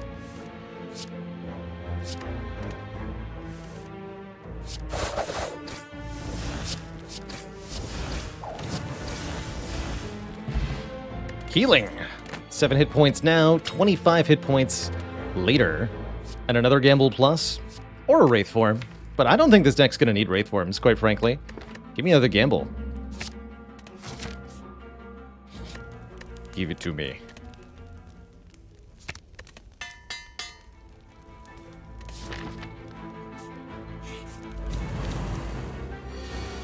Nemesis can be a fun problem. Not much point in playing Phantasmal on turn 1 here.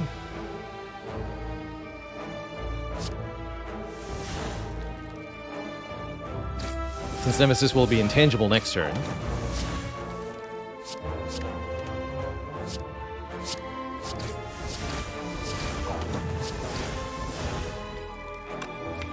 2? Let's draw 2.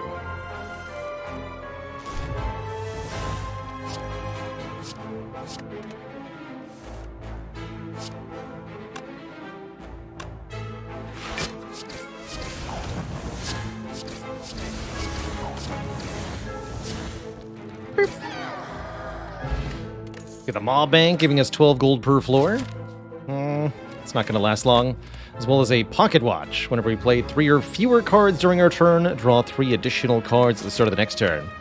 Not all that likely to be helpful, but actually Escape Plan with a Kunai is pretty ridiculous. Already got 2 gambles. I don't think 3 is necessary. Our card counter is here. Only I could get 1 more next. Only. I guess I could use the Wing Boots to avoid this shop for now. We'll get more money in Act 4. That's probably worth it, actually. We also get a bonus floor now. So let's take 1 more card reward. Or do I want 1 event? I haven't seen Mind Bloom or Double Orb Walkers yet, so the chance for a rare relic is substantial enough. Tincture or Tough Bandages would absolutely alter this run in a really good way as well.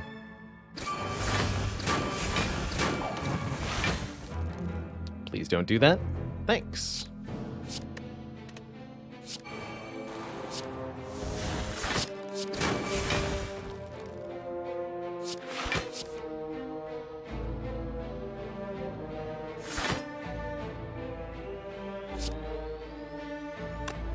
Stop there.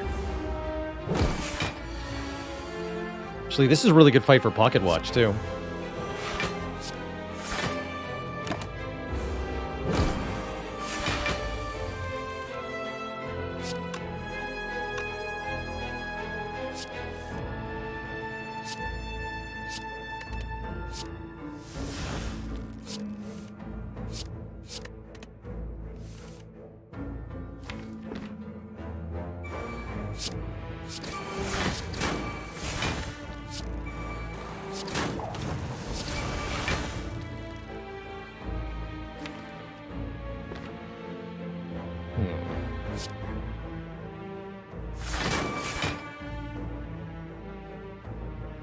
Noted. Let's give me something I can deal with more effectively. Shouldn't re-roll that again.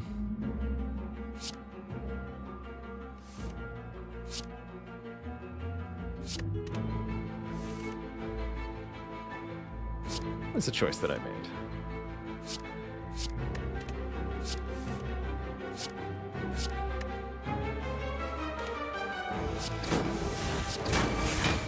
Okay, we're good. Life is good.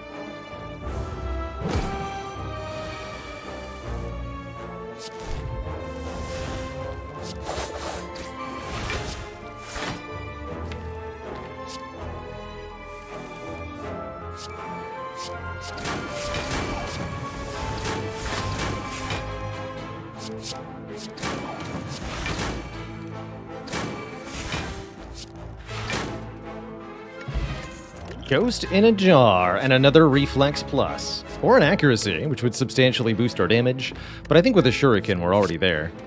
Let's take the Reflex. Let's not lose our money, although notably giving up your money to the Tomb of Lord Red Mask does not break the Maw Bank. Go figure.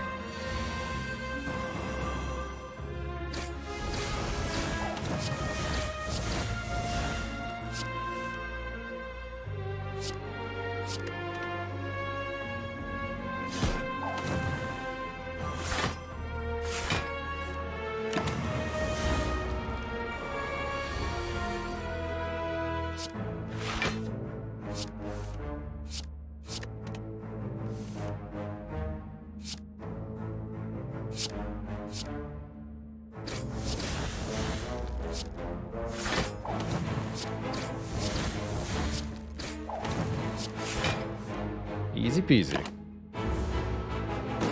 Or just do 1 more there.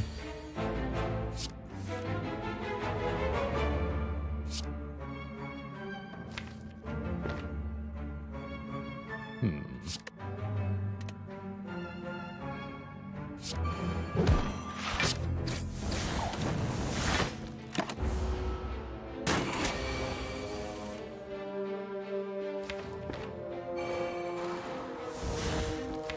play this. Don't want to play any more cards, though, because I want the pocket watch to work.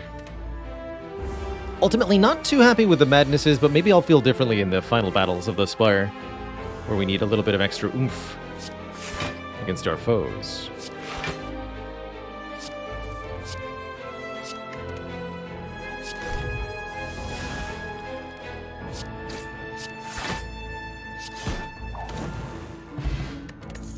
The boat thingy giving us block on turn 3, and Centennial Puzzle giving us card draw when first we lose health. Both pretty good.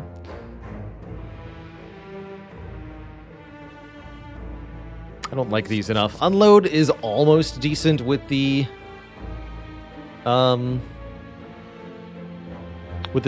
reflexes, but I don't think it's good enough. I don't think we need another fire either. So let's take 2 more combats. Double Spiker looks like a challenge.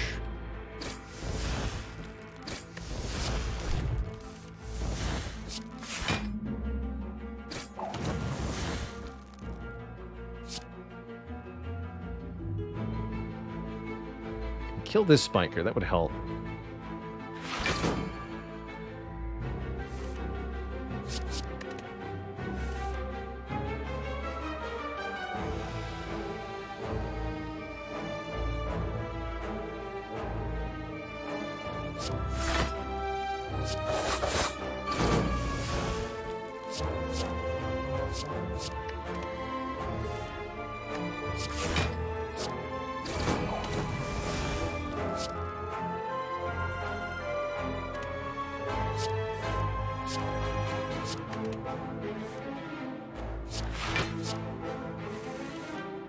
Just keep the turn going. Easy. No problem.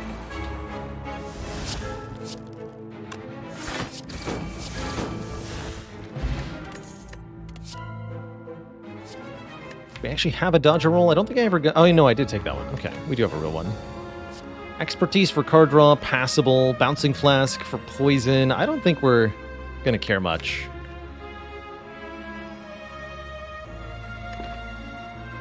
Maybe an expertise.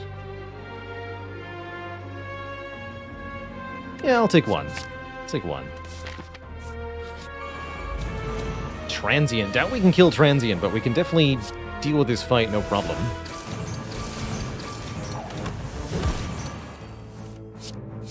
This one should be pretty easy for us. Look at that card draw. Whew. Amazing.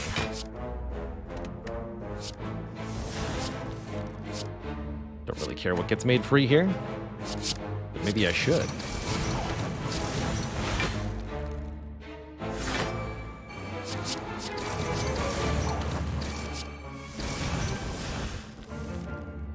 Perhaps indeed I should. 26 cards that turn.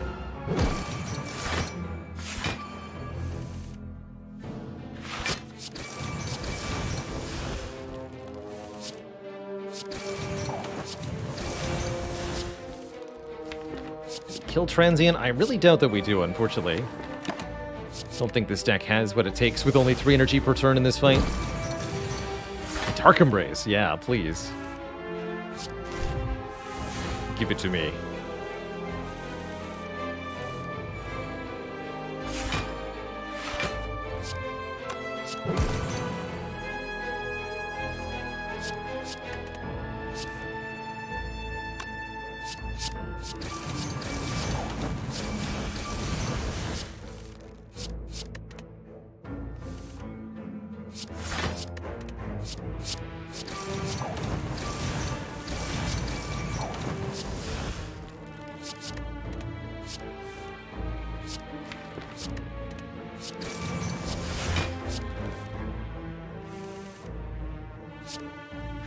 Good job, expertise.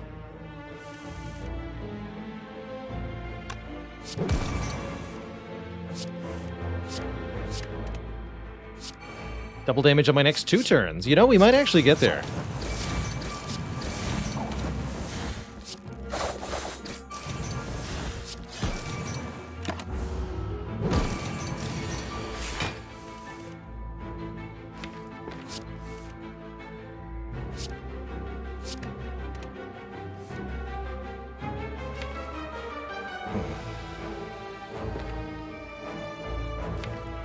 This turn's pretty sad, though. I won't be able to discard any of that next turn either. I think I have to do this then. No luck.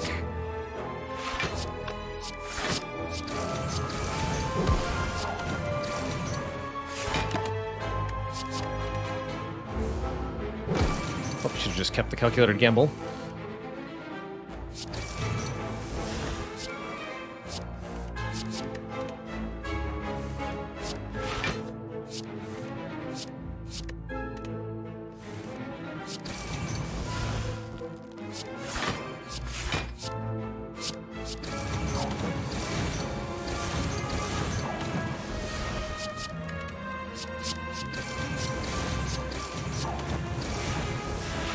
Looks good, though.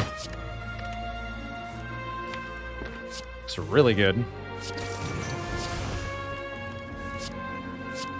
GG, transient. GG. Easy. Do I take a second expertise seeing the performance of the first? Let's do it. Although 2 in hand will be a little awkward. Setup also kind of cute. Not as cute as you want it to be. Alright, we won't be peacefully going through the fight this time, unfortunately. These bird nerds have got to go. And how? Oh dear.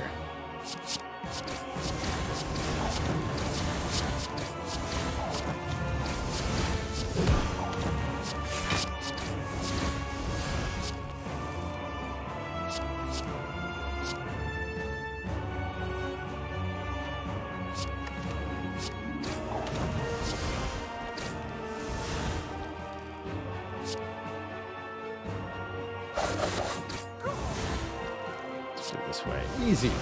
Easy peasy. 10 strength. Oh, 7 strength, 6 dex. On turn 1, we activated the kunai 6 times. That's pretty ridiculous.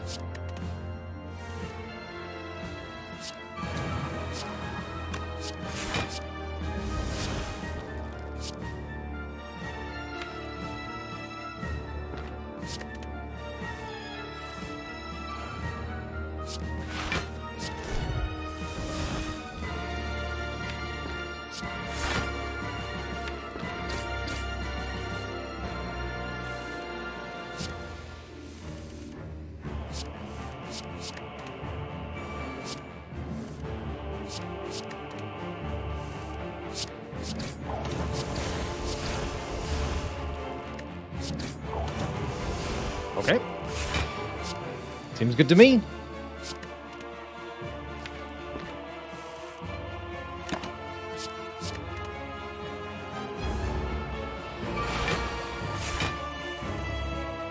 Seems pretty good to me.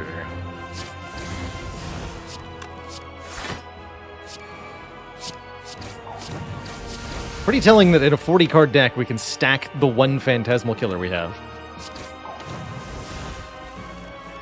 That's pretty absurd.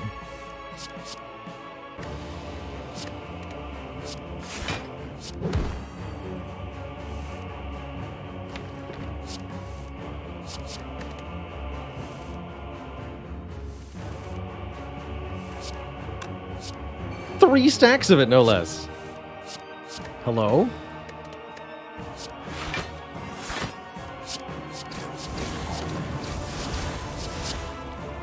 GG.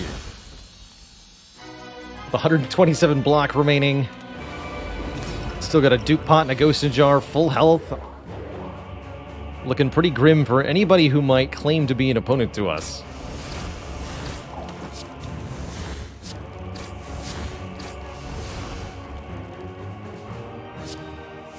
Brilliant.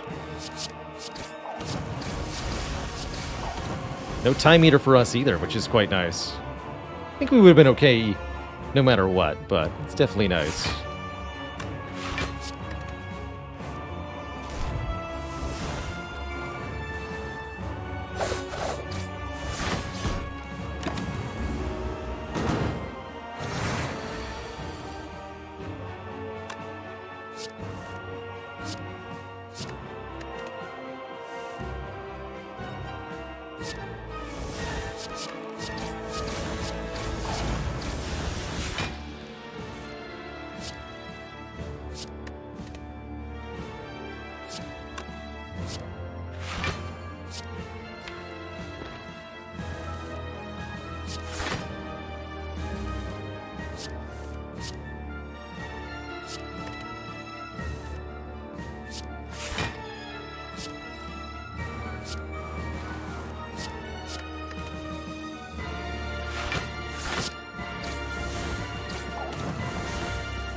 Or a mere 30 cards that turn.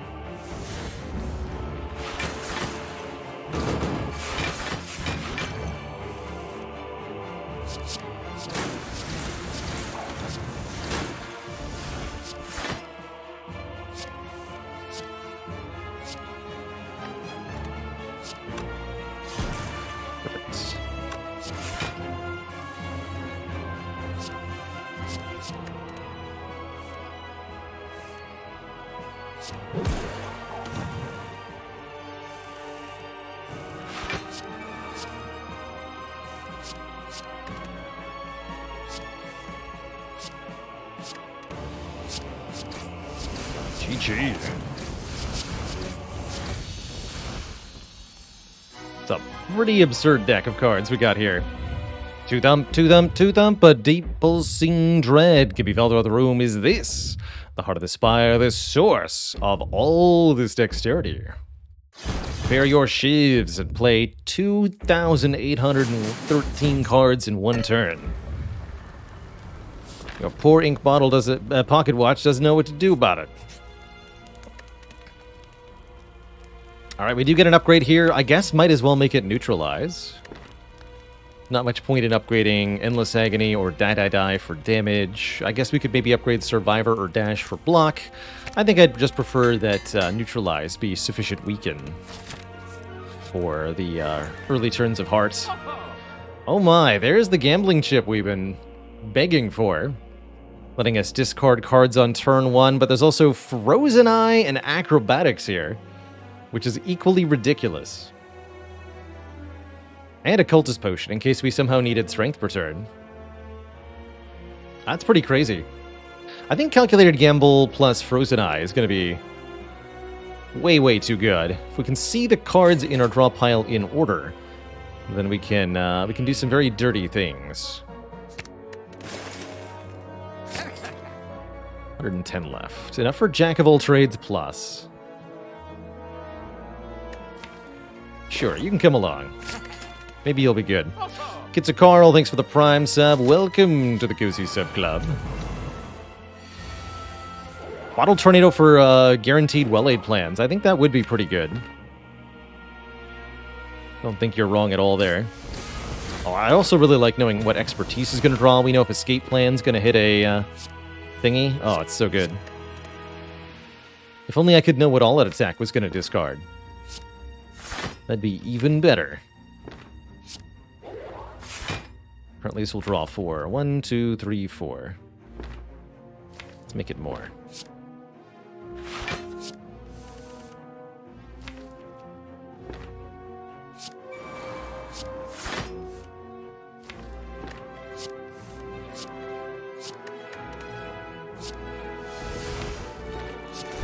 Cool.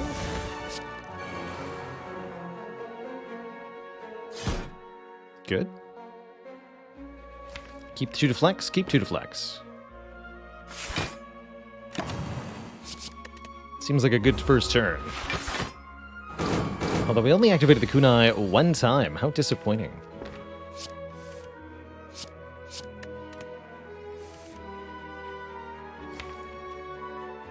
So, if I were to calculate a gamble, we would draw 8.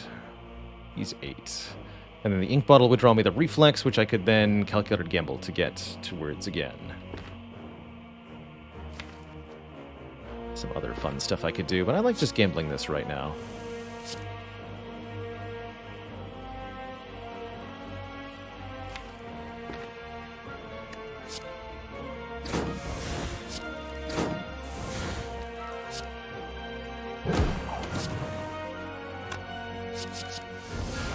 Good. Staring down a lot of damage this turn. And yet I'm not that worried.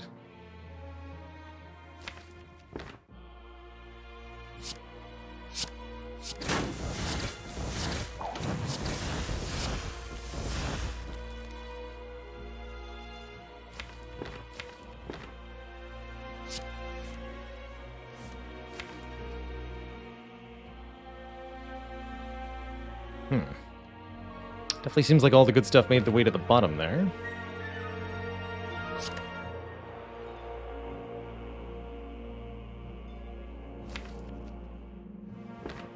So if I gamble, I'll draw 10. All 10 of these. I can gamble again and draw all of this. That looks pretty good.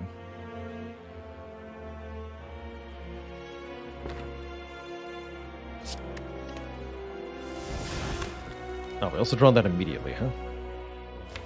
Just we'll draw 10. Draw 9. That's fine.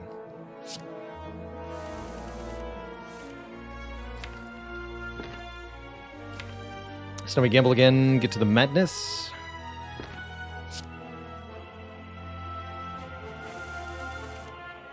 Could stack this again. Not sure I'm going to choose to do so.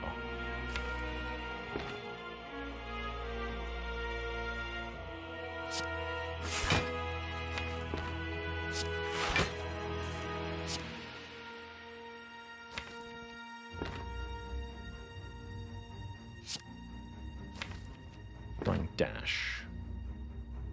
Dash doesn't seem that useful. Oh, discard this. Better.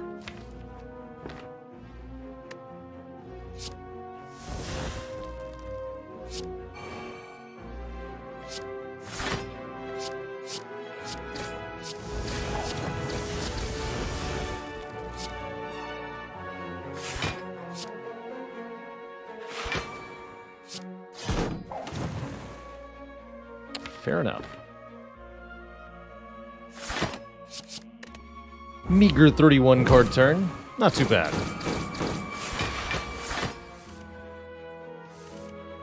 Not too bad at all.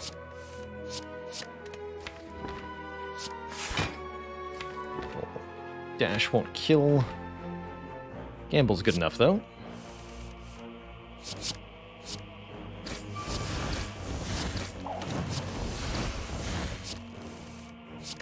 We just want ink bottle on 9 here.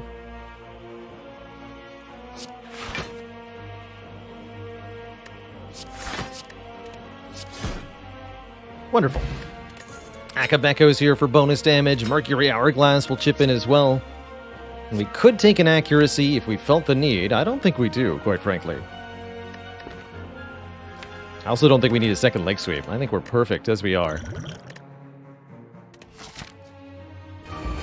Alright, Mr. Hart. My hand is full.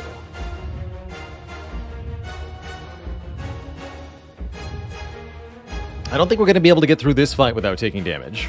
Every card we play is going to deal 2 damage back to us. And that is a bit of an obstacle. Well laid plans near the bottom, by the way.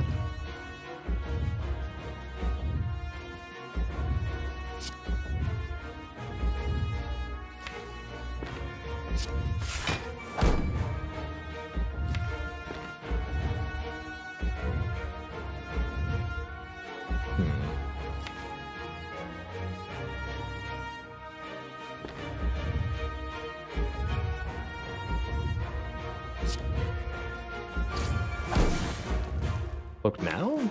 Cloak now. Still not ready to use the draw from the Centennial. I don't want to overdraw in a bad way. Take one on purpose here, though. That'll be good.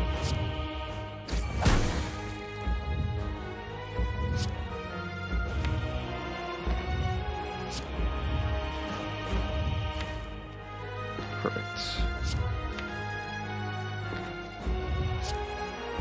Let's go deflect adrenaline. No. Yeah, actually, deflect adrenaline. Caltrops. Prepared.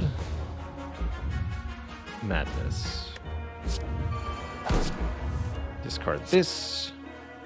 Not the reflex. Not yet. That way when I play the madness, the leg sweep will become free. Guaranteed. Let's lose one of these agonies for now. Free leg sweep seems good.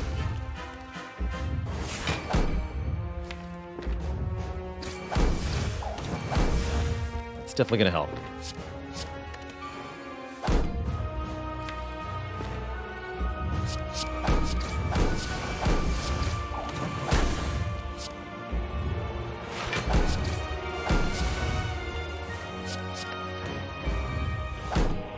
What's this? Swift Strike and Master Strategy. Brilliant.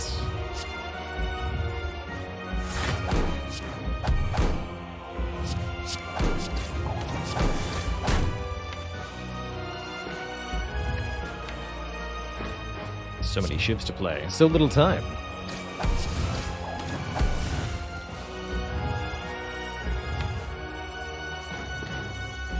Okay, I'll leave that Master Strategy kicking around for later. We're shockingly close to being able to put Welly plans in play this turn. If I play Calculated Gamble, we can actually just do it. Let's do it. Yeah. Double my damage next turn, why not? Discard these, play this, and then choose my favorite cards to retain. But only my favorite. Pretty unpeachy draw there. Looks like we'll need to keep acrobatics, perhaps?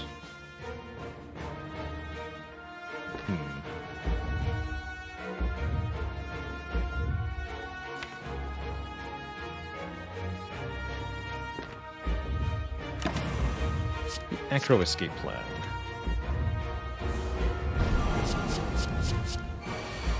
Might use the Ghost and Jar here. This is looking like a fairly mediocre turn. I think we should.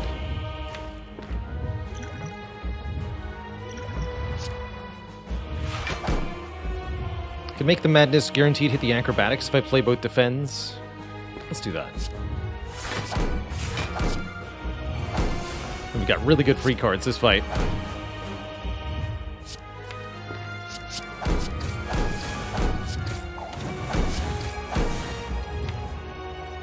Draw into the statuses as they exhaust.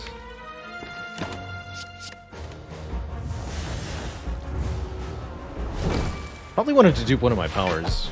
I'm happy keeping this in the belt for an emergency of some kind.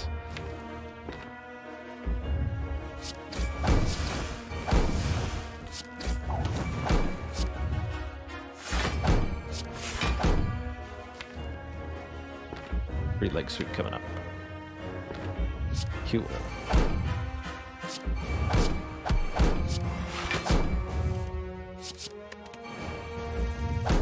Easy.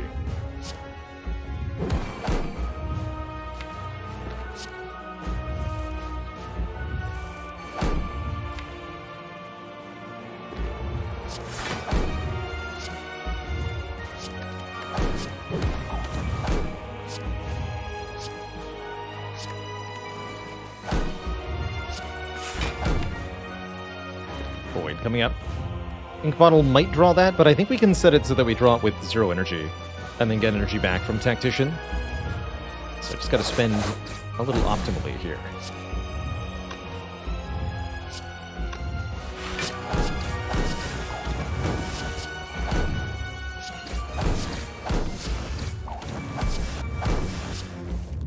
So now we draw the void. Keep it.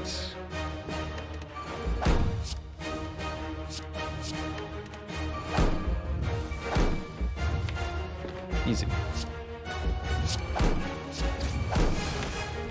Oh, but I've used up all my health here.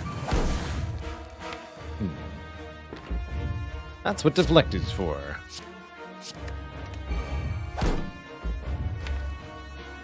And leg sweep.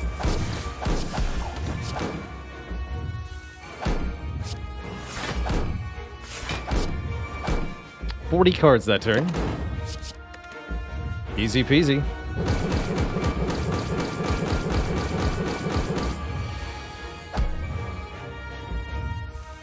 What a ridiculous run this was.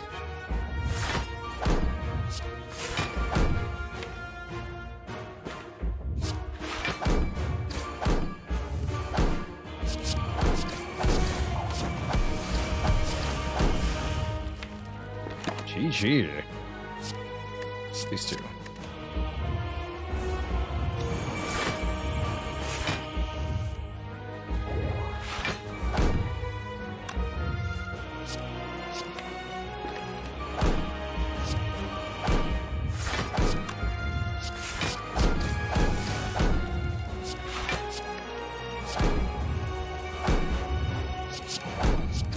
GG. Kunai goes burr, for sure. 1.5 dex per turn. It's like dexterity form. You'll love to see it. GG. GG.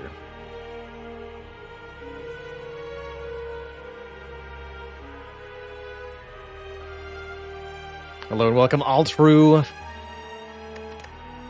Welcome, welcome. What a way to enter on a glorious silent victory. Guess we'll have to do one more with the defect.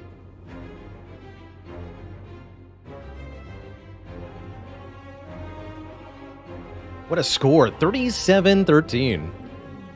Good year. The Spire sleeps, and so shall I. GG. Crazy, crazy strong. So both of the starting relics, essentially, had such a huge influence on that. Toxic Egg encouraging us to build such a large deck, 41 cards, was because all of them were upgraded, essentially. Even took 1 or 2 for funsies.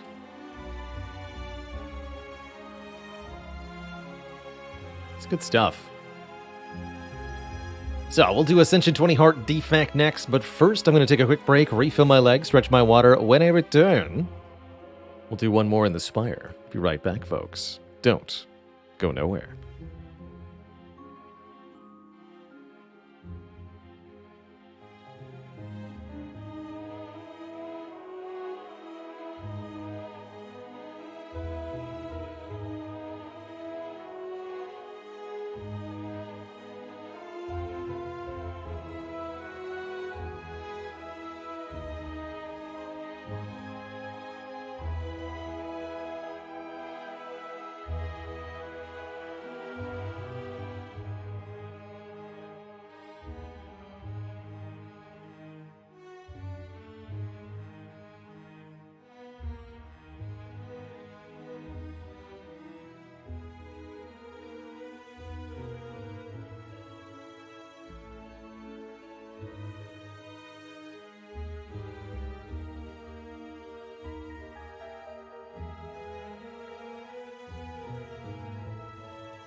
Alrighty, folks, we are back.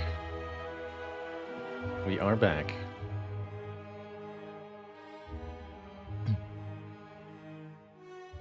MEU in chat mentions reprogram the card on defect. Used to be a scry effect. Let me look at the card library here. So this card right here, reprogram. Before it said lose focus, gain strength and dex, it said look at the top several cards. Top 4 with 0 cost. Look at the top 4 cards of your deck. You may discard any of them. Later replaced that effect with the Scry keyword and gave it effect to Watcher. And the upgraded version was Scry 6 for 0 cost. At the time, everybody thought Reprogram was a really bad card, and it was exceedingly rare to see anybody talk about it or pick it on the defect. In retrospect, seeing how Watcher performs with access to Scry as a mechanic, I think the card was entirely slept on by the community, and that the old Scry version of this card was actually a very, very good defect card, particularly with Scrape and All for One. But the meta wasn't there, and nobody really managed to put that together until the card was gone, I think. But being an insane card alongside All for One in particular.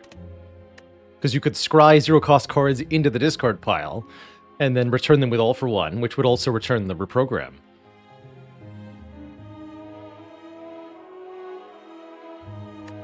But alas, now it has its current effect. I wouldn't say Reprogram in its current form is a particularly good card, but it is definitely a way that Defect can win on Ascension 20 if you can build into it correctly.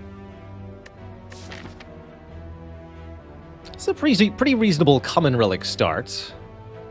Generally speaking, I'm quite happy to trade away my starting Cracked Core for a random Boss Relic. I think this tends to favor the player, although definitely makes your runs a little bit more unusual.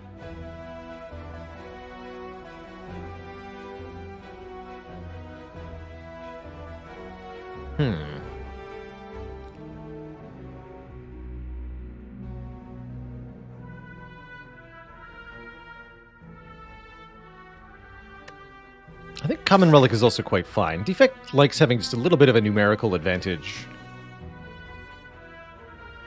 We'll be able to get plenty of upgrades. I'm envisioning something like this, pathwise. Although maybe go here.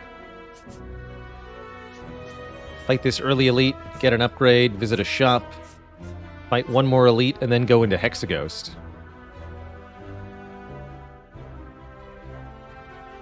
Could maybe try to fight the Burning Elite, but that seems downright suicidal.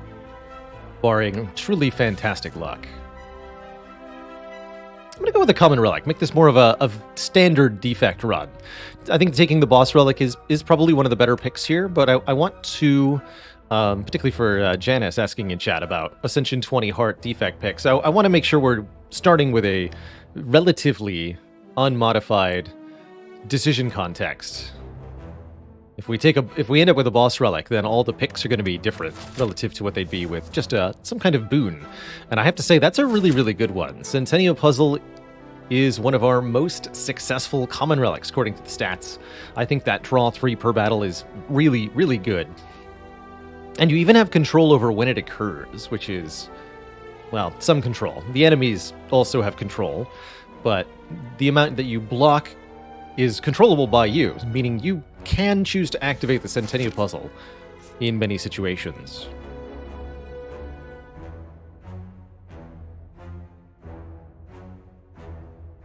Let's start with a fight.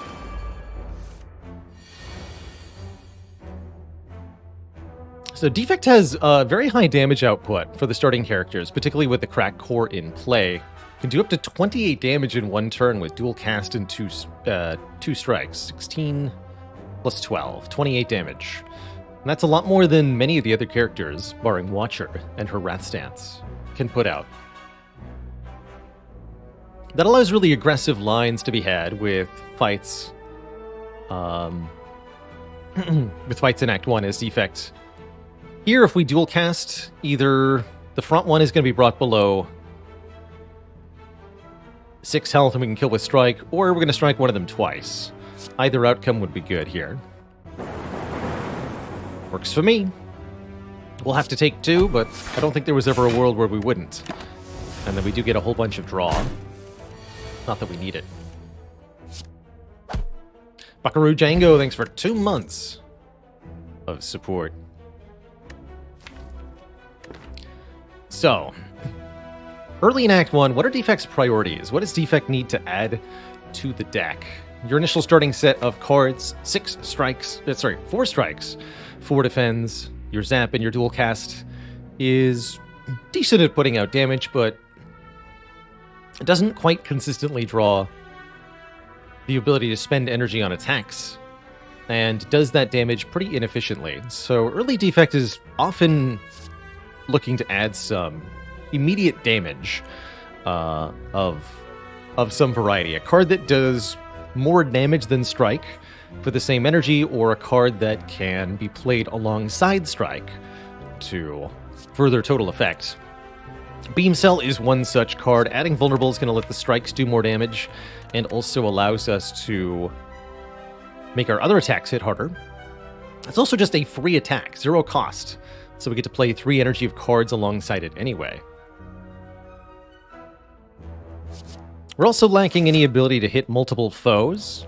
Currently not that much of a priority with our boss top being Slime Boss, but it's definitely something to consider, taking and upgrading Sweeping Beam early as the defect. I think if we were fighting Slime Boss, there'd be more of an argument for it. Sweeping Beam, definitely a card that does need to be upgraded. You get so much more damage to each enemy with an upgrade. It really does make it worth playing, and in particular worth rebounding or hologramming, so that you can hit all enemies for 18 by playing it twice.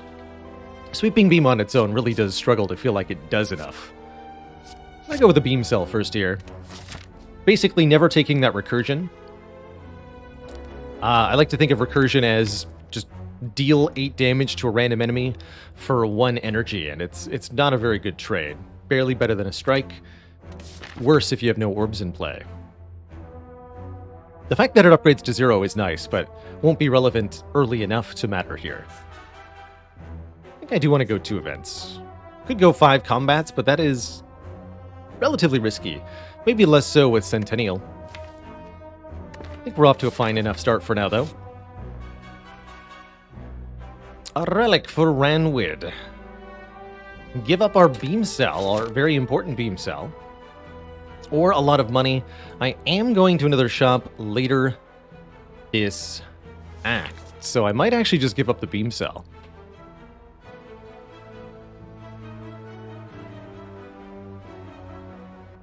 Let's lose the Beam Cell. Oh my, what a trade. Now we have 300 gold. We don't actually have to fight this first elite, so depending on what we find in the next couple of floors, we'll see. But we've gotten lucky enough that we are facing another combat, so we'll get another chance at a potion and another card reward here.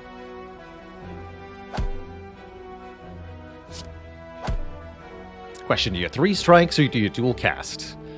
Comparison here is strike is 6 damage up front, and we get to keep the lightning orb. So strike is 6 plus 3 per turn, whereas dual cast is 16 up front. In order for the 3 per turn to overcome 16, you need 1, 2, 3, 4 turns. Fight has to last 4 turns before striking and keeping the lightning orb is better than dual casting, and I think this fight will only last 3 turns.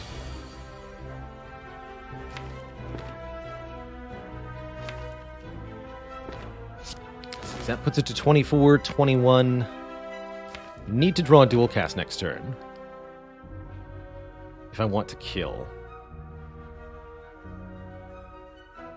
Might be able to defend 2 times here. But 3 strikes won't kill, right?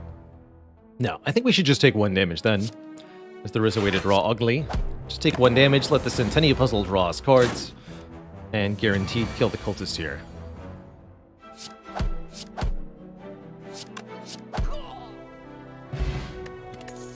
An early potion that adds to our damage will definitely help with the first elite here. I think we're still on track to fight this elite. Especially with so much money, too, for afterwards. And apparently I'm taking a power. 3 uncommon powers before us. Loop, Defragment, and Static Discharge. Interesting.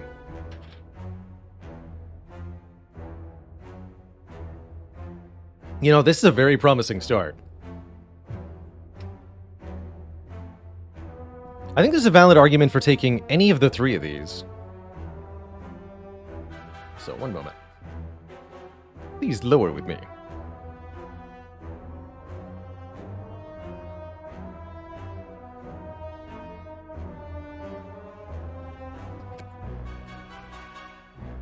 Perfect.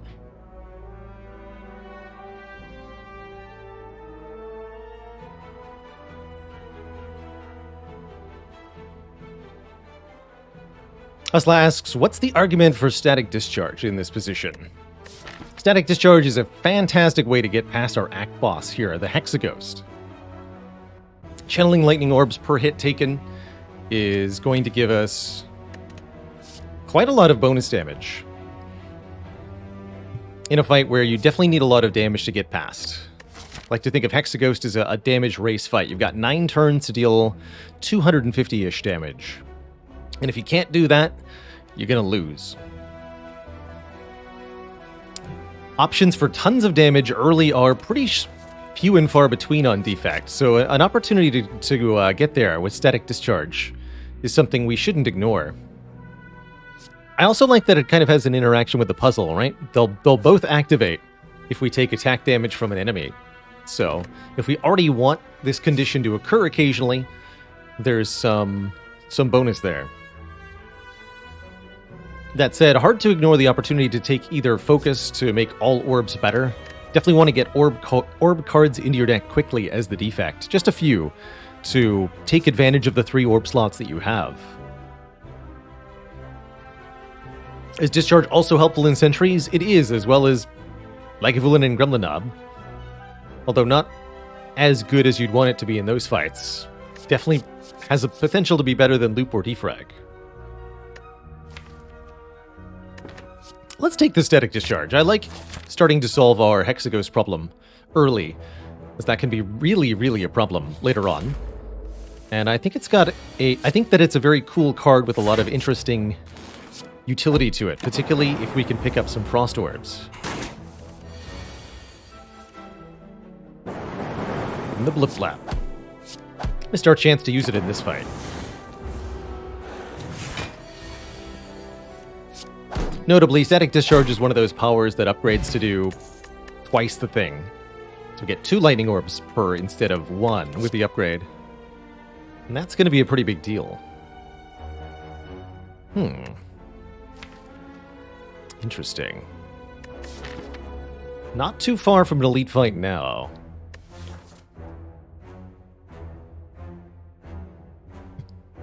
I guess this is a time that I can showcase the other, or another underpicked defect power. It's definitely best early on. Hello World. Giving you a random common card into your hand is essentially like extra card draw, especially early on. It can also just let your deck do new things by creating core deck pieces that you wouldn't otherwise have. The defect common card pool overall is quite fantastic, and so I tend to find really, really good answers just by playing Hello World. I think it's at its best in the elite fights of Act 1, where you're often given free turns to set it up, but it can be quite useful in numerous boss fights, including the Heart. Let's show off our Discharge here. This fight is going to be quite ugly for us, by the way. But maybe things will go well. I think maybe is going to have to involve playing dual casts and hoping that it hits the Gray Slime twice. It did not. Well, then I'll probably play the Hello World. And zap? Don't like that my damage is not targeted.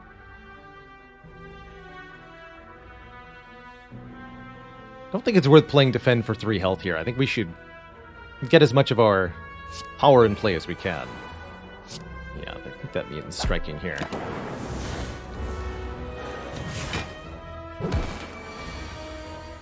Hey, look at that. A very convenient block card. Thanks, Hello World.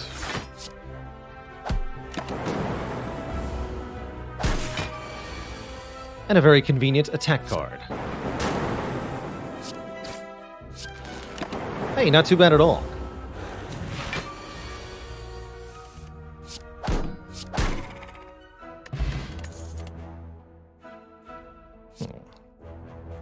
Real Frost Orb, also somewhat a fan of Charge Battery, although not necessarily before what could be a Gremlin Knob.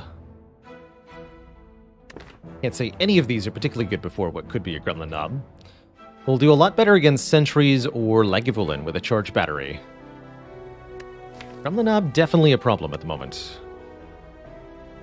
Do I upgrade the Hello World? Or is it the Static Discharge? I feel like it's got to be the Static Discharge that we upgrade first. To get an extra Lightning Orb per hit.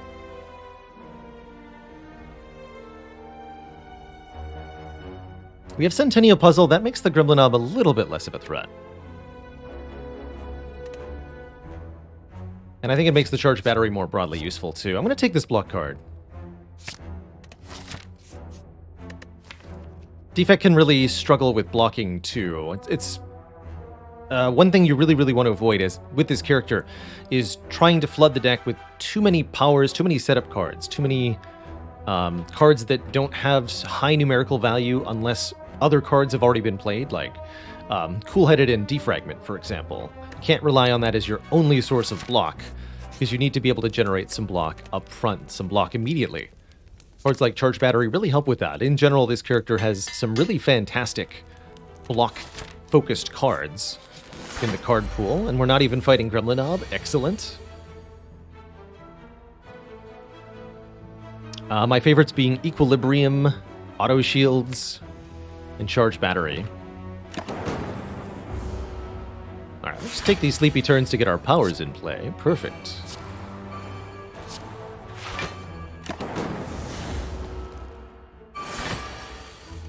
Even more perfect. Do I even need to use the Strength Potion? I don't think that I do. I think we should keep that for the next Elite. I think we're actually on track for this to go really, really well for us. Bang. Free Recursion. Not ideal.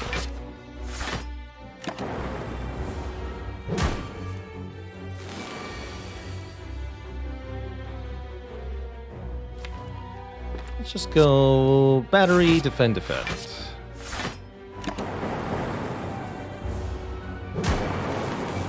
Look at all that free lightning.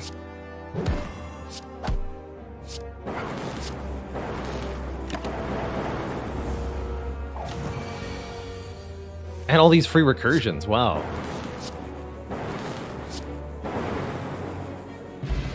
Hello World did exactly what it needed to do, generating just cards for me to play that are better than Strike or Defend.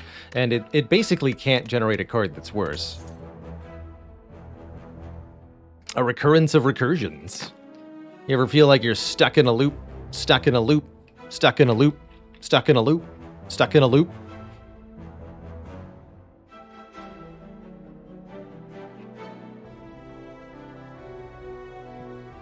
Really like Preserved Insect here. Defect Den tends to struggle with elites early on, and I think this is going to help alleviate that.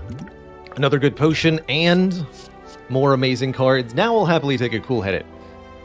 1, I like Frost to go with Static Discharge. 2, I like Card Draw. And 3, we already have the front-loaded block of the Charge Battery. You definitely don't want to take 2 Hello Worlds unless you've got something really strange going on.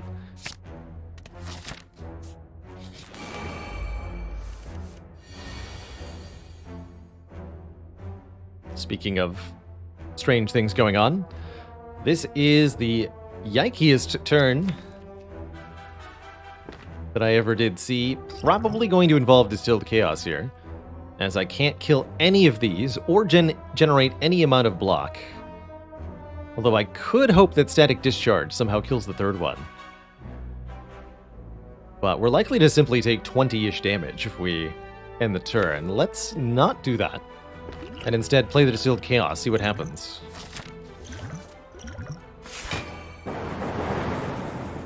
Ooh, so close. Hit Ascender's Bane, unfortunately. We got 7 block, reduce the health of these, but not enough to kill, unless I also commit the Strength Potion.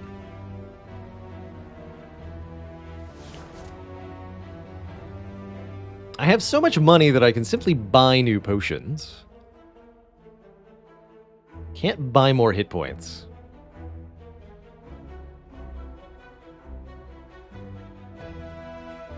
Alright, I'll do it. I accept. Yeah, accept the waffle? Maybe.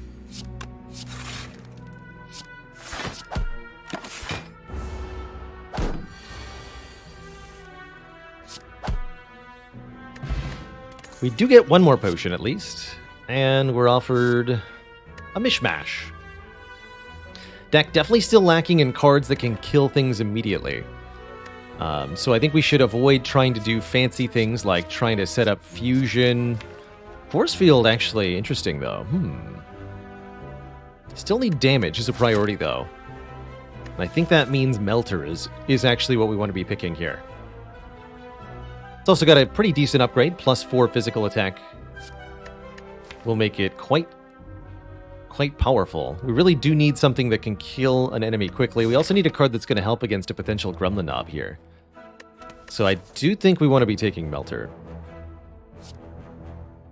It's got additional utility against enemies that block. The Spheric Guardian. Oh, hey, nice meal ticket timing. Beautiful.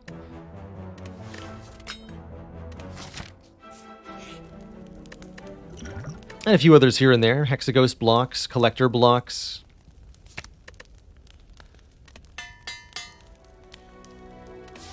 Might upgrade a card we get from the shop here. We have 500 gold. And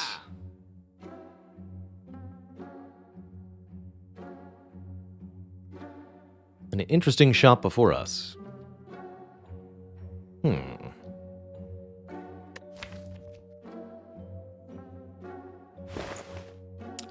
Do we have anything that exhausts currently? No. So Strange Spoon could be something we try to build around. That's an interesting one. Strange Spoon says, cards that exhaust when played will instead discard half the time. There's a lot of weird utility to this relic. Especially on this character. I would say the Defect is probably the best abuser of this. Lets you use cards like Seek multiple times. Works with Genetic Algorithm to be incredibly powerful.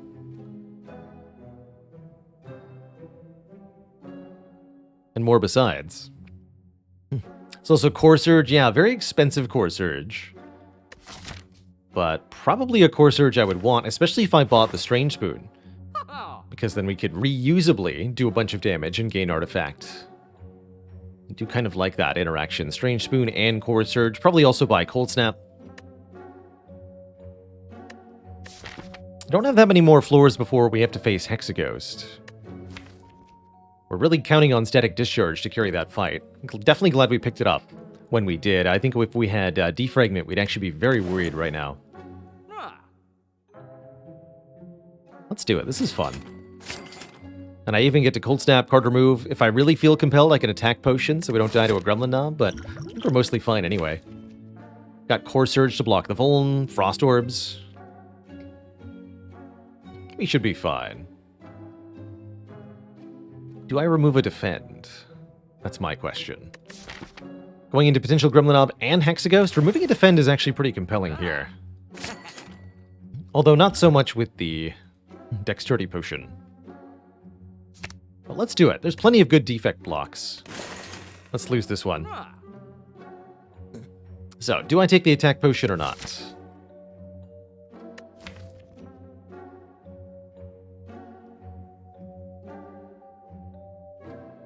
I'm gonna go with no. I don't think I need to.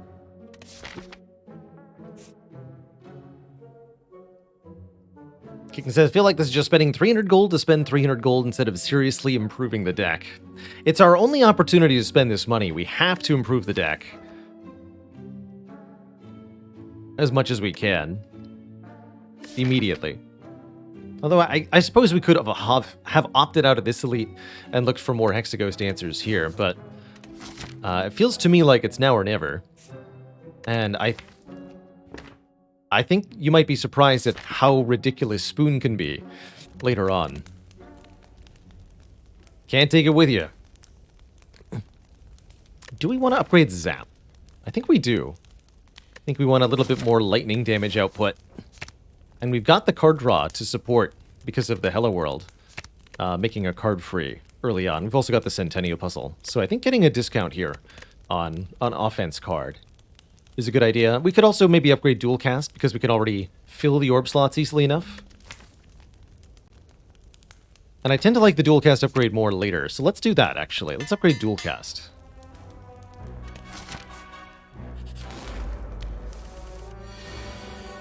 Look at that go immediately. Tiny Gremlin Nub. Gonna have a bad time. So small. So small. Alright, we missed our chance to Static Discharge. That's okay. We just need to play both those strikes after all. So we can play Strike, Defend. We're guaranteed to draw 2 strikes. All we have to do is take 4 damage. And we're through.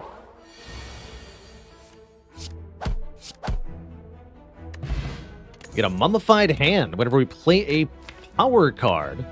New card becomes free temporarily. That's pretty good given that we already have 2 powers.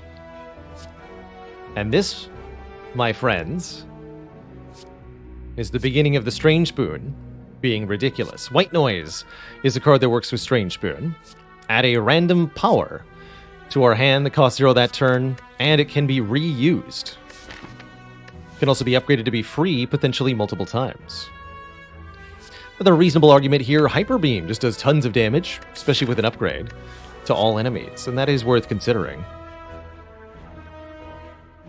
Love this White Noise, though. Let's do it. I'm really not that afraid of Hexaghost, thanks to the Static Discharge. Maybe I should be, but I'm not.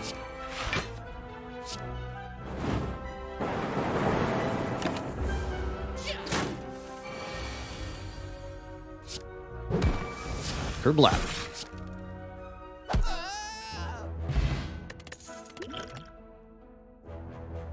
Okay. Either a Ball Lightning or a Darkness are both things that would help quite a bit.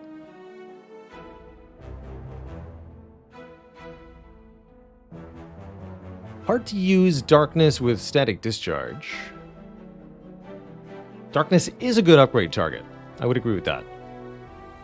Fireflame Pyre, thanks for 27 months of support. Holy heck.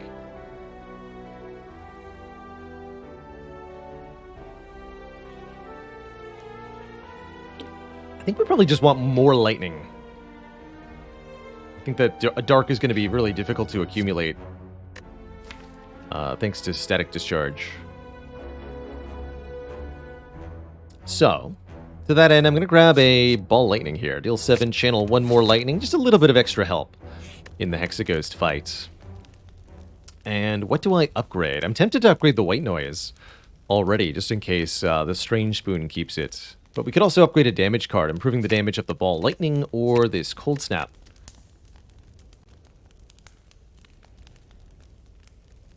Actually feels like I need the upgrade on White Noise less because of the Mummified Hand. So I think we should go for a flat numerical upgrade. And against Hexaghost, it should be a flat damage numerical upgrade. Which means upgrading Ball Lightning, Cold Snap, or Core Surge. I think I'd rather upgrade the Cold Snap than the Ball Lightning. Cold Snap's attack I'm going to want to play basically every time I draw it, especially later in the run. I'll want the Frost more than the damage, but we'll still get the bonus damage. What does the upgrade to Hello World do? Makes it innate, always showing up on your opening hand. That's something that can be useful, but I often find myself disliking it later in the run.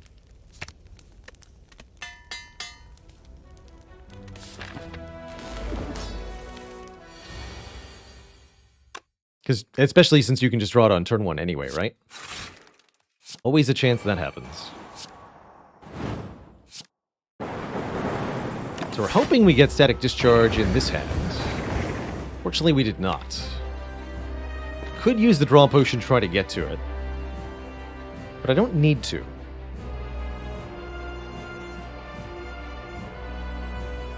It's also not necessarily going to be a card that I get to. Whereas if I play Charge Battery, I'll have more energy. We can draw all the cards next turn, guaranteed. I think I'm fine not using the potion for now.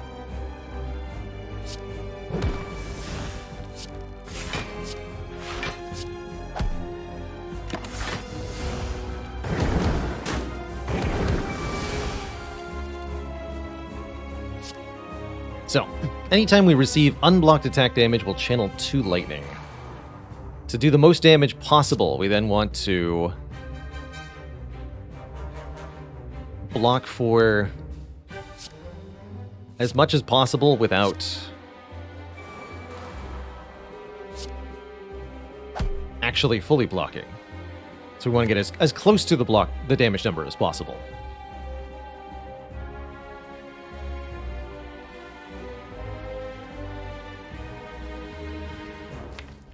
Bonus energy there came from our Charge Battery card being played on the previous turn.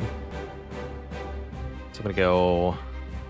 I think that means we just want to evoke this Frost Orb, which will give me 5 block. And I'll take 1. So if I play Ball Lightning, Zap. The Frost Orb gets evoked. We block for 5. Hexaghost hurts us. We get 2 more Lightning Orbs. And then the loop strikes as well. Here we've got 12 block in hand. We're being attacked for 12. That'd be a full block, except there's a burn. So we get to benefit. Take 2, get 2 Lightning Orbs. And the damage adds up pretty quick. We also get our White Noise back with our new power. Buffer. Do I want to buffer? No, I want to block for 5. So I'll leave that unplayed, actually. GC Bob, thanks for 36 months of support. You get to keep it again.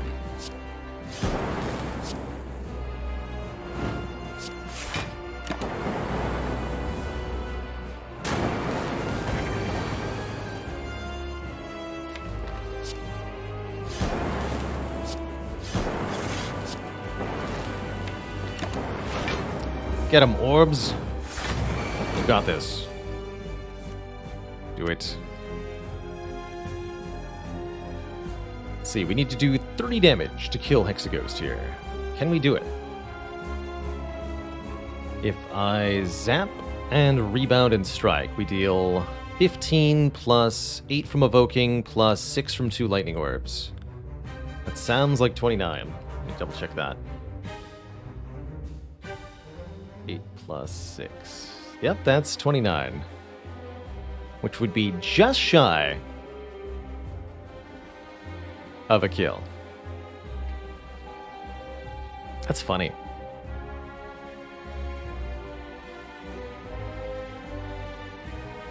Playing buffer doesn't really change my fate here one way or the other, does it? Yeah, we'll only take 9 damage thanks to Static Discharge. When we get hit, this extra lightning orb will evoke and Hexaghost will die. If we take a small amount of damage, go to the next act with 2 potions, I'm pretty okay with that.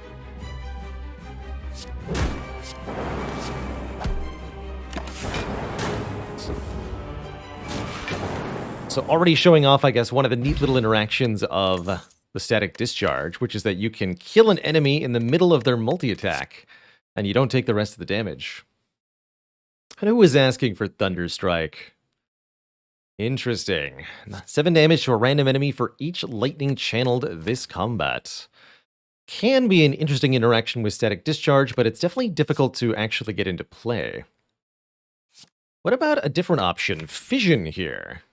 Lets us turn our orbs into card draw and energy, and notably is another card that says Exhaust, which means it's another potential target for our Strange Spoon. Lastly, Amplify to duplicate powers, also not too bad, especially with White Noise potentially getting returned.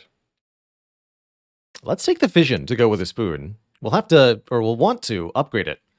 But with our ability to regenerate orbs easily and lack of compile drivers, I'm actually really happy with one right now.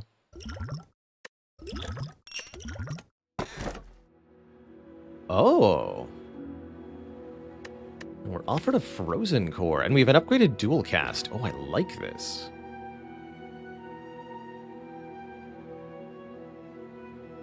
Could this be the fated run?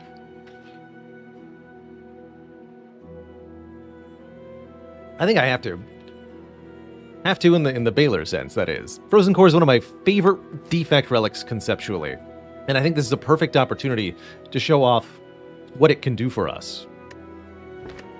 Frozen Core replaces our starter relic. We no longer start with one lightning orb in play. But anytime we end our turn with one or more empty orb slots, we will immediately get a frost orb, which immediately generates block. And that happens once per turn, so we can get a free frost orb every turn if this frozen core is manipulated well. I think Defect is the character that can most frequently perform without energy relics. That's due to a large set of cards and effects that can generate energy for you. I really don't want to take this fusion hammer, get stuck with an unupgradable fission. And I don't much like the benefits of the tiny house. Let's show off what Frozen Core can do. I think it's got some very intriguing potential. How do we feel about elites? Currently, we need an upgrade before the first elite. We really want to upgrade that fission, for one. We're a little short on damage for the elites of Act 2. We didn't get per turn energy, but we can replicate it in some ways. Is Frozen Core strong with Blizzard? I wouldn't call it particularly. It can help with a Blizzard deck, but you need to be able to make sure that you are able to generate more Frost Orbs than just the one per turn.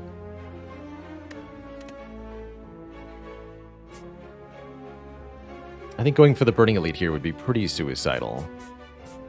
We should get rid of another starter card. We should definitely remove a Strike, since we removed a Defend in Act 1. We'd also like to heal from our meal ticket.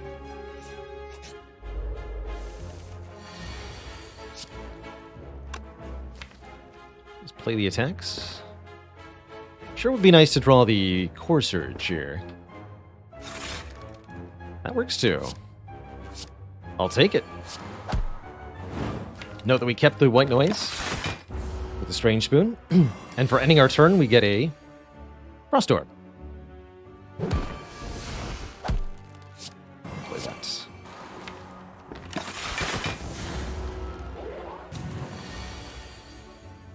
So, buffer stops this.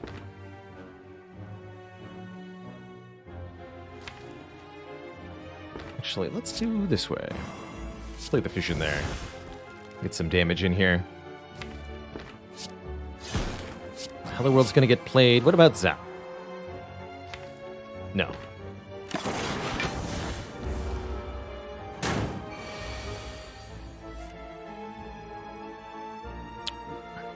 That's a bit of a bummer.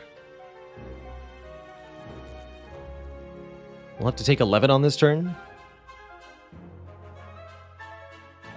Even if I were to say Rebound Melter and Swift Potion, we wouldn't be able to kill the Chosen on this turn. So I think we just Rebound Melter, Cold Snap. Take 11. And win. Bit of a nasty attack pattern out of the Chosen here, but we managed to do okay. And we get a Fairy in a Bottle, letting us survive lethal damage one time. That's a pretty encouraging potion to have. Discard this other Dexterity Potion. Poor unused potions. Probably would have used Dex Potion against a Shelled Parasite.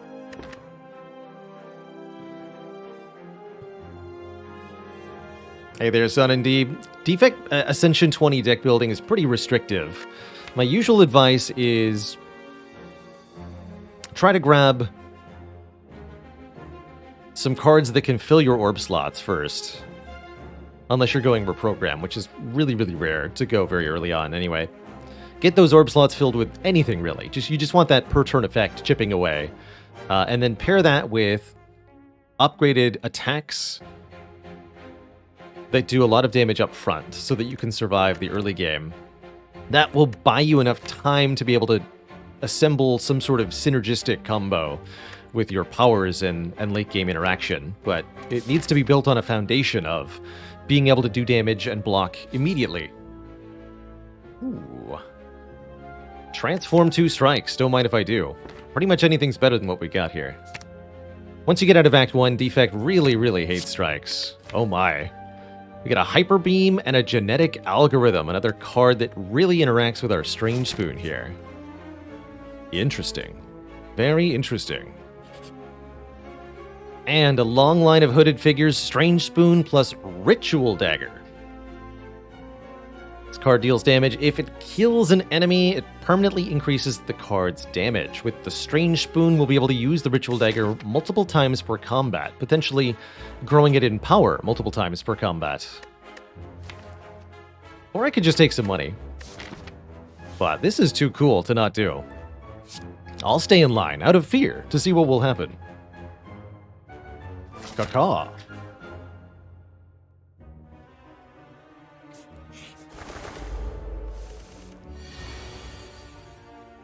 Behold the power of the static discharge.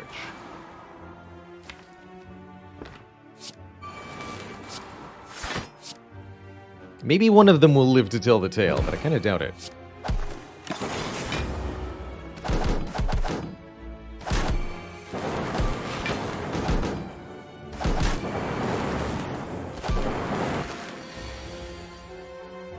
Beautiful.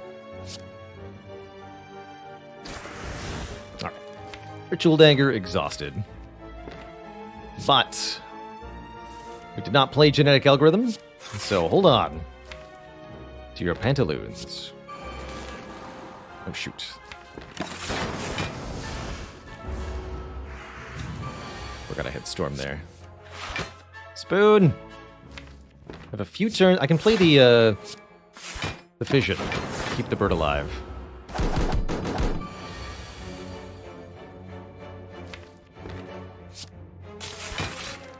It will work. Osiris, thanks for the very generous tier 3 sub and 8 months of support.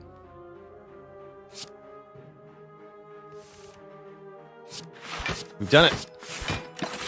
You've saved us. There it is. Play it again. Again.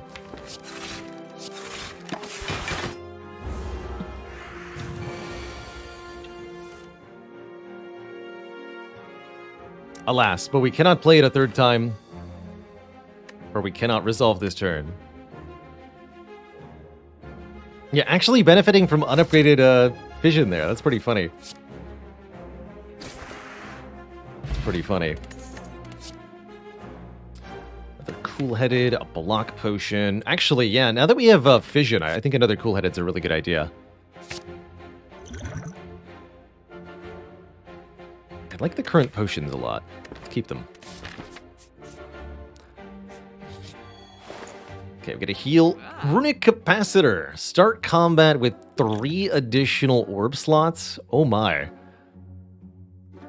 There's the aforementioned ability to buy healing, but man, this is going to assure that we have the orb slots to... oh, the fission.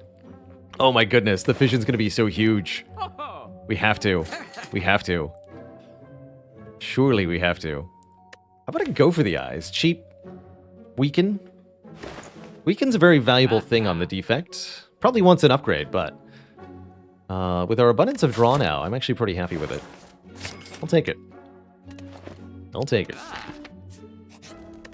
Okay, with the Runic Capacitor, I feel like we must upgrade Fission. We'll get the Ritual Dagger upgraded next. Speak ye of the devil, and it shall appear. Seems like a ripe opportunity to use perhaps the Swift Potion. I see that we can kill the mouse this turn with the dagger, which would be nice. But that will make us vulnerable. We'll have to then weaken the Shelled Parasite. We're looking at taking quite a bit of damage if we do that. If we Swift Potion... Could maybe draw into a block card, algorithm, something.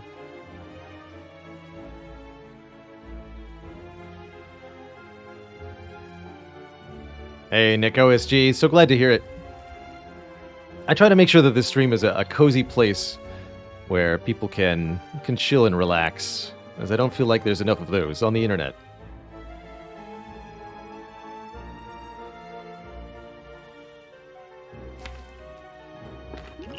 I think I am going to use this. I'm not going to that elite, right? No, probably not. Okay, Hyper Beam, Discharge, Defend. We got one defend, but I wouldn't call that particularly good.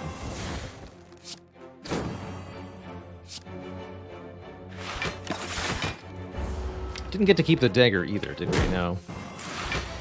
We did not.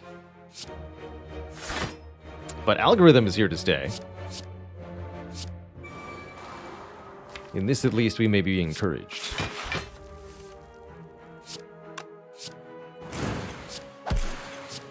Okay, we'll get the full block. This is the Frozen Core.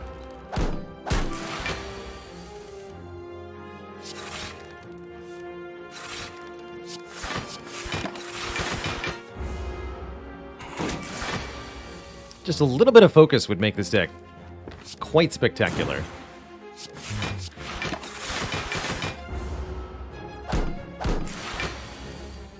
Hey.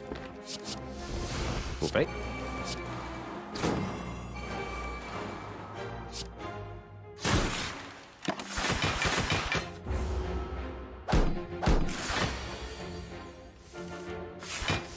All right. Beautiful. Simply beautiful.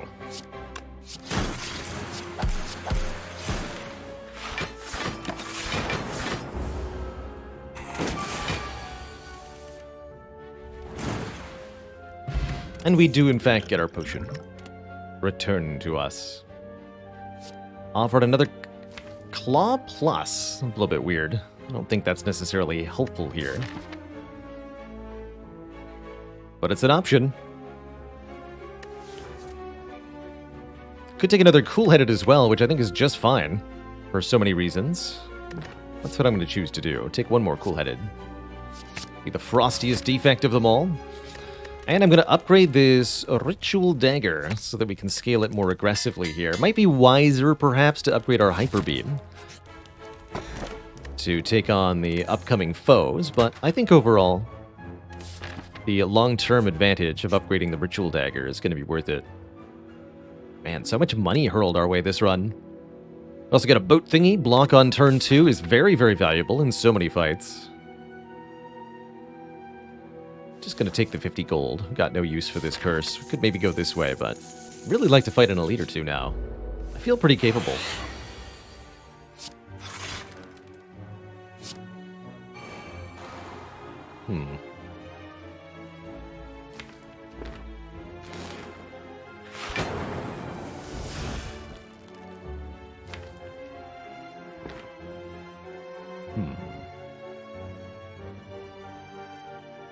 Play Algorithm Melter? Would hurt not to level up the dagger here. Gotta go for the cultist first, though. This is a little worrisome, actually. I'm gonna escalate that to a lot worrisome. This is a lot worrisome. Buffer will definitely help me, though.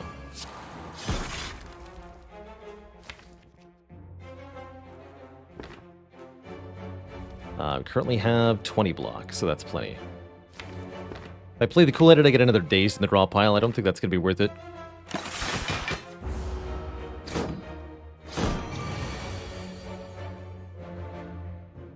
You need to die. Gotta buffer this. Dual cast will help with that, fortunately. It's already 16 block exactly, so we can play Core Surge, Ball Lightning Strike, which is 24 damage. Can't assume safely that I'm going to draw Hyper Beam next turn, unfortunately. But I could always Liquid Memories the Ritual Dagger to kill the cultist.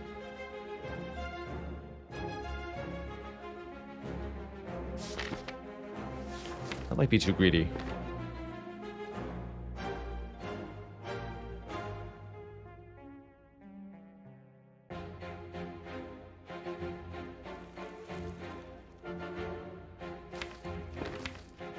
I guess we do that next turn if we don't draw the Hyper Beam. Ritual Dagger does 21. Want to do 9 to the Cultist?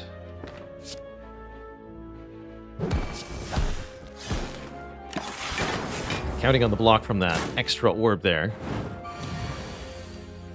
He did draw Hyper Beam. Very well.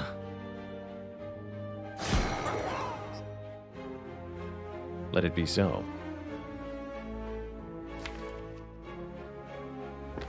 Yeah, this will be the first time we actually take damage, so we are going to get bonus draw with Puzzle. This is fine then. Take 3.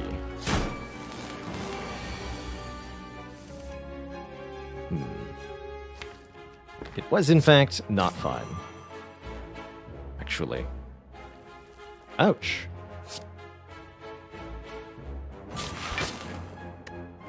Ouch.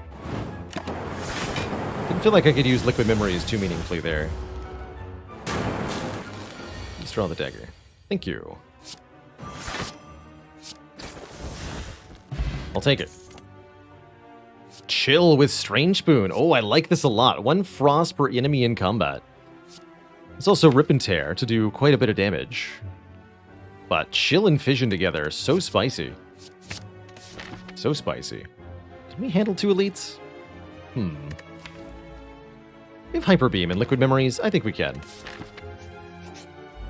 Yeah, now we're starting to form what might be called some kind of Blizzard deck. Indeed. So Strike, Strike, Ritual Dagger, of course, does 38 damage. Of course it does. If I Liquid Memory a Strike, though, we can kill one of them.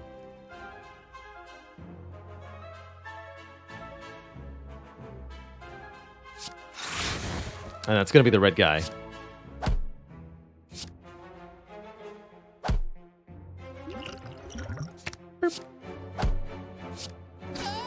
Spoon. Ritual Dagger has been kept. This is promising. Very promising. Oh my.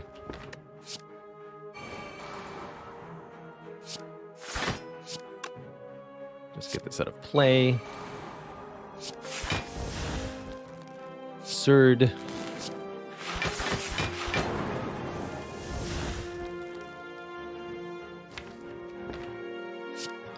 Kill this guy next.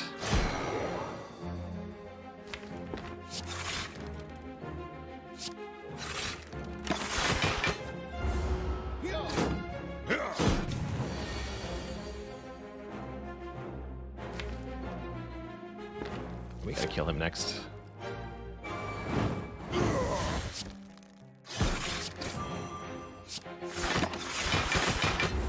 But we can safely, against this one, wait for the dagger to show up again. Can also... We lost the echo, the algorithm. We did. Alas. Ever die on floor 1? If you're trying not to die, I believe it's impossible to die on floor 1. That said, I have played seeded runs that die on floor 1 because of a Pandora's Box transform. So actually, I guess I have died on floor 1. Because I've played a run where I punched in a number, and that number gave me a Pandora's Box that gave me no attack cards. And then you go into the first fight and you have no damage and you die. Heat Sinks Plus. Very, very nice, but here is the defrag that surely we need. A little bit of focus will go such a long way with so many orbs. So perhaps it is unwise to take a Heat Sinks, even upgraded as it is. And more important that we take Defragment.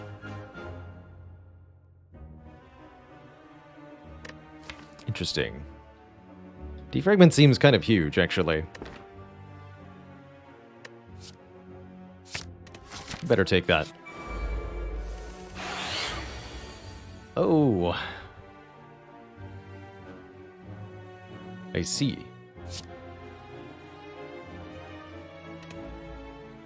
Well, now, that's going to hurt a bit.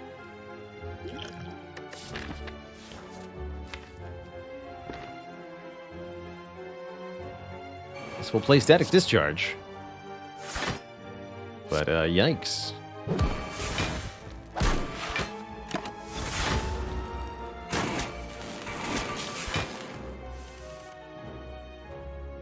Big yikes. Alright, I can do some serious damage here. So if we do Chill, Dual Cast, Hyper Beam, Ritual Dagger, is that what we need? Hyper Beam, Go for the Eyes, Ritual Dagger. Yeah, that'll be plenty, right?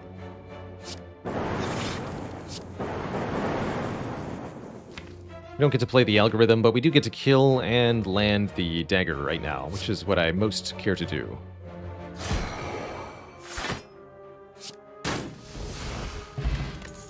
Speed Potion works well with the Core Surge. Another copy of White Noise. Be better if I'd taken the Heat Sinks. Still pretty good, though. Or there's the Force Field. I'll take the White Noise. Alright, we have to survive this elite. It's the Book of Stabbing. And we have a Static Discharge if we want. We also did draw a Defragment on turn 1. I'm sure that's going to help us. Take damage next turn if we need to.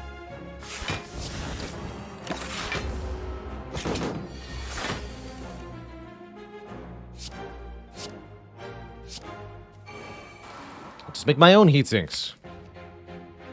Question is, can I wait for the dagger or do I need to play it now, hoping for the spoon to keep it? I think we just need to survive this fight at all costs, so playing this free ritual dagger seems like a pretty reasonable idea.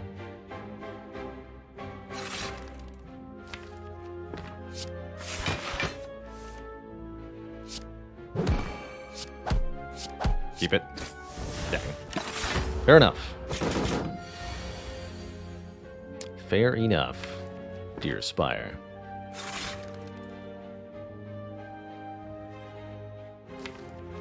Okay, we'll get 2 lightning orbs when we take damage. Defend takes the least amount here. We'll get 1 free frost orb. Block for 19. Could use the speed potion now. I don't feel compelled to. I think it'll better serve us in the collector fights. In this manner. Maybe with Hyper Beam.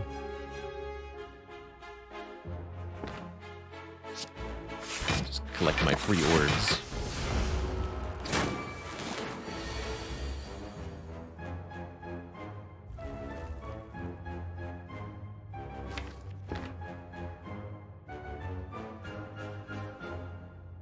Not quite enough, is it? Now we can do 48 with Melter Hyper Beam. White Noise will both draw a card and make a card free. Probably going to help here. We also have Static Discharge to protect us. And with Frost Orbs in the front slot, we're actually not looking at that much damage. Because when we take 1 hit, we'll evoke the 2 orbs and gain 12 block.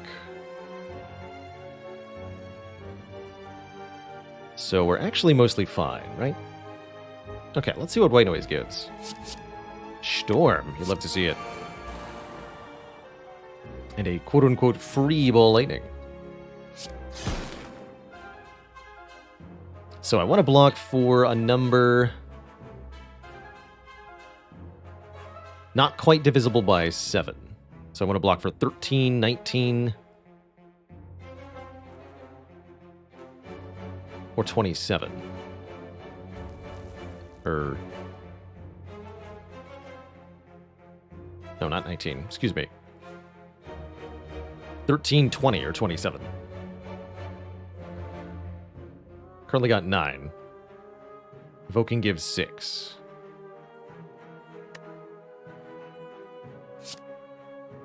Nine plus 6 is 15. 22. 15, 20. So if I cool-headed defend, we block for 20.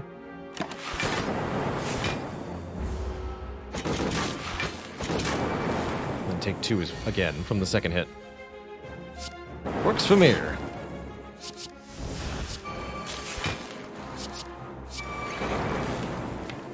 The Zip Zap.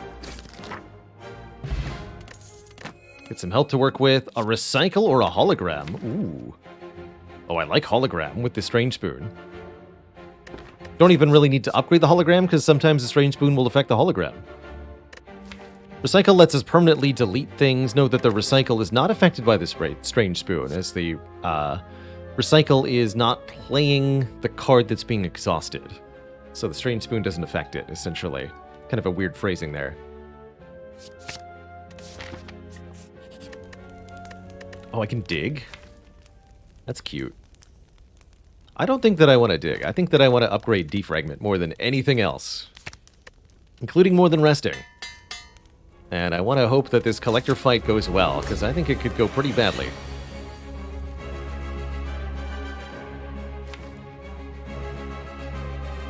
Here, too, I will just use the Ritual Dagger up front. Lose it immediately. Likewise, Algorithm. That's spooky. Very spooky.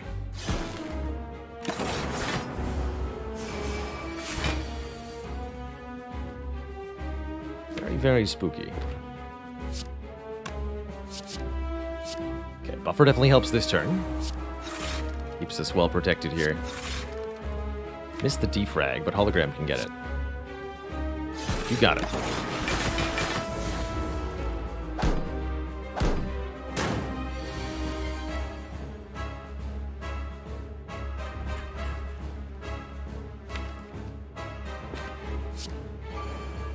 I think we're definitely in a bit of trouble.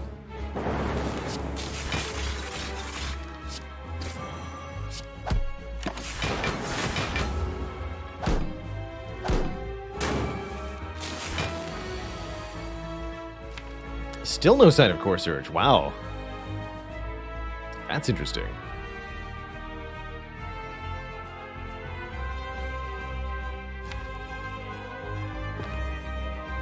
So like we said, hologram fetches defragment this turn. Seems relatively important.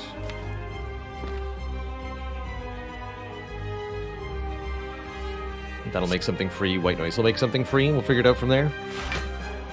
Could also fetch Fission here. And then do something with the Hyper Beam. I think I'd rather have that Fission for later. So we kept the hologram. Capacitor gives me even more orb slots. Or it's Morbin time.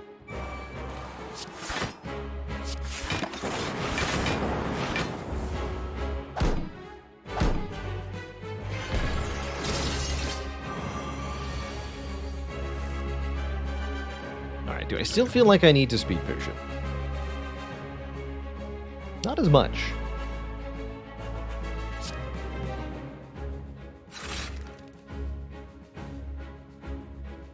Definitely not as much.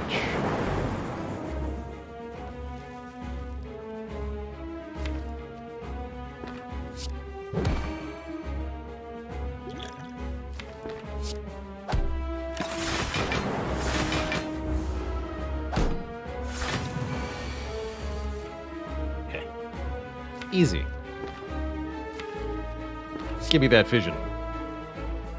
It is time to show them the power of fissioning.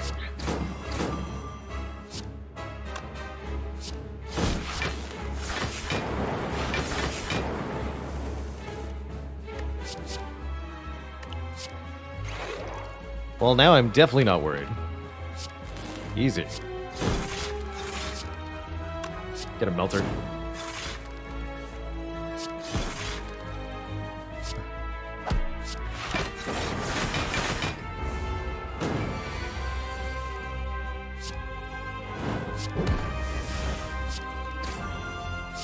The power of the spoon. Seems to be working.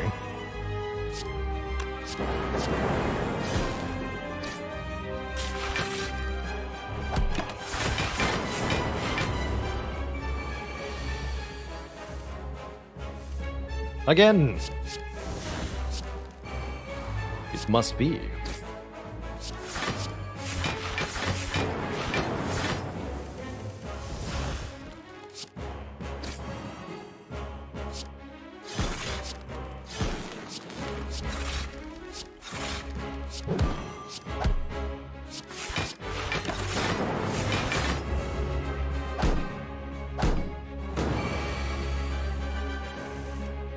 Yeah. Get him, Barrage.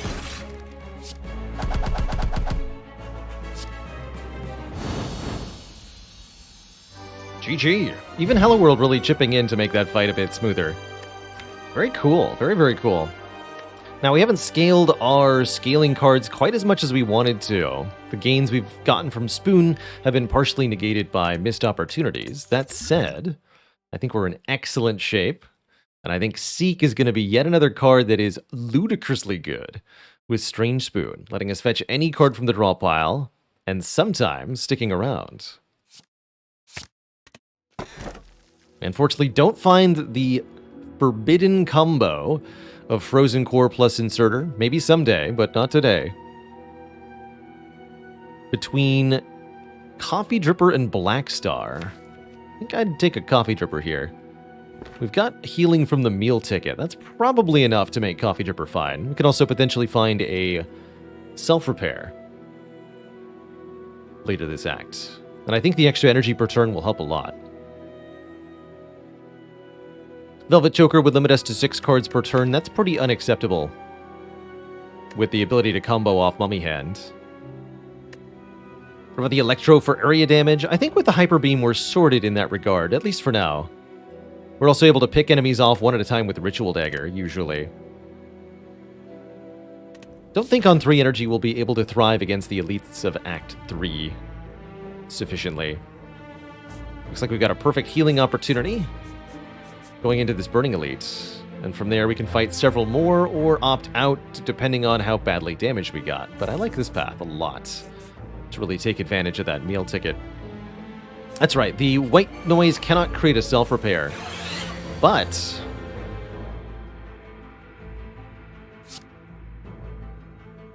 spooky turn 1. Don't want the static discharge in play for this fight.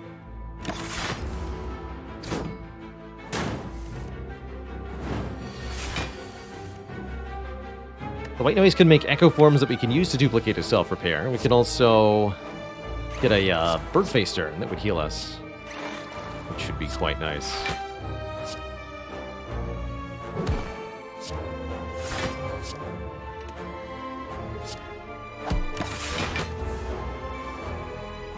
Come on, Ritual Dagger. Thank you. Seek the dagger. Kill. Hologram the dagger. Kill. Alright, we got 2 out of 3. That's not too bad. I'll take it.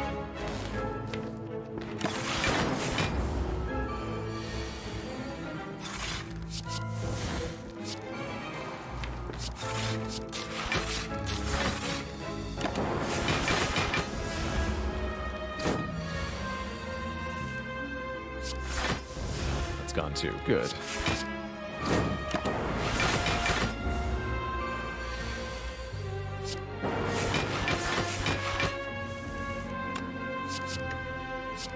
So much static.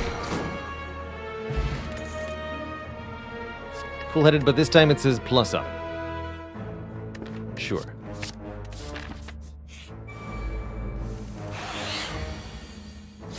To admit, I'm a sucker for such things.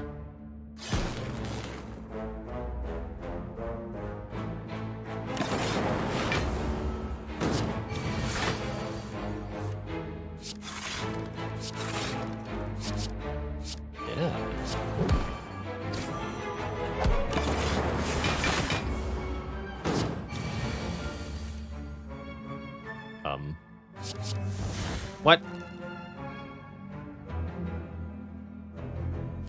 Unacceptable.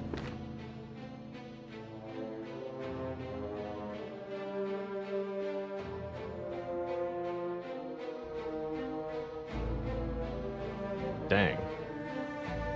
2,800 our way, so we'll take a full 20 if we want to try to scale the dagger any further. Or we can use the Blessing of the Forge and just kill it right now. Right, this would be 34 plus 9. Is that even enough? Hold on. Plus 6. 49. Yeah, 49. It'll kill. Because we have the artifact.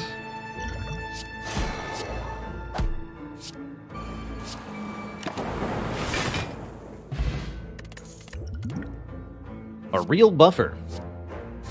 I'm in. 1,000% in.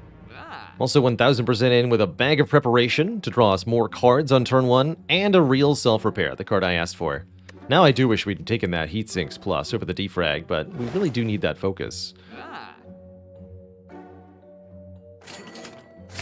And I can remove a strike at the same time. Beautiful store. Beautiful store.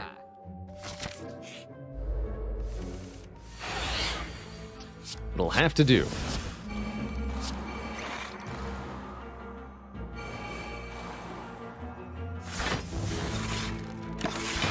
Gonna try to level that correctly in this fight. Shouldn't be too hard.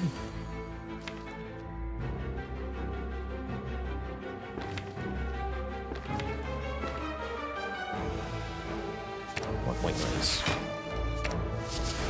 Yeah, there we go. Echo form, please.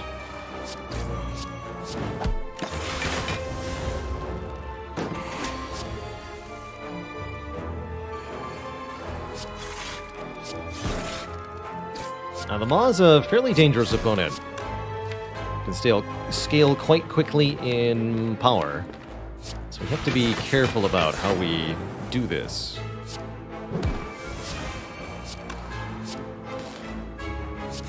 So if I underestimate this opponent too hard, we will perish.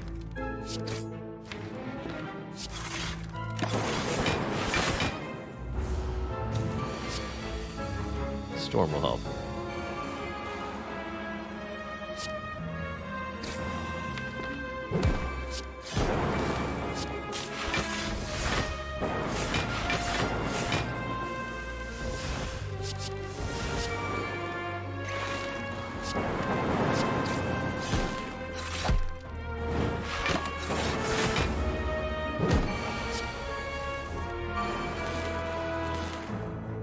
So right now I'm focusing on lowering Maw's health as much as I can. By channeling a lot of lightning orbs. Playing attacks.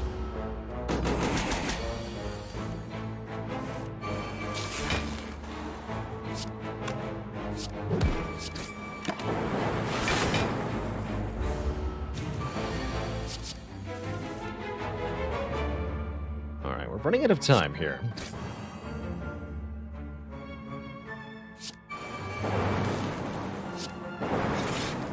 That means I should just play this self-repair one time. Right now. Let any thoughts of duplicating it leave my head. Look to win this fight decisively.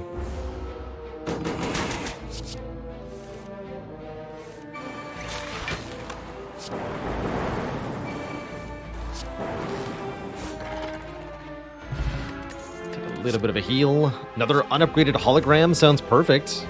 Strange Spoon will deliver, surely. And I'll keep the speed potion for now.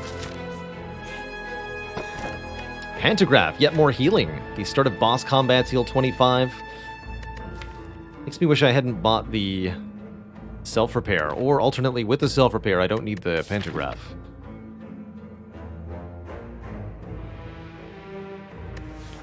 Let's take the blue key and see what other relic we can get.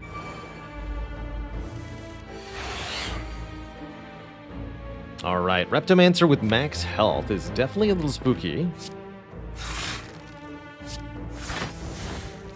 Been a while since we've been able to duplicate that.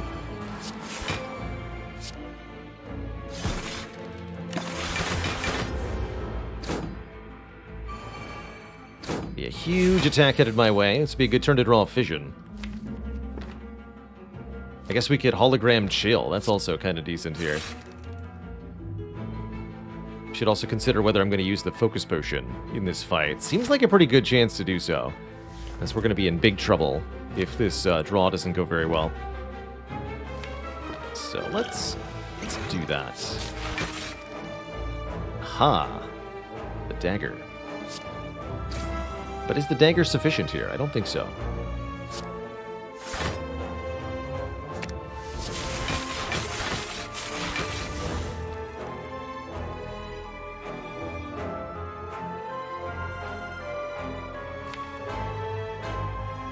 Where do I put the damage? So we're blocking for another 24. 59 plus 24 is 83. So we'll need to kill one of the daggers. Probably Melter this one. And then I could Ritual Dagger one of the back two, or the Repto. I think I'll Dagger one of the back two. Prevent the wound. We do finally keep it with Skewered. And this dagger will end its own life in an attempt to kill me. How tragic.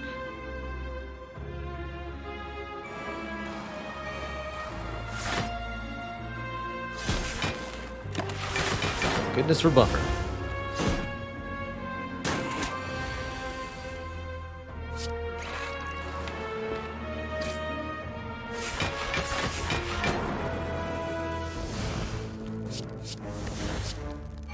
Free Creative AI is also very spicy. Especially with Storm. Especially with Storm. It's hologram white noise again. Yeah, here we go. Good stuff. Have some lightning, lady.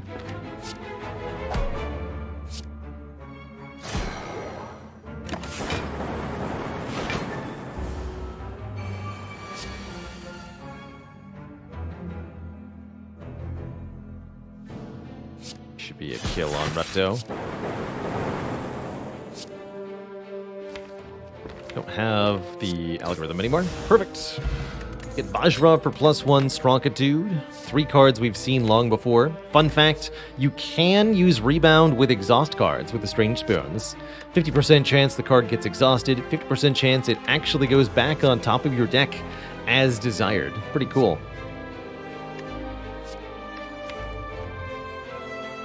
Let's try it.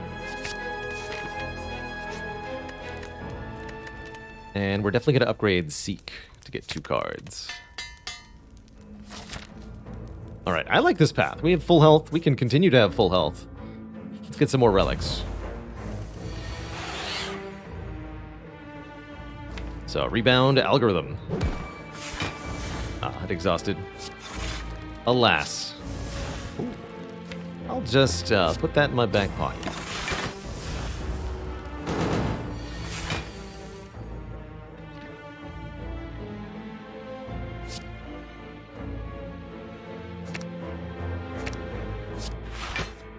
Oh wait, I was supposed to seek the Core Surge. Whoops.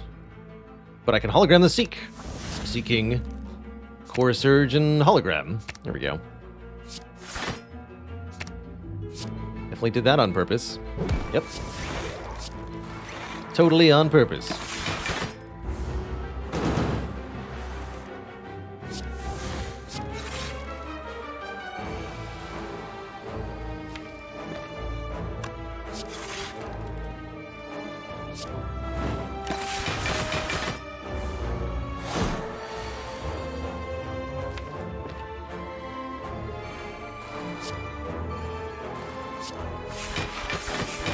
Intangible this turn anyway.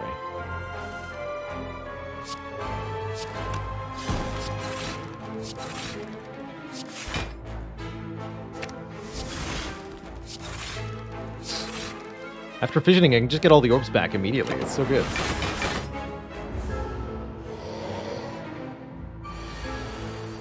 You fool.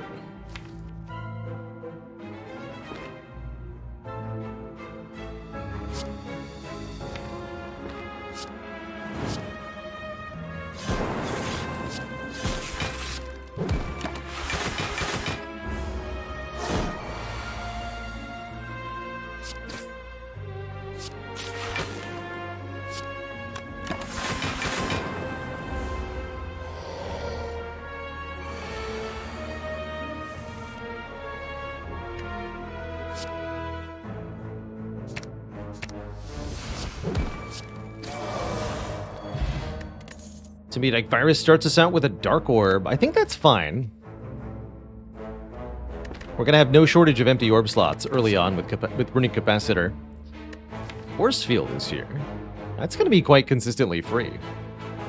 I'll take a Force Field this late in. More blocking help. And the early Symbiotic Virus is... oh yeah. Glad we didn't take the... Pantograph. Get a Fossilized Helix. 1 buffer charge. This Symbiotic Virus is going to help out our Fission if we draw it early on. Gives us 1 more orb to work with. Do it again. Yes. Perfect. Rebound Chill. Dang it.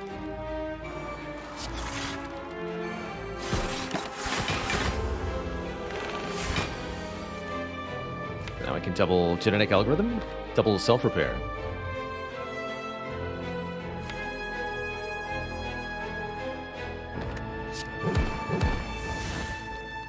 Rebound Seek. It worked! Now there's a Seek on top of the deck. Excellent. Look at the power.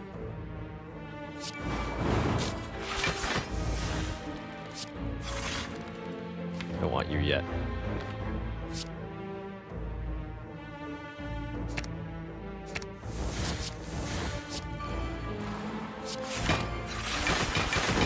Got algorithms to double.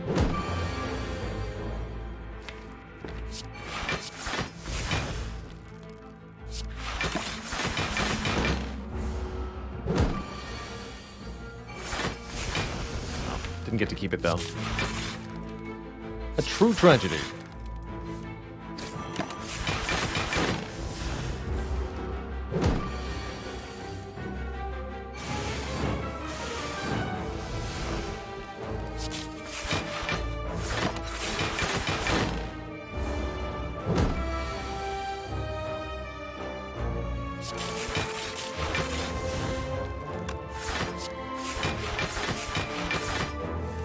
Don't need to double the Ritual Dagger, since it can only kill 1 time. One more go for the eyes? I don't think so. Barrage is almost okay. Alright, here's a chance at 3 for 1. Let's start with you. Nope, just 1. 1 for 1. You failed me at my time of need, Spoon. Still pretty powerful, though. That dagger.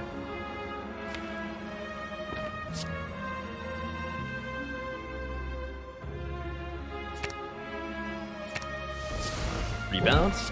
Algorithm. Huzzah! The power.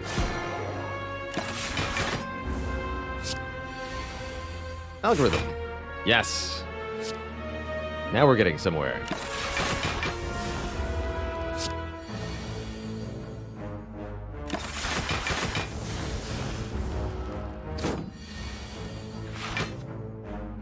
More. More.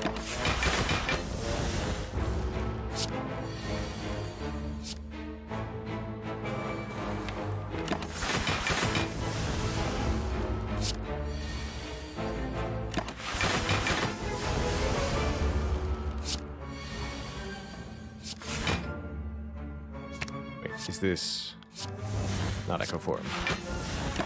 Alright, we finally got rid of it.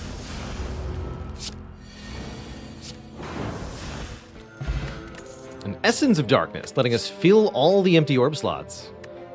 Another Self-Repair, unneeded. Thunderstrike, also, I think, unneeded. Like the Essence of Darkness, though, more than I trust a Snecko Whale, especially. Oh, hey, and this is exactly the use case I was thinking for our Essence of Darkness. Fission, Misbehavior. Beautiful. Go! Actually, I need to make room in hand, right? That's right.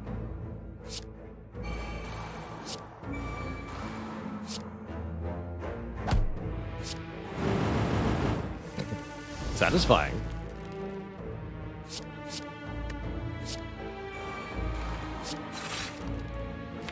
Echo form. How delightful.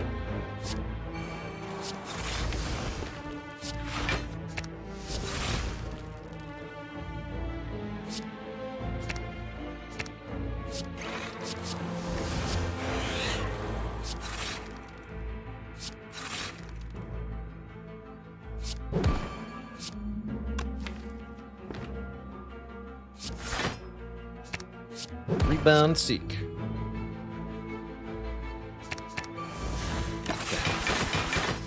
It almost worked.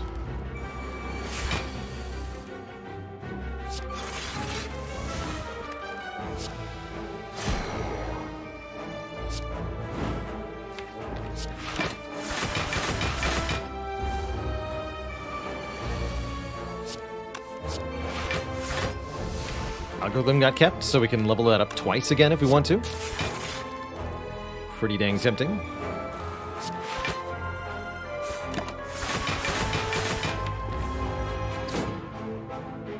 So I may opt to simply take the dagger kill when I'm presented with it. Here, let's just play it one time this turn. Alright, that's gone. As soon as we draw a Ritual Dagger, the fight will end.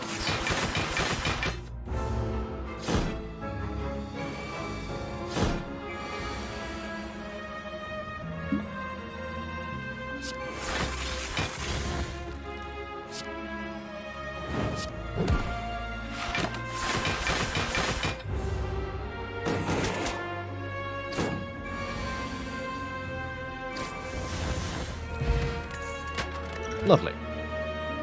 Another discharge seems unnecessary. Turbo could be okay. There's no risk of keeping the voids. Currently our only energy generator is the Vision. I much prefer an aggregate, but I guess I don't really have the right to be picky right now.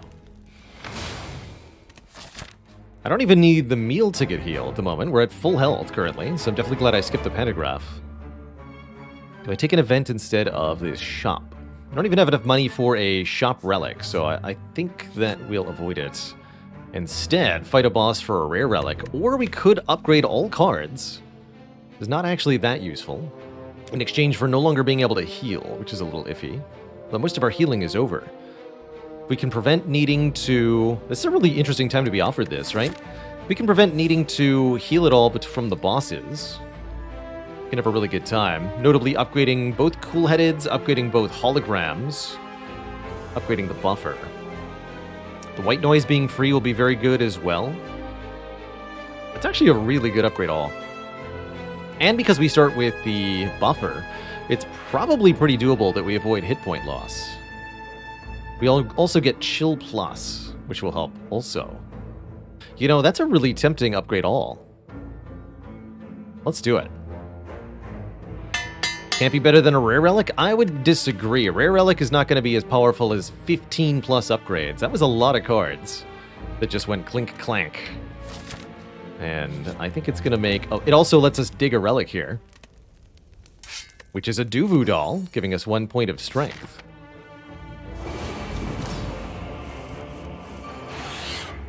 The power. Although upgraded Hello World might not be what we wanted there. I suppose that's fine.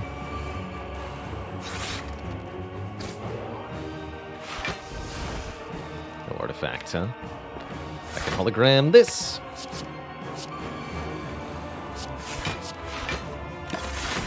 The blocketing.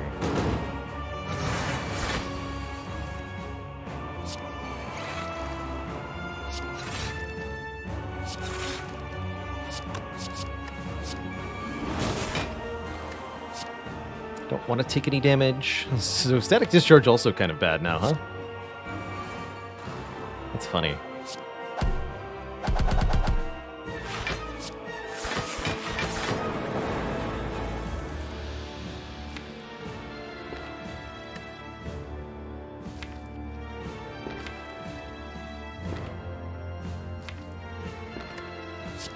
So rebound, seek.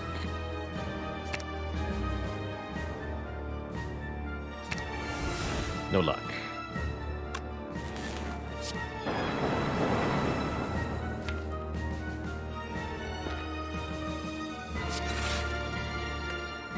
too early for Ritual Dagger.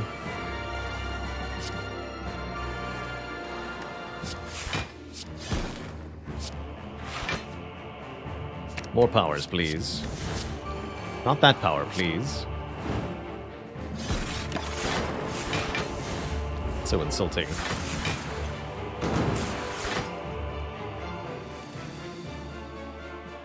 Rebound the chill. Yes. Chill again.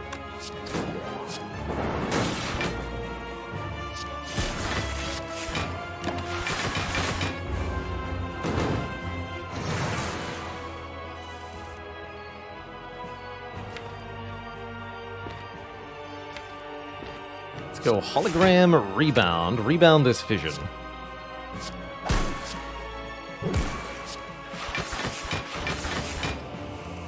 Got it.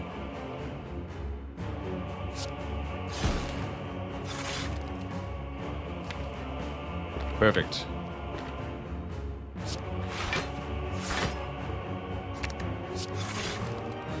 There's the Ritual Dagger.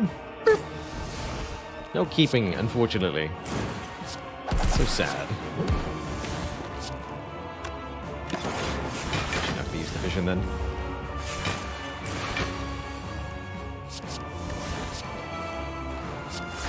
I really hope we don't get so many Hello Worlds against the Heart. A little discouraging.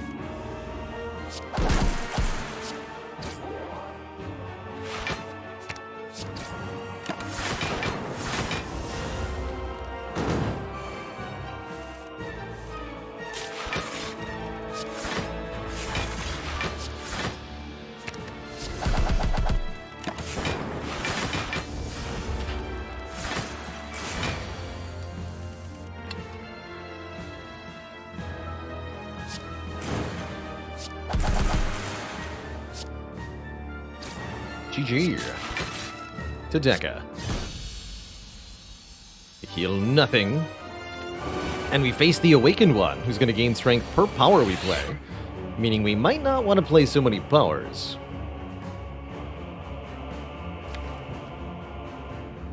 In fact, I may not want to play any powers other than this defragment.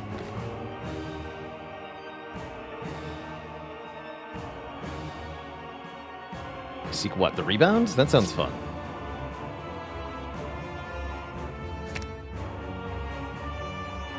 Well, I can just hologram it, huh? Let us instead get a Cinder's Bane then. Just lose that. Typical. Oh, wrong order, by the way. My mistake. I'm gonna keep this algorithm around on purpose for now. I think it could actually help me. Definitely missing a Frost Orb that I could have had. Whoops. Etc. I don't even want to try to look at what their white noises contain because the white noise could be kept by the Strange Spoon, and then I just also have a power that I don't want to play. So let us avoid doing that. If at all possible.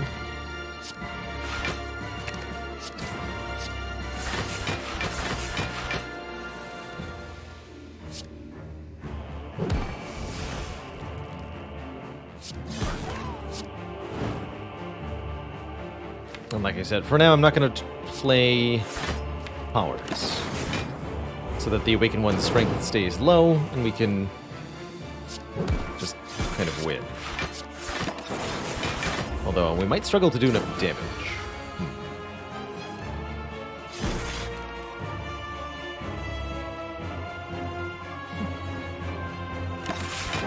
Got Orichalcum too? Actually, we're pretty safe.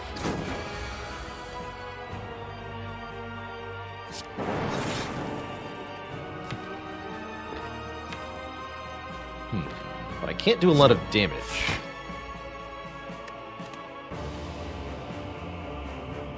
This is 24 plus 5, that's enough. Yeah, Calipers would be really nice. Something like that. As it stands, I'll just have to rebound Melter a whole bunch of times, I think.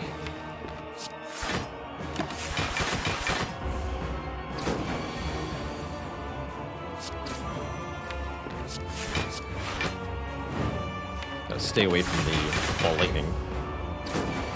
As long as the Awakened One's weak, thanks to the Orichalcum, I can't take any damage at all.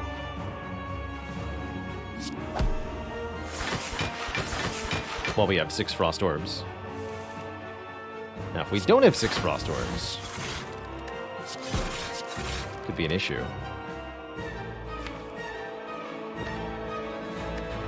I'll do this.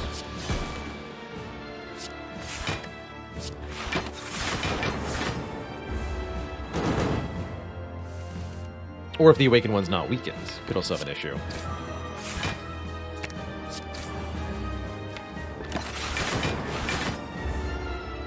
So just slow and steady here. We don't want to push it.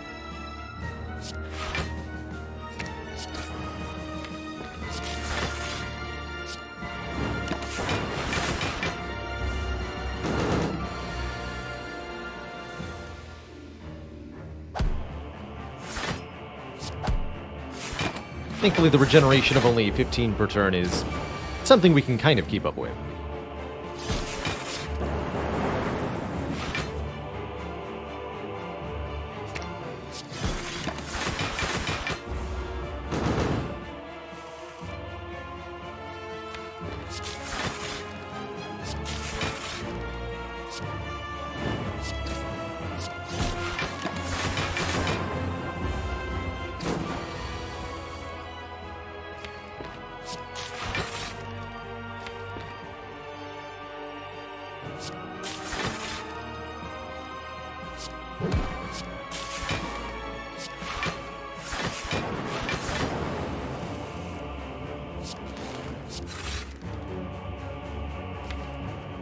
Wow, that vision keeps coming back.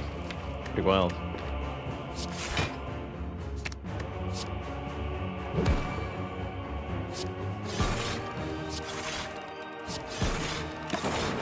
Okay.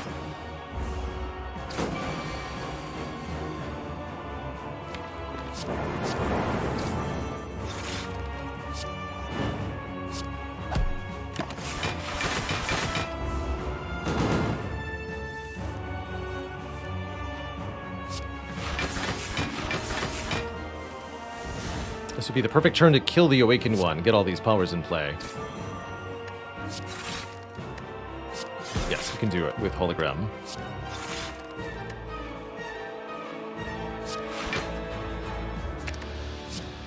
Once the Awakened One is dead, there's no longer any strength gain. So you can play all this now.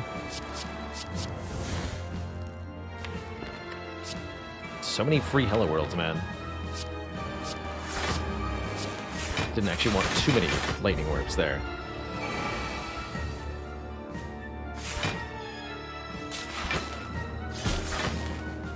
Plan for heart damage is definitely going to have to be, hopefully the white noise is generating something, or failing that, the Hello World's going to have to help. But against the heart, we get to play all our powers like this, so our output is going to be a little bit higher end, hopefully.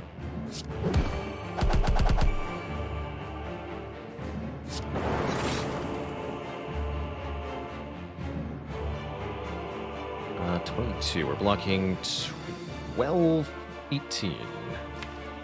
Goofed a bit here. Not how I want to lose my buffer, but don't seem to have a choice in the matter.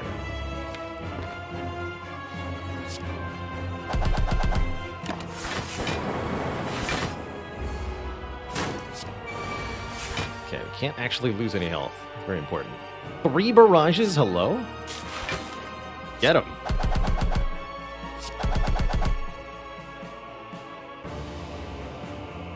Could take damage on purpose here. Really want to keep every hit point I've got. If possible.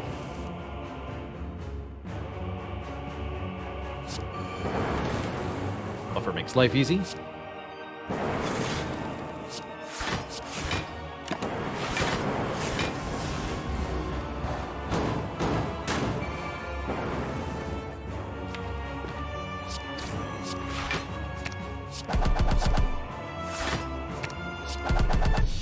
GG. To thump, to thump, to thump, a deep pulsing dread could be vault out the room. Is this the heart of the Spire? The source of these randomly kept Spoon cards. So far, Spoon has preserved 87 cards, an average of 0.6 per turn. Definitely played a lot of white noises and algorithms that we shouldn't have. Let's dig. Get a strike dummy.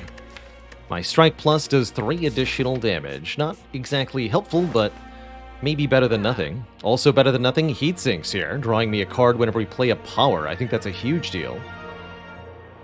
And I might consider swapping Speed Potion for Power Potion. Actually, Attack Potion for Power Potion. It's also another chance at Turbo here. Definitely take that. Shame I can't upgrade it.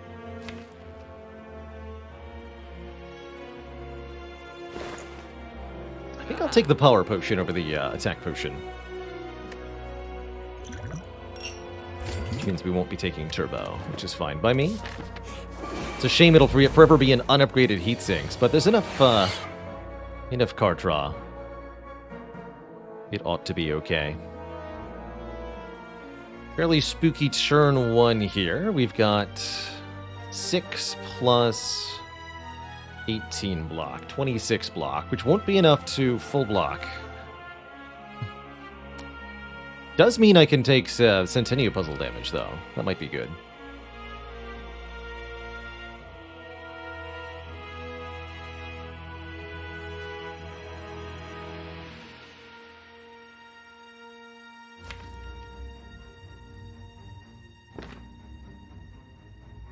Could use the Speed Potion to preserve my buffer, but this is really not a fight where preserving the buffer is actually necessarily helpful.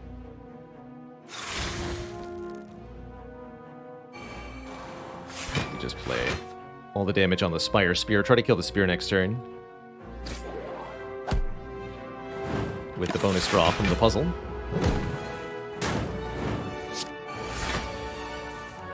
Yes. Perfect. Seek the rebound? Yes.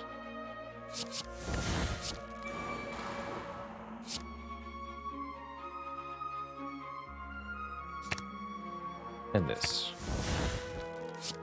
So, rebound. Ritual Dagger.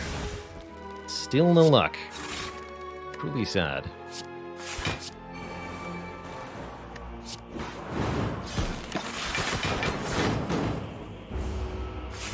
Very happy just losing 6. Can't get that health back, no matter what. That's okay.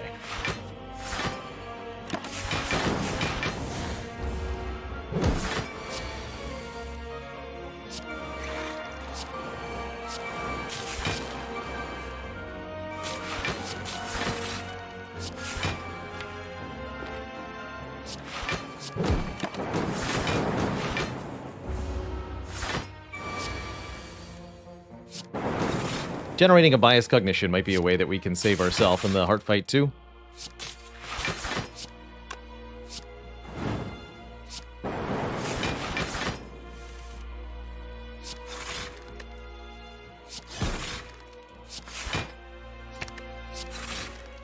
Hello?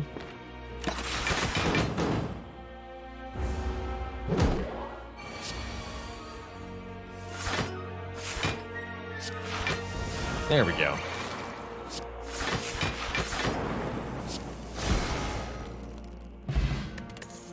Mercury Hourglass will chip in just a little bit of damage to Heart. And I think a second copy of Go for the Eyes, this one also upgraded, should help make sure that the Heart is weak the whole way through, and I think that'll be good. We don't exactly have a lot of damage as we go into this final battle against Heart, but what we do have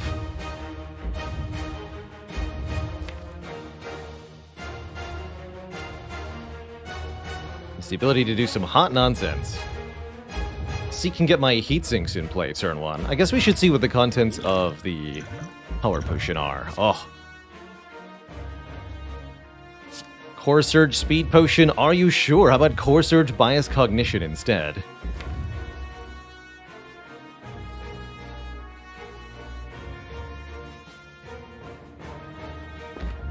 Already got a buffer in play. We want to make sure that buffer stays there.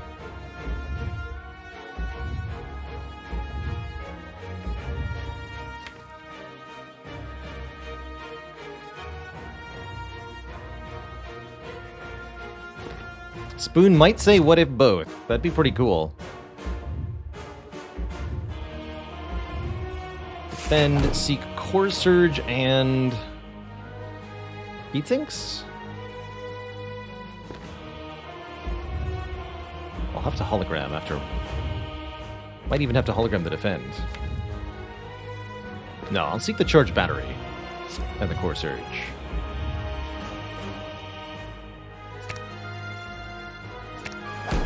It's a better way to block Beat of Death. No keeping it, unfortunately. That's fine.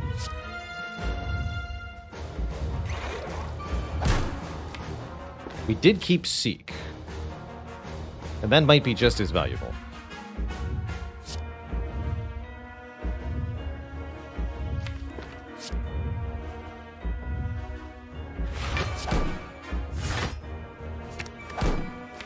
Let's get these white noises down. Actually, let's heat sinks in white noise, excuse me. Definitely need the heat sinks down. Static. Play Hello World or get an extra Frost Orb down. I think with 4 focus, I'd rather have the extra Frost Orb right now. End the turn. Keep the buffer. Fortunately, we do see the big hit first, so all we have to do is let buffer block that. Can also actually let Genetic Algorithm block it, but I think I'd rather have this for later in the fight, guaranteed. I'm very happy to use our buffer here so that we can abuse Static Discharge during the next turn. Let's also dual cast this orb as it's going to be singly evoked next turn.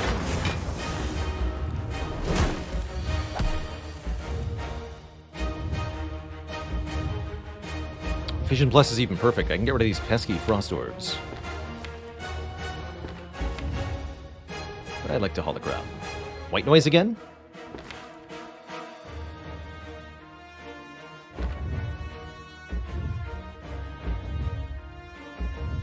Yes, that seems reasonable.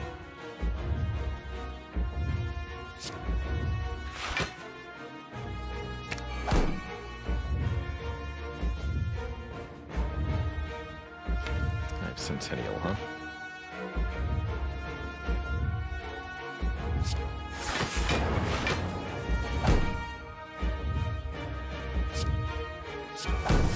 Buffer. Don't think I want that, at least not this turn. Try to rebound the dagger. No luck. Alas, no luck.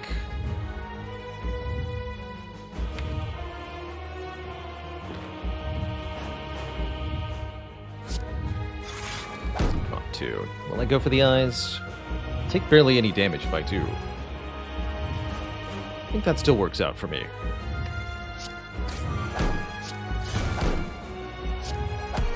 Much damage as we can. Block for deliberately little. Don't play the force field. Don't play the buffer.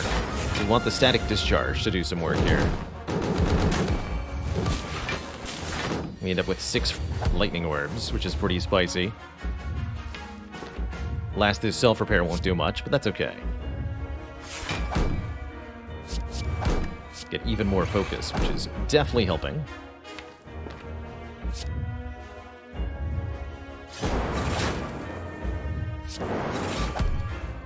Gotta get rid of some of this stuff.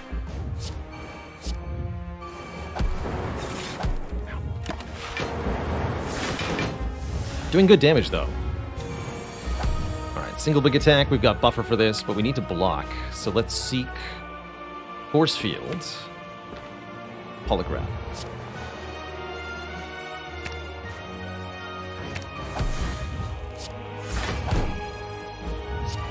Another buffer. Brilliant.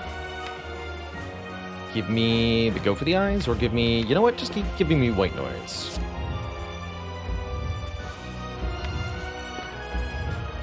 Spoon saved the,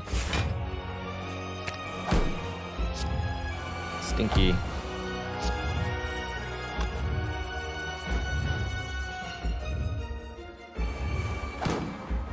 Rebound the white noise. Create the hello world. Play the hello world. White noise again. Hello world again. Of course, of course.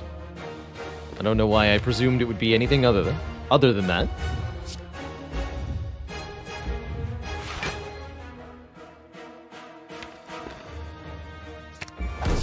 I'll take 2 hello worlds though. We've seen the power. I think a zap is more actually no, Melter's 16, zap's gonna be 15. Play Melter. Stop there.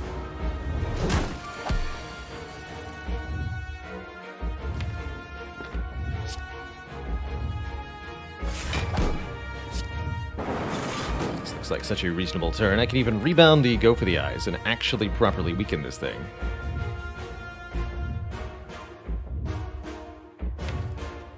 Although...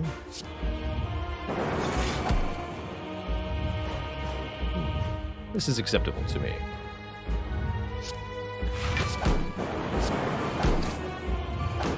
I'll take the free light. Actually, no, I'll block perfectly. Even better.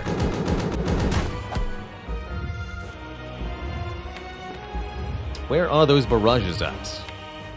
Vision next turn sounds great, so I won't play Sweeping Beam. Let's just do Ball Lightning, Cold Snap, stack here. Take the Fission for next turn, on top of the deck. Looking very, very good in this matchup. Still got 2 buffers. Life's good.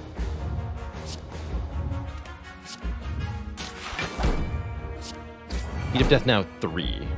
Be careful about that.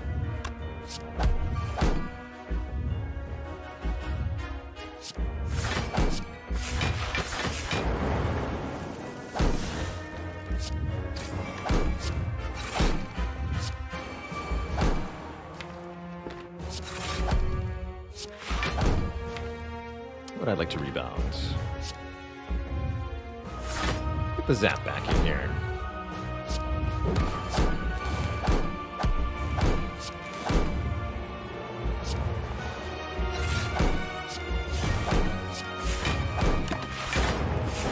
Works for me. I think we're in excellent shape overall here.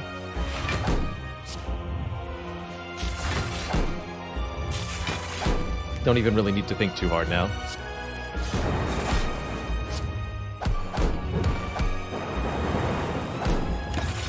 If we're short on block, the static discharge will make up the difference, but we're not. We are not.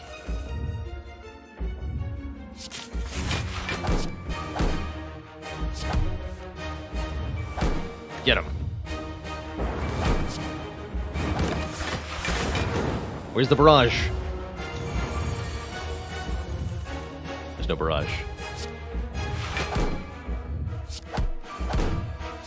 Regret to inform you that barrage has been cancelled.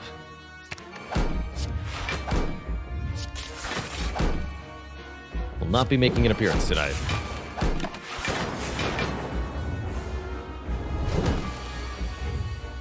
Oh, there it is. Got a barrage. GG. GG.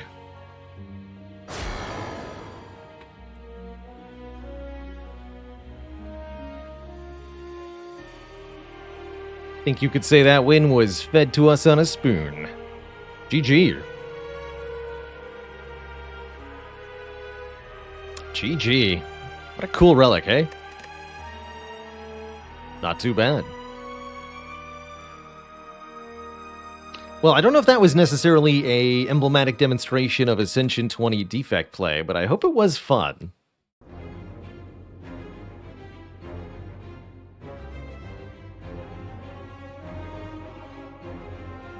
Now what? Has it been done? Spire sleepeth, and so shall I. Shall indeed. That is going to be it for the Spire content, but I think I'd like to play a little bit of Vampire Survivors before we disappear. 245. Heck yeah.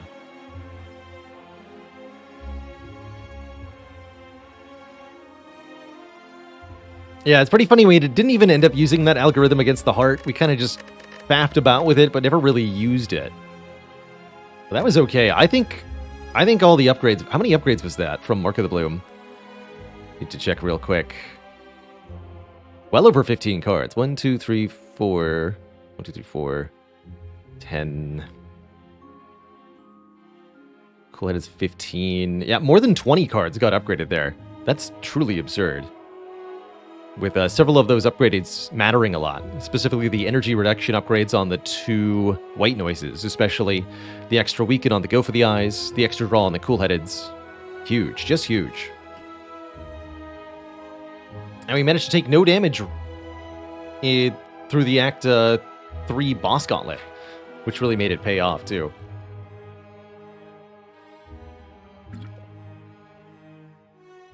Oh yeah, the extra block on the 3 defense was actually extremely important as well for the heart fight. Helping me keep my buffer longer. Although I think we had more than we needed for heart. It's kind of cool.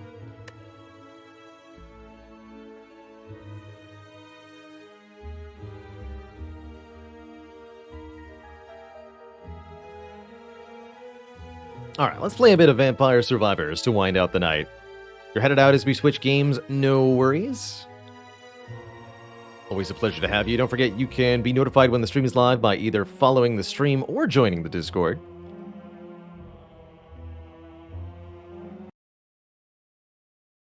So, if you've not seen it before, Vampire Survivors, you call it an idle action roguelite. Oh, looks like I've got an update I have to install real quick.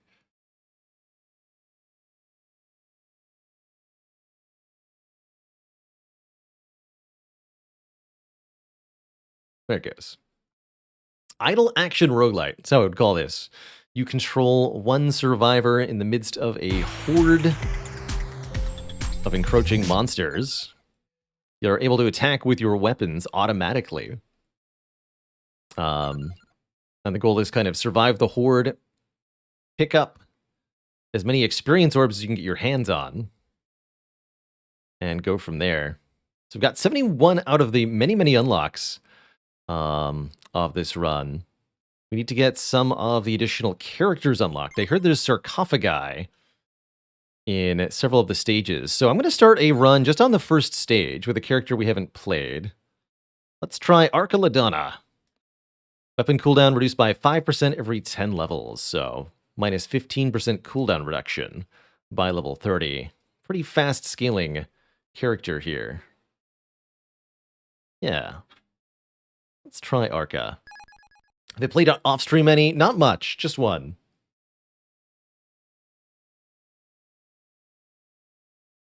I'd say this is definitely on the light end of roguelite. There's a lot of between-run unlocks to get. I haven't tried hyper mode. Let's try hyper mode. Get more move speed, more gold, more luck. What does it mean? Let's find out.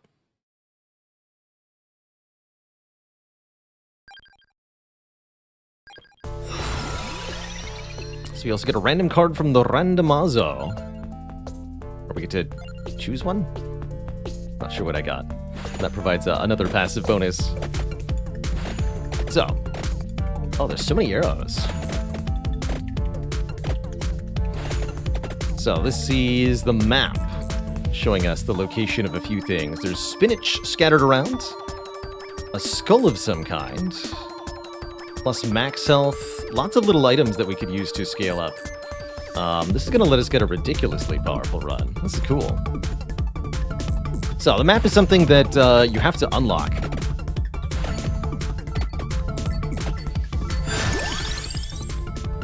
Ooh. This would be a fun knife run.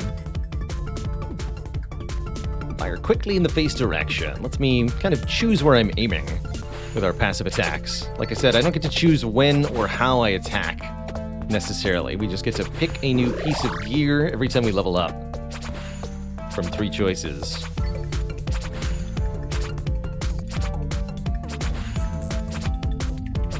Yeah, you're free to share Any mechanics tips, Omni? I know that if you wait until your item slots are full and then pick up the ground items, you can bypass the usual cap, which is pretty cool.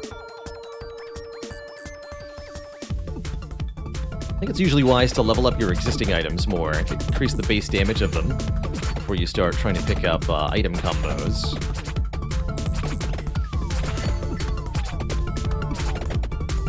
So early on you want to focus on getting kills to get XP so that you can get more kills and get more XP. You want to get a sort of a chain reaction going. Oh, we didn't get the double birds last time. Let's take the Peachone. Bombards in a circling cone. Like a bird blender.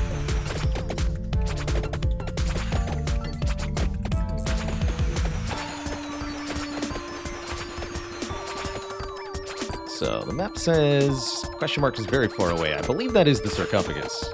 It holds another character. Each run of Vampire Survivors lasts for... Go area up. Lasts for exactly 30 minutes, assuming you succeed, which is a bit of an assumption.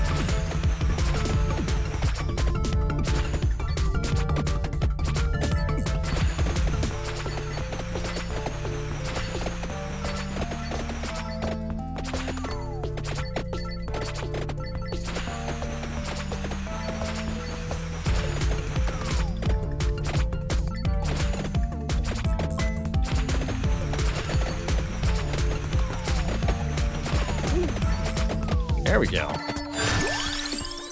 Knife up. Okay, we don't want to get too chunked by bats, though. Oh dear.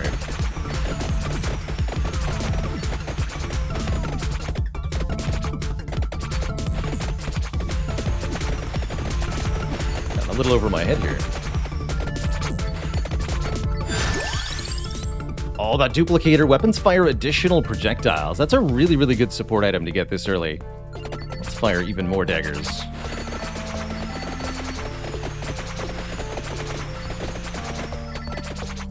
That essentially gave us +1 projectile on everything. And many, many weapon types have projectile base, so we'll benefit a lot from that. Let's get it to level 2, so that we get even more projectiles.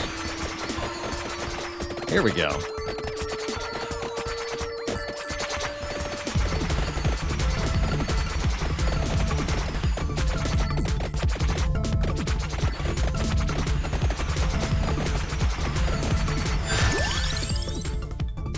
Level 2 Peachone. Some chicken.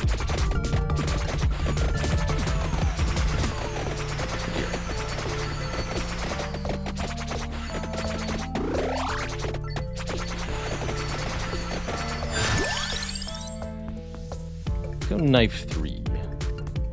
Early pentagram can be kind of interesting. Pentagram wipes everything in sight off the map, which is not necessarily a good thing, that's for sure.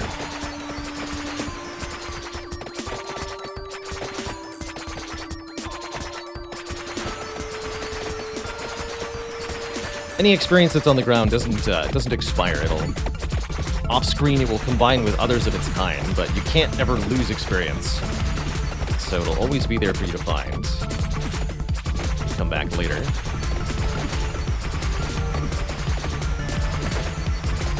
Die, fell ghosts.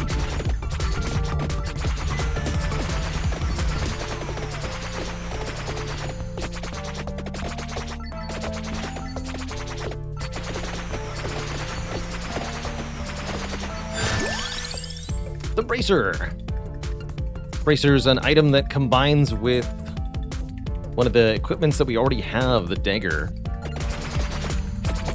When you get an equipment to level 8, if you have the corresponding paired equipment, you can evolve it when you find a chest next. Evolutions are a super powerful way to crank up the power of your run.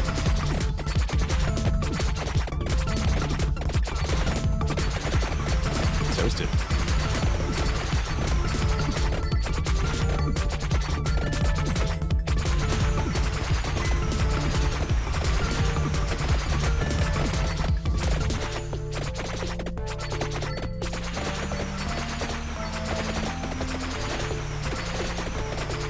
First boss.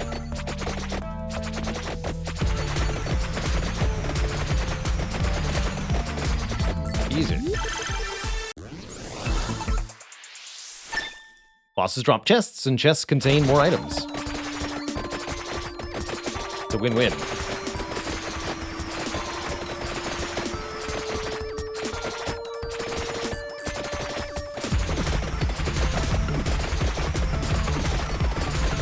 Stupid plants.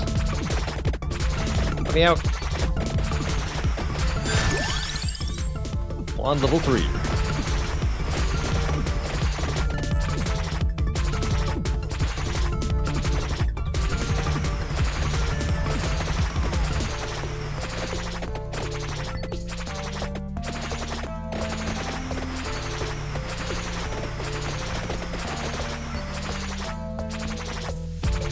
They were a bit behind where we want to be on the level curve right now, but there's really not that many enemies appearing.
Ebony Wings will combo with the other bird. Might want something that helps us out more right now, though, which would be upping the Fire Wand's power a bit more. I'm gonna grab the Fire Wand. I think I need the extra damage right now. Try to get another couple levels out of this pile.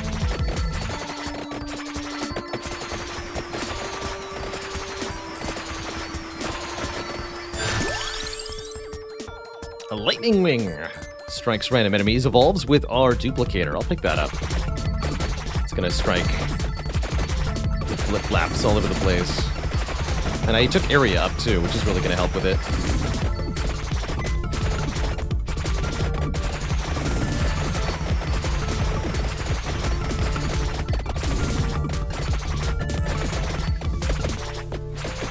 XP on the ground to move on yet. There we go. Fire level 5.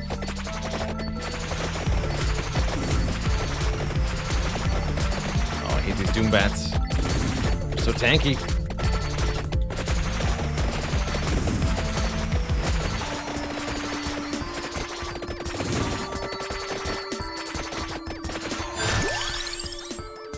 Or Fire Wands. You can get the spinach later.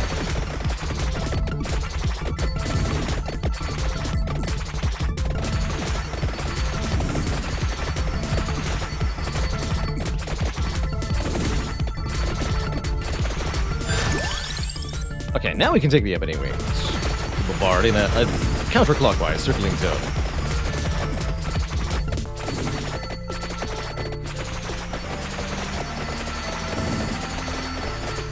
Let's Fire Wand.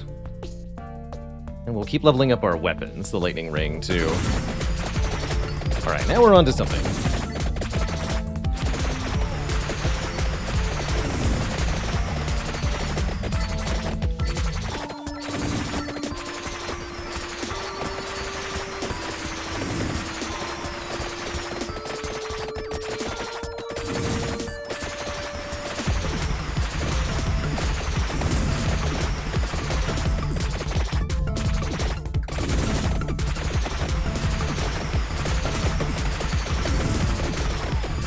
Sarcophagus. A secret.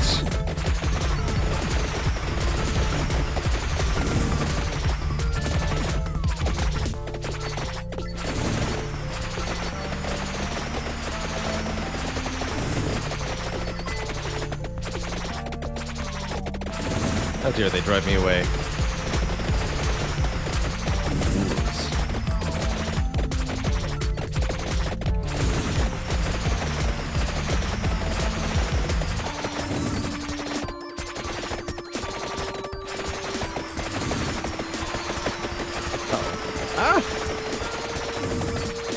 Not good. Through the plants, go!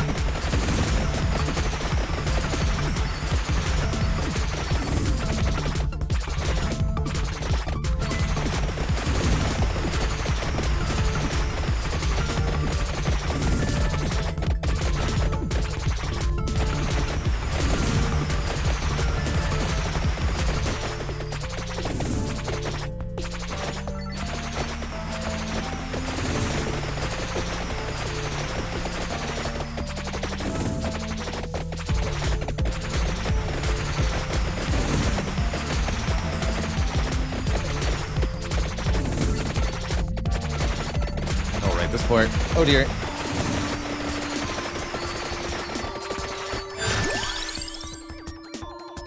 Help.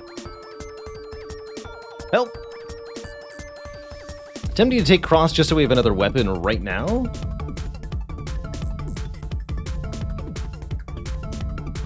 I'll do it. Firing 3 crosses that pierce through enemies is going to help quite a bit. And I need some immediacy, please.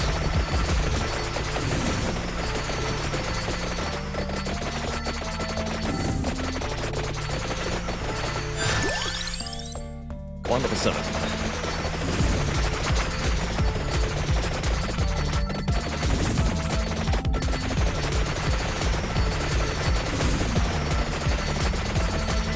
There we go.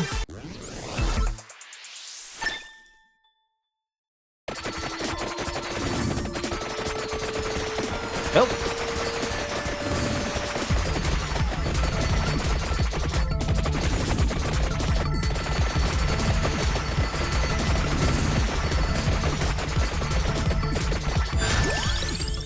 Okay, the Clover will evolve the cross, but I think we should get Fire Wand level 8 first? Yeah. So we stop getting offered upgrades to that. The chest. Can't evolve the Fire Wand until I get Spinach, though.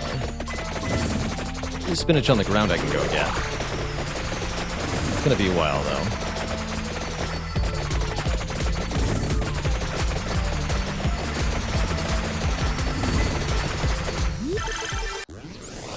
So I'll just take the contents. What is that? The Randomazo. Slash. Enables critical hits for listed weapons.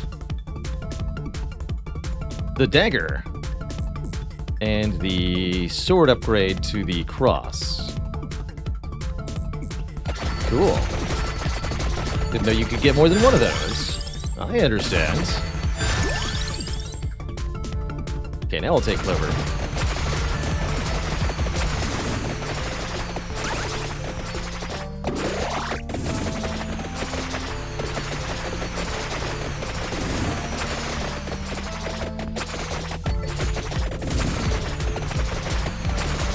Keep them all? Looks like I might.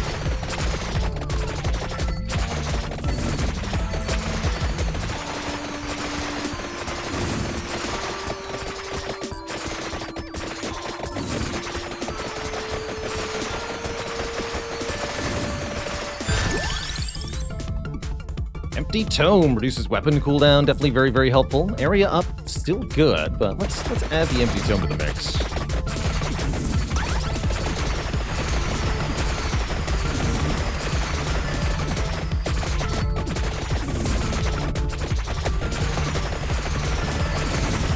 What's here? Wow, that is horrifying. No luck for us. We do have a revive, though. So I get to keep going.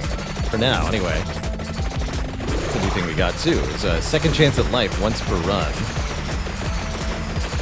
But feeling pretty desperate right now. One has to say.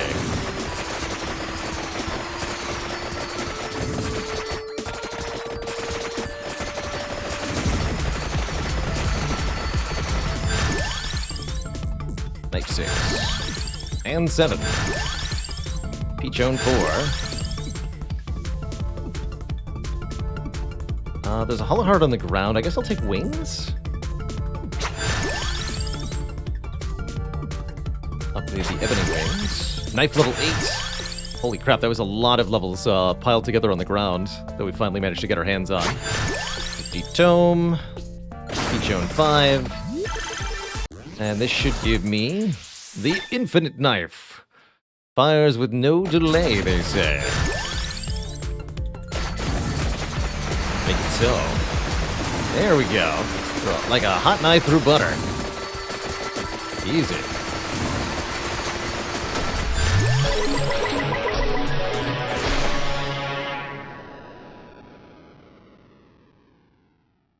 Thank you, Arca Ladonna, but the vampire is in another coffin?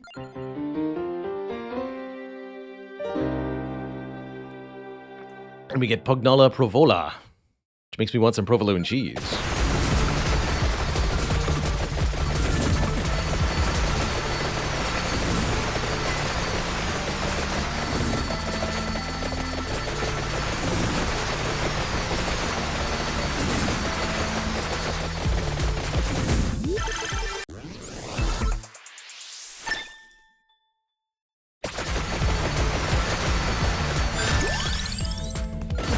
More. The murdering.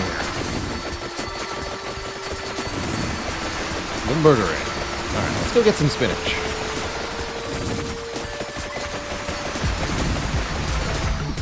Closest spinach is pretty close. Then we can evolve our firewall too.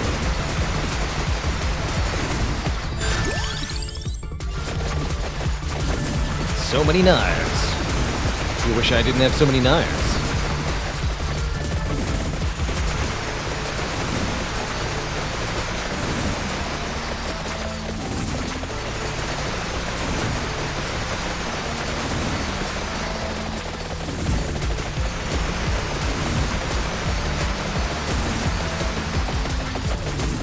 The spinach and then get the chest from that boss.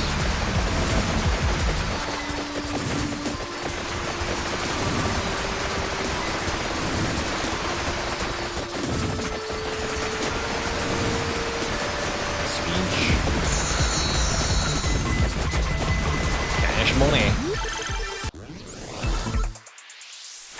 Bracer money.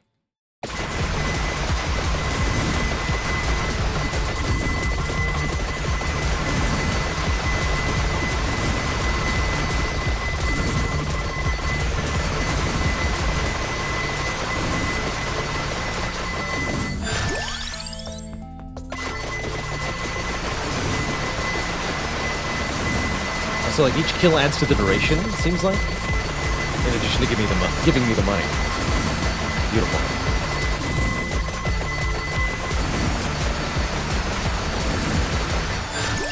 Truly absurd. Let's see, how far I'm down? Okay, we're not too far from the spinach. But I think I'll get a different chest.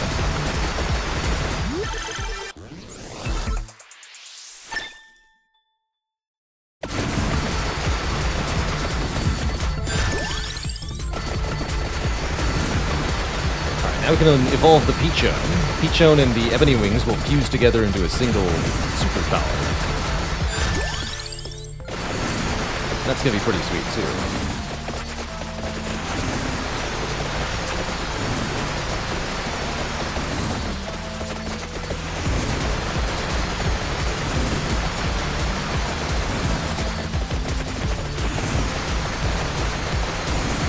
Looks like we got a really good late game build going on this one.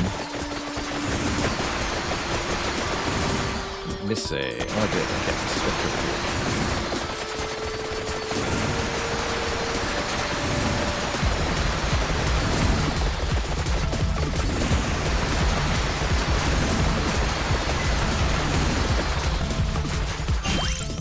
So we get spinach.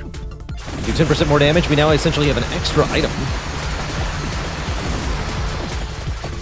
And I want to go over and get the skull thing, too, whatever that might be.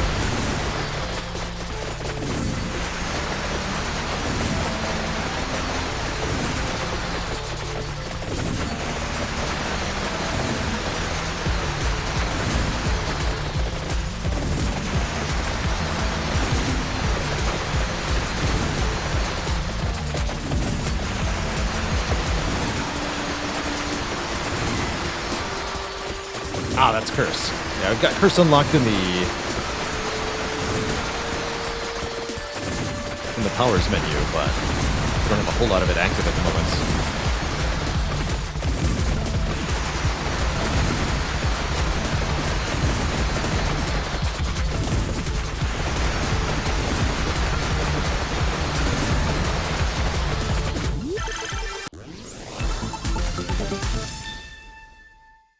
Hellfire, the evolved Fire Wand, passes through enemies.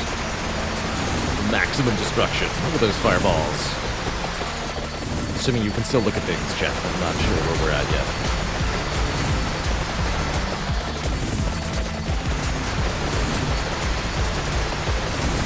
Dippity blappity.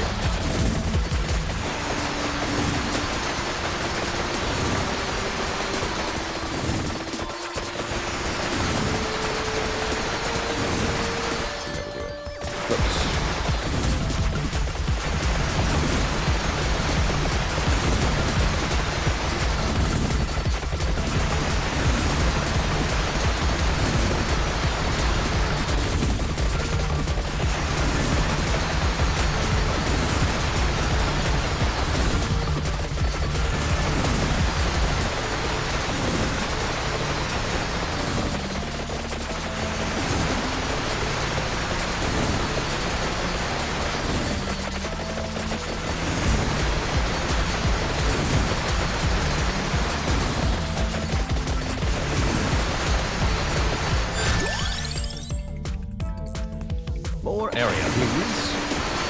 Guess we could also work towards leveling up the lightning wing to get that juice. That's right here. This will improve my max health. Will make me more resilient.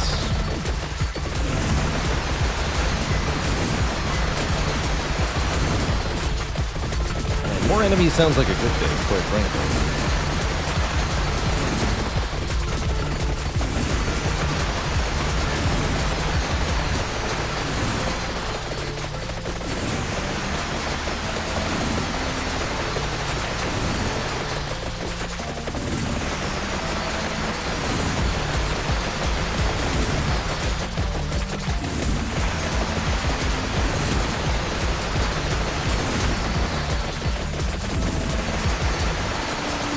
Successfully found more enemies.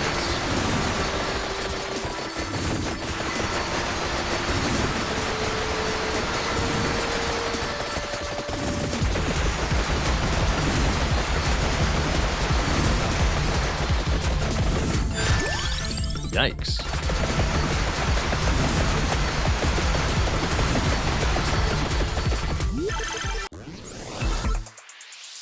Speech. Okay, so we're not ready to evolve anything else yet. Makes sense.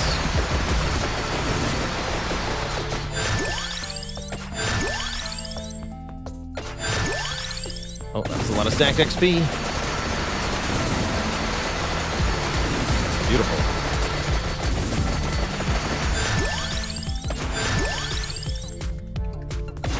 Make me faster and bigger. It's stronger.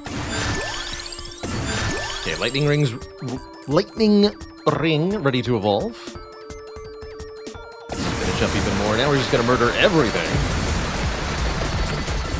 It's the ultimate murder power.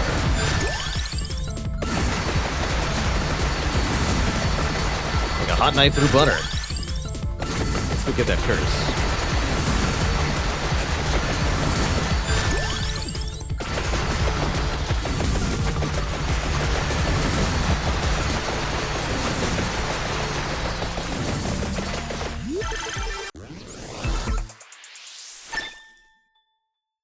The Thunder Loop causes our lightning to go blip blap.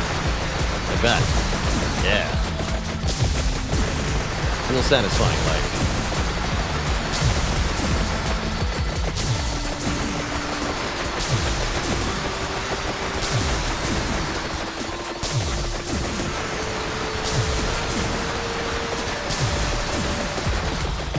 Oh, the skull's up here.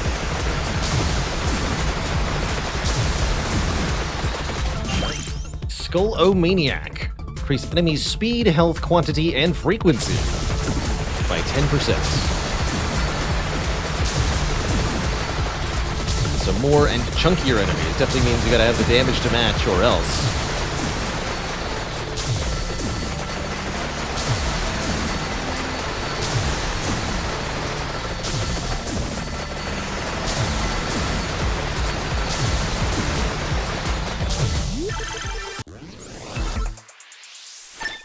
Cast Fist.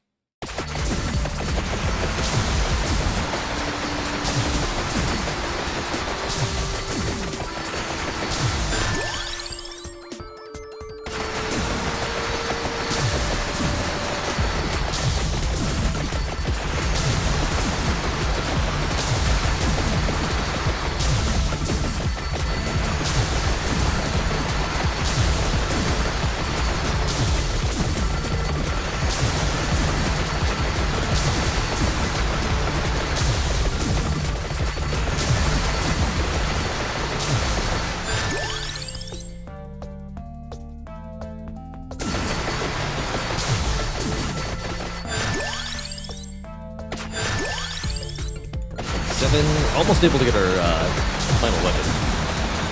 4-bit rate. I rate these bits 0 out of 10, so I can't see them.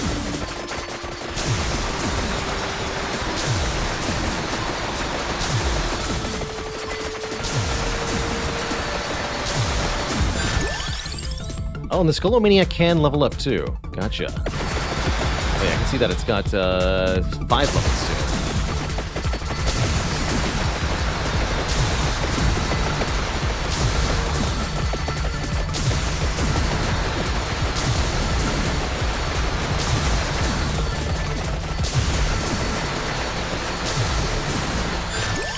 Alright, Ebony Wings level 8 means this should contain the fusion of the two.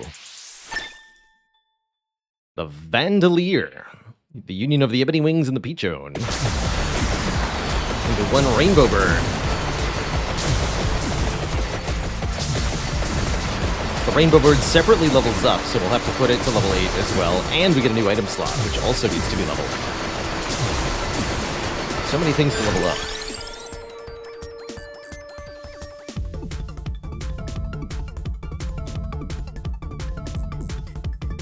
Which we could be Axe to go with Candelabra. That's a good choice.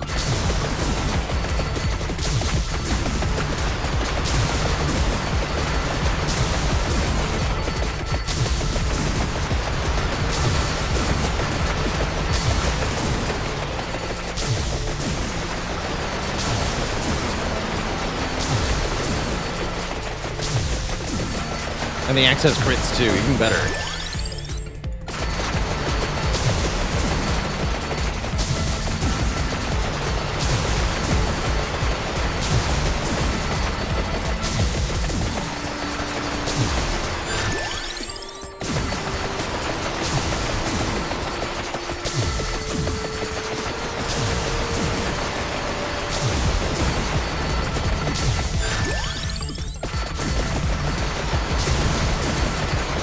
Power.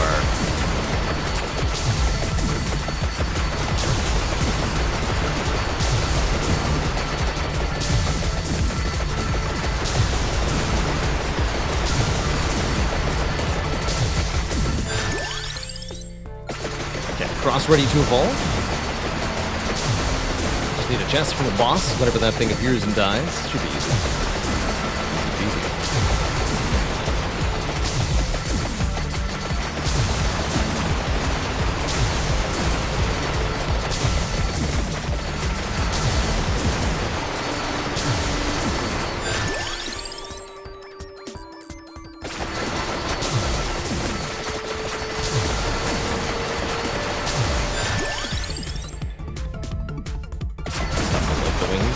There's the boss.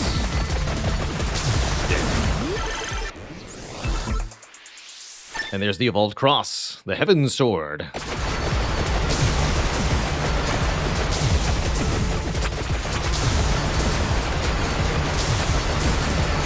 Crit-tacular, they call it.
Let me ask you a question.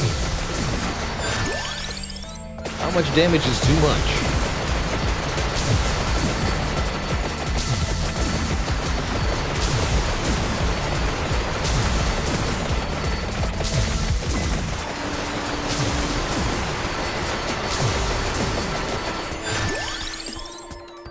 Oh, we haven't even seen the level up on the Bandolier yet. So many things to level. So powerful.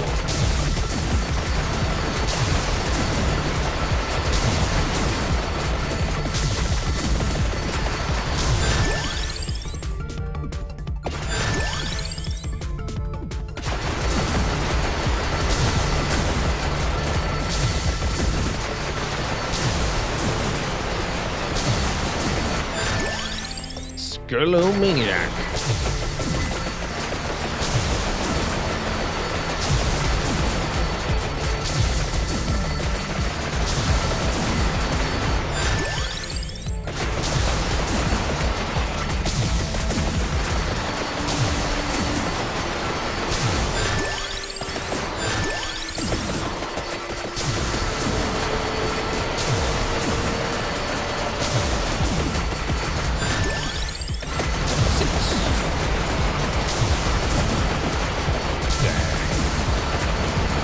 Two and a half minutes left. Not much. Evolve the axe to the Reaper's Scythe. Even better.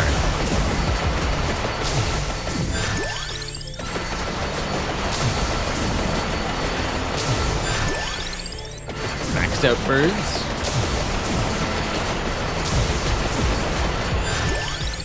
Okay, Hollow Heart and Clover, the only thing we have left. Clover's not exactly much use to us, huh? He's leveling out my max health then.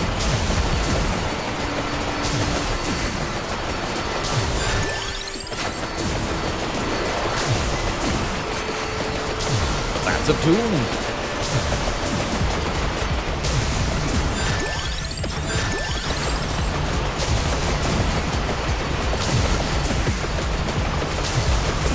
Can we make it to 99? That's the question.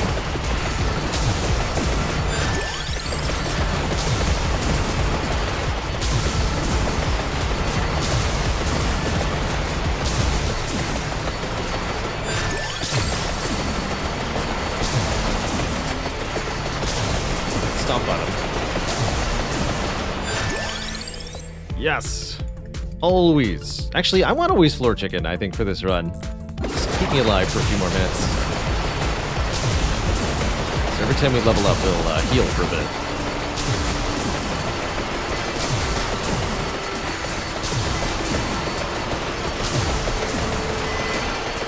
99. 100. Beautiful.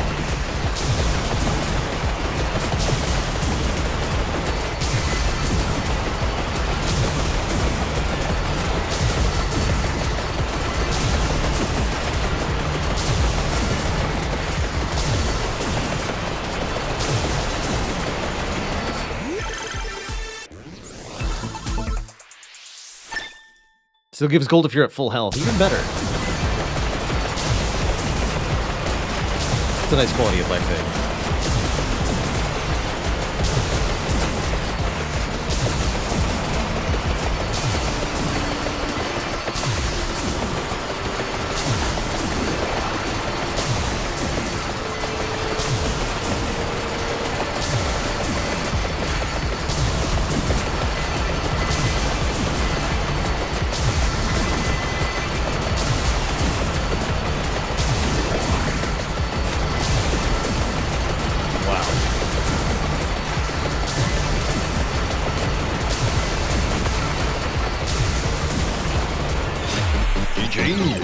It is time. 30 minutes, Death appears and says, "You're going home." GG. We found the coffin in the Mad Forest and unlocked a new deck of the Randomazo by reaching level 99 with his character.